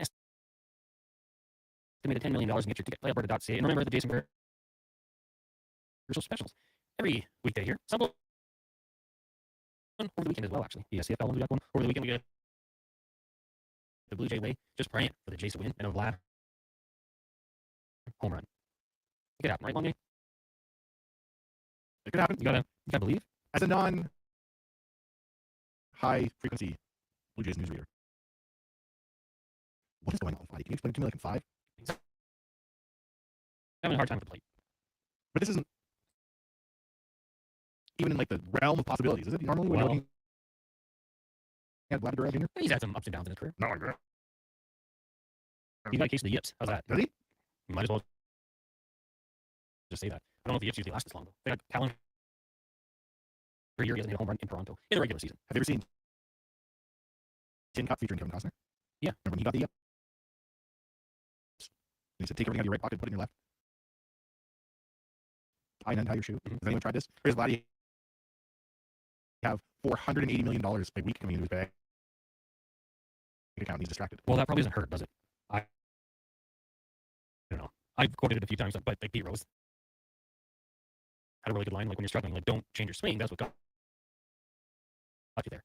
Move up, move back, get closer to the plate, step away. But your swing's what got you there. So I don't know. Hopefully the Jays just get going here and then find a way to the playoffs, and then all of a sudden Vlad just reemerges as the guy we saw last year in the postseason. We're hoping. We think that'd be fun. It'd be fun to see the Jays go on another bit of a run here. At least getting into the postseason would be cool. Just quickly here, we did give away those tickets, so just want to give a quick shout out to Gene. He's got the tickets for tomorrow, and Bill, I'm just about to send you the tickets for today. So thank you to everyone who texted in for the Skybox passes. 8 of them. What a prize from Daryl, actually. Unfortunately, we've given the tickets away already. Right now, speaking of prize, we're going to be joined by Alan Mitchell, the host of the Down Flow Guide, Monday through Friday here on Sports 1440 from noon to 2. LT, good evening. How are you doing? I'm good. Vladdy Guerrero's problem is he's pounding the ball into the ground. He's got the same basic swing as Junior Caminero, who has 35 home runs this year. And, I think it might be a slight, as you said, Connor, maybe a slight open up his stance a little bit, but he's in his brain right now. Fernando Tatis, the Padres had the same problem earlier in the year. And then he adjusted his stance, opened it up a little bit to face the pitcher a little more, saw the ball better, and now he's hitting normally.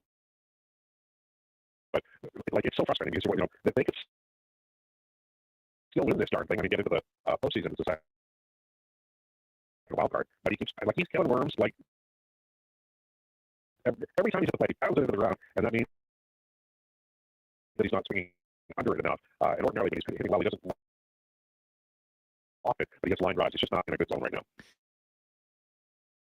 LT, you broke it down from a baseball perspective, but I'm wondering, do you have any home remedy suggestions for Vladdy Guerrero Jr., like some sort of new secret amulet? Well, Mark Grace, the former Chicago Cubs first baseman, had a slump-busting routine whenever he was in a slump, but I can't tell you what it was. It just involved being on the road and leaving his room at night on his off days and doing something. But that was his slump buster idea. He needed to go out and have a good time. I see. Can Vladdy do that, or is he such a iconic person? Can he even be anonymous while around these days? It's a great question. I don't think he can. I mean, he's such a larger than life presence, right? Like I love him, because he loves the game. He loves, Toronto. He's got a heart as big outdoors, just like Kelly Buckberger back in the day. And he wants to win so badly, and because of that, I think most of us just really cheer for him. But I mean, he's having a terrible year, and they were booing him last night. I felt really bad for him. Well, that kind of comes with it when you get that big payday. Expectations are raised. 8 home runs in the postseason last year, 7 this year. Like, it's crazy. Well, it is. We've seen it before. How do you like their odds here, LT? Obviously, they got to start winning games here down the stretch, and I think the Jays fans had kind of that fear deep down. Like, we've seen them play well against the good teams, but that's not necessarily the concern. You got to beat the teams you should beat as well. You're done with the Mariners. The Royals are playing really good baseball. You got the Mariners up next. Jays, I believe, currently trailing 1-0 in the first, so that's not great. But how are you feeling about this team down the stretch? They just are. I mean, there's no other way to say it. They don't have the bats going. They're, McAdoo and a couple of other guys have come up and given them a lift. Their pitching is, when the good pitchers are pitching, they're fine. But they picked up Lorenzen tonight. DFA, Simeon was reduced in today. They're doing all the things that a team that is desperate for, help does. And there are teams that are in that, race right now, like the Cleveland Guardians. They're coming around. Jose Ramirez is back playing every day. He's not where he will be and should be, but he's getting there. And unless Vladdy can absolutely discover, his stroke like right away, and the starting pitcher can hang out for like five starters doing well, like Cease does well. Soriano's good, but they don't have 5 guys, and they're using their bullpen a lot. They have a look at the team that's going to finish 6 games out, and this won't be a story week for them. Alan Mitchell, host of the Low Down Flow Tide, joining us here on Jason Berger. Connor Halley, Wanye Gretz sitting in. LT, I'm sure you saw the news.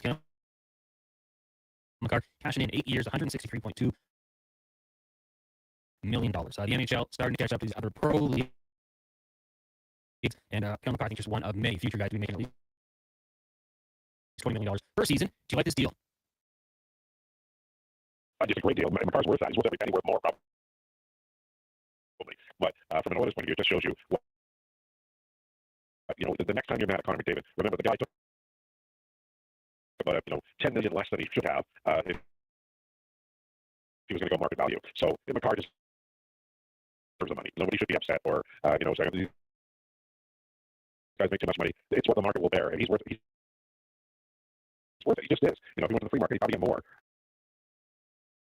But for me, every time I see these, I just shake my head. And you will find people who think Connor McDavid's overpaid. In relative terms, his contract is probably, and I'm not even lying, probably the biggest bargain in the business. I think you probably got a good point there. I mean, and now the Avalanche have some pretty nice bargains on their team as well. Like Nathan McKinnon at $12 million. Looking pretty good for the next 4 or 5 years, whatever it is. Now, here's a question for you, Ollie. You got to take out your crystal ball here, and we're going to fast forward to 2029. Evan Bouchard is an unrestricted free agent. How much do you have to pay him to keep him in Edmonton? Oh, God. I mean, 14, I don't know, something like that. He won't get 20. I don't think. Who knows what it'll be by then? But he'll get by then. Somebody will, have been, there'll be a 20, there'll be a 17, there'll be a 16, and I think he's one of the top, defensemen in the league from a puck moving point of view. So maybe it's more than that, but I'll say 14 because my mind will blow if I say any higher. And I think at that point it might even be a pretty good deal for the team. Of the Oilers, LT, who is facing the most pressure this season? Well, I think Tristan Jarry, Jake Wallman. I think that I think a player like Isaac Howard has a lot of pressure on him. He's not in a great spot because the coach that not only last year in Chris Knobloch is no longer here. And Mike Babcock, Babcock will play young players, but he wants a very specific style from the player. He wants aggressive forecheck. He wants responsible play. When it comes along the wall in the defensive zone, you need to be there, and you need to effectively move the puck out. Those are all things that are Savoy does well, and like Colson does well. But Howard played college hockey, and he's more of a scorer. So there's some things he's going to have to learn on the job. And hopefully that puck, puts him on his wing and puts him on a line of drive. Who's the rookie young player whisperer. But I think Howard is, Howard, Jari, and Wallman for me would be the players I'd Alan Mitchell, host of the Lowdown Football, joining us here on the Jason Gregor Show. Connor Halley and Wanye Gretz sitting in. So, LT, one of the topics that's been brought up a little bit this week and going into last week as well was PTOs potentially for the Edmonton Oilers. I don't need names, but do you think there's a position that they might take a look? Oh, yeah, right-handed center. I think Chris Lazar, who knows? He may already have a destination, just hasn't been announced yet. But he's a right-handed center who can penalty kill. And especially now with Savoy, who penalty kills and did take a face-off or two last year. With him being on for a while, I think a guy like Lazar would be a no-brainer right-handed center. After that, everybody's talking to Tarasenko, and maybe that would be the way to go. But I think if you invested in Howard, you'd like to see where he's going. I think a guy like Lazar would be my pick, and maybe if there's an opportunity to make a trade here for a right-handed center who's maybe somebody you like a little more, sure, why not do that? But I think Lazar's the guy that I would bet you. LT, what are you watching this weekend? We got the CFL, we got Major League Baseball, NFL preseason for those who might want to dabble. Where are you sitting down for Ryan Ginger and watching? Well, I always watch the CFL. I don't watch all the games every game because I got 2 dogs and 2 cats and I'm running around chasing them. But I'll watch the CFL. I'll watch the Jays until they're down 5-0, and then I have to give up. And then I'll just Charlie usually likes to watch a Dracula movie, so we'll watch that too. And then I got some other things to do, but I'll definitely watch a lot of baseball and CFL for sure. I will check in on the NFL because this is when the cuts happen, right? Like right around here. And I'll be looking for players that I don't want Declan Saskatchewan Roughriders to sign as receivers. They've got a terrible receiving room now because they're all hurt. So I think that those are players that maybe end up coming to the CFL after these guys. And I imagine we also be looking at a few players too. Well, it's going to be happening 4 o'clock on Sunday. LT, that's the deadline for NFL roster cut. So 90 players to 53. And you got practice squads. There's going to be a lot of young men looking for jobs. Yeah, and the Chargers already have 16 injuries, so they'll be some free agents. I don't want to jinx it. There's only been one big injury for the Chargers. That feels like a win. They'll probably have like 4 injuries in week 1, but for counts, that's a success. LT, thanks for joining us. We'll talk to you Monday. All right, guys, have a great weekend. There you go. Alan Nickel, the host of the Lowdown Football from noon to 2 here on Sports 1440. Yeah, I kind of snuck up on you. I was like, okay, the guys are going to play some games tomorrow, and then all of a sudden the NFL's making those cuts. I think the Browns already released 12 players, so move on, and I'm curious. Obviously, there will be some trickle downs. Some guys will obviously make that jump to the CFL. A lot of guys ending up on practice rosters. We've heard the stories. We talked about it with Joe Blanco earlier on this week.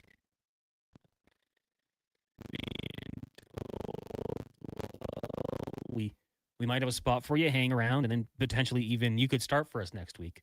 It's crazy. It's a crazy life for these guys in the NFL, and it'd be tough way to go. But hey, that's the life of a professional football player. You can always come up here. You got the USFL, the XFL merger there, arena. You can go play in Europe or Mexico. The jobs are out there if you'll go find them. Andrew says, I guess Leon will go down in the NHL history as the guy who signs for a long term right before this happens. 7 more years of Leon at 14. Wow. Unfortunate timing, I suppose, for Leon. He's still doing okay, though. $14 million through the 2031 season. 2033, sorry. Yeah, he'll be okay. But to your point, yes, you'd much rather sign for closer to 20 million. Still good money. Good job if you can get it. We'll take our last break here. When we come back, more text. We'll get to Wanye's World. It is the Jason Gregor Show here on Sports 1440, streaming on YouTube, Facebook, X, Instagram, and Twitch. Brought to you by PlayAlberta.ca. Wow, get ready for a silly hockey fan. Kids, your partner in power just skated onto the ice. EWEL.ca, the new e-commerce website for electrical wholesalers Edmonton, is ready for the power play 24/7, 365. UL skates to where the puck will be in 5 years. Now that's forward thinking. Killer selection, slamming products from the best brands, and legendary service. Don't sit on the bench. Get your account today at ewell.ca and win that project. Plug into your partner in power. Get an EWEL.ca account today. 2006, we saw the launch of Twitter. JT was #1 with Sexy Back, and the corner of Jasper Ave and 118th was never the same. On the Rocks, celebrate 20 years of OTR. Friday, September 18th. With Whale and the Wolf. Whale and the Wolf. 20 years of music and memories. 20 years of On the Rocks. Friday, September 18th. Get in early. Jasper Ave and 118th. You've got a go-to coffee spot, a trusted barber, even a lucky game day jersey.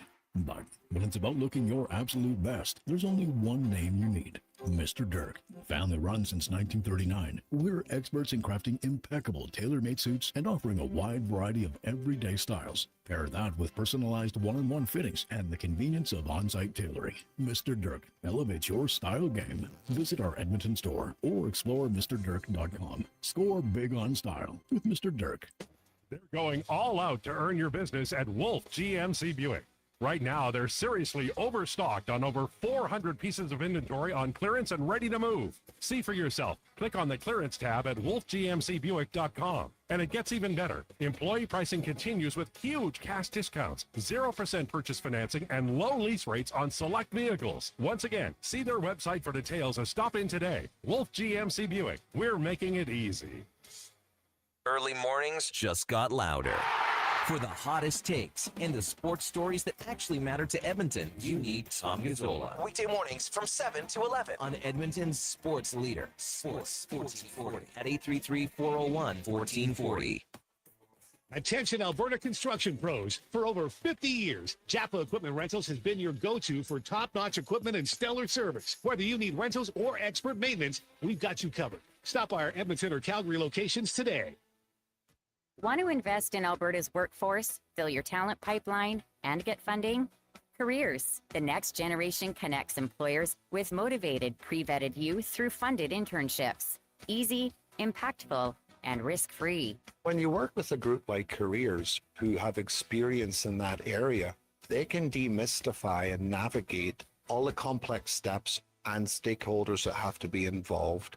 Visit careersnextgen.ca today. Are you a skilled laborer? All-Star Construction wants to talk to you. A heavy equipment operator with Traco or backhoe experience, All-Star Construction wants to talk to you, too. With work in and around Edmonton for local land developers, All-Star Construction offers year-round employment. Whether it's power, gas, or telecom, developers rely on All-Star Construction to get the job done. So if you're a skilled laborer or a heavy equipment operator with Traco or backhoe experience searching for work, search All-Star Construction on Indeed. Ford employee pricing is on now. And you pay what we pay on virtually our entire lineup of Ford vehicles. Visit your Alberta Ford store today.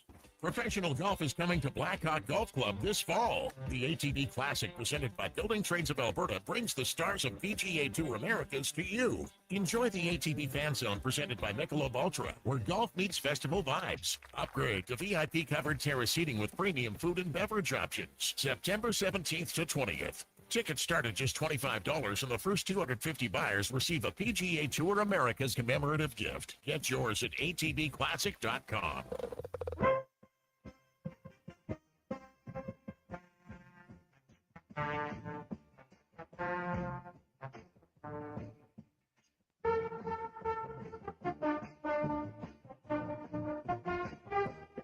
Portions of this hour brought to you by CanTorque. Made in Canada, made for Canada. Where extreme isn't theoretical. Find your solution at CanTorque.com. The Jason Gregor Show with guest host Connor Halley. This is Sports 1440. Brought to you by PlayAlberta.ca, Alberta's only regulated online gambling website. Jason Gregor Show here on Sports 1440, brought to you by PlayAlberta.ca, where all revenue goes to the province.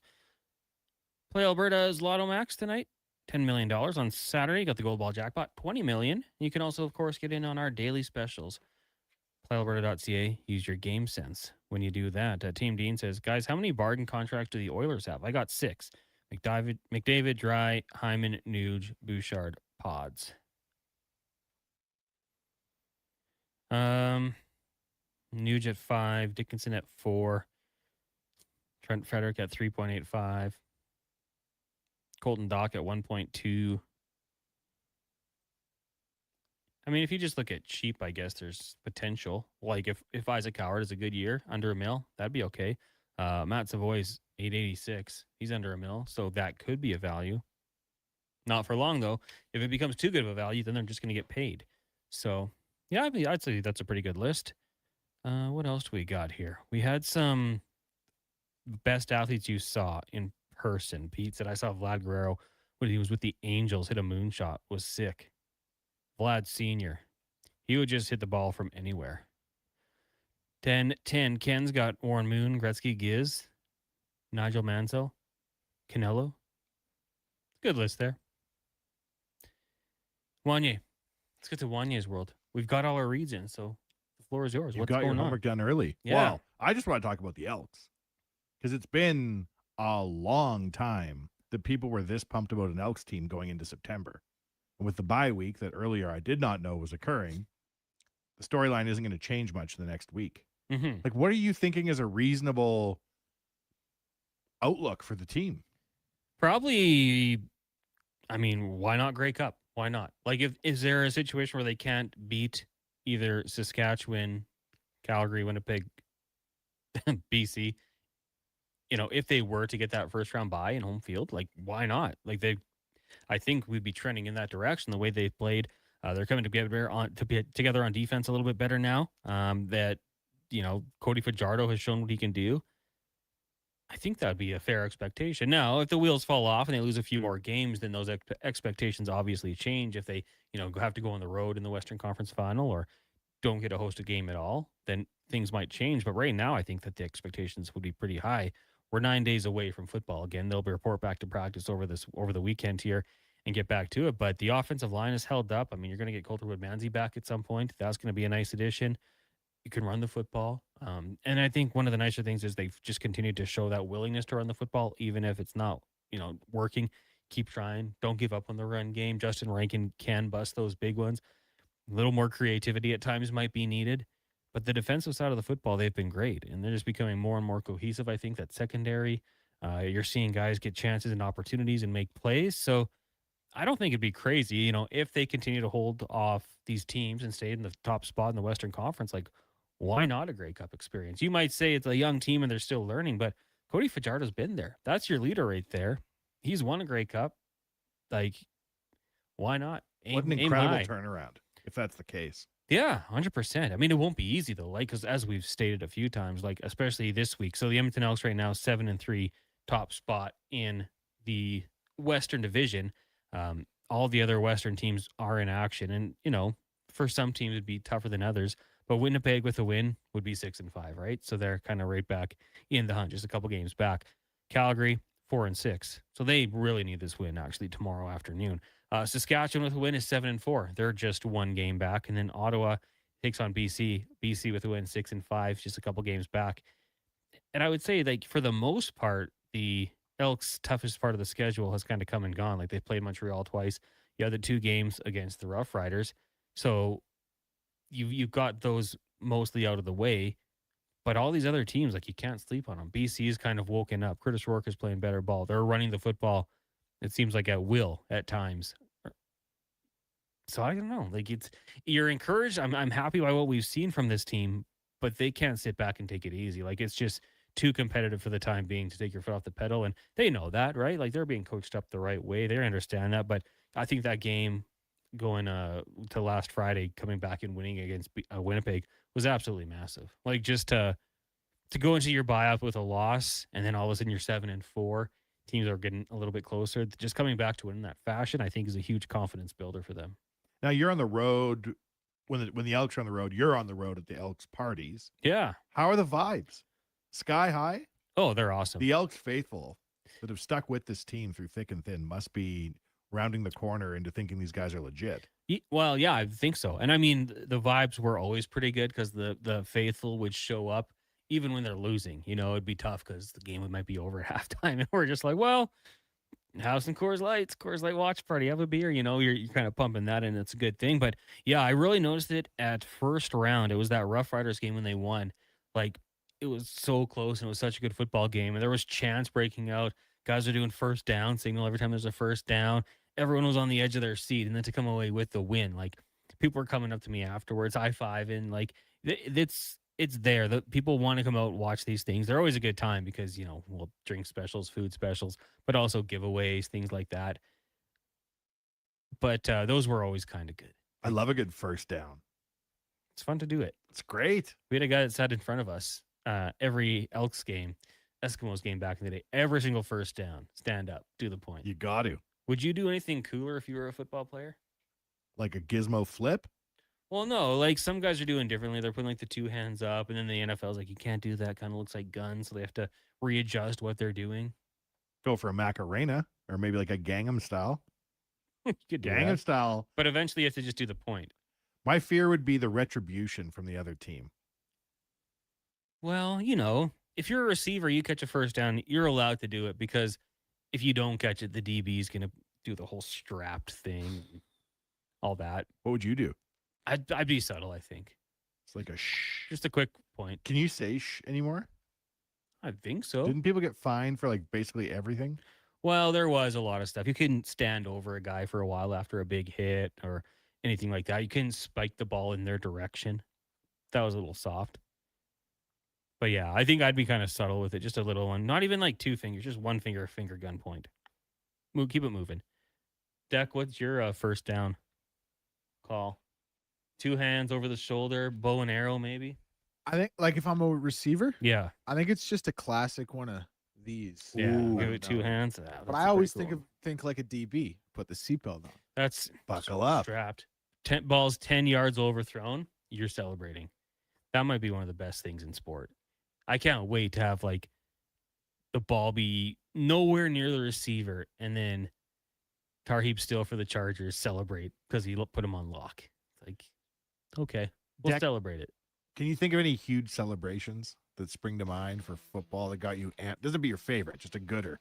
Oh man, I mean, back in the day, the CFL, all the receivers would get in the end zone and do something fun, like ride the sled or play duck, duck, goose or hacky sack. Those were always the best.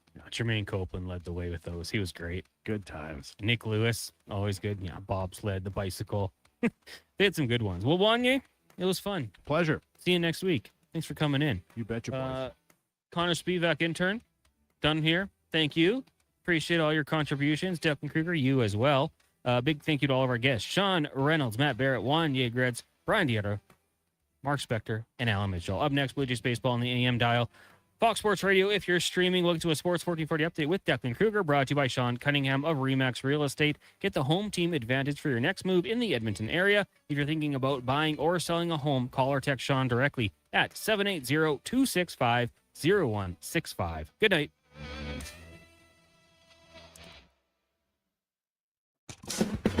This is a Sports 1440 update. News out of the NHL world. Cale Makar signing a record-breaking 8-year deal with the Colorado Avalanche with an AAV of $20.4 million.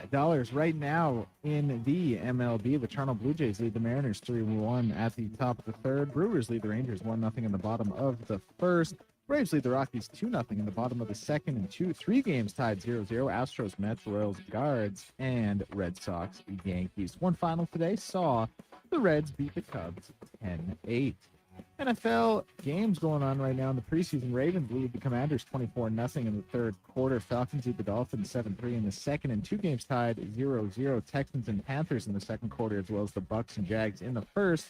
And the only other game in the league right now sees the Jets leading the Giants 6-0 in the first quarter. WNBA scores: the Fire lead the Dream 28-18 at the end of the first quarter, while the Sun lead the Fever 28-16 with just under a minute to go in the first.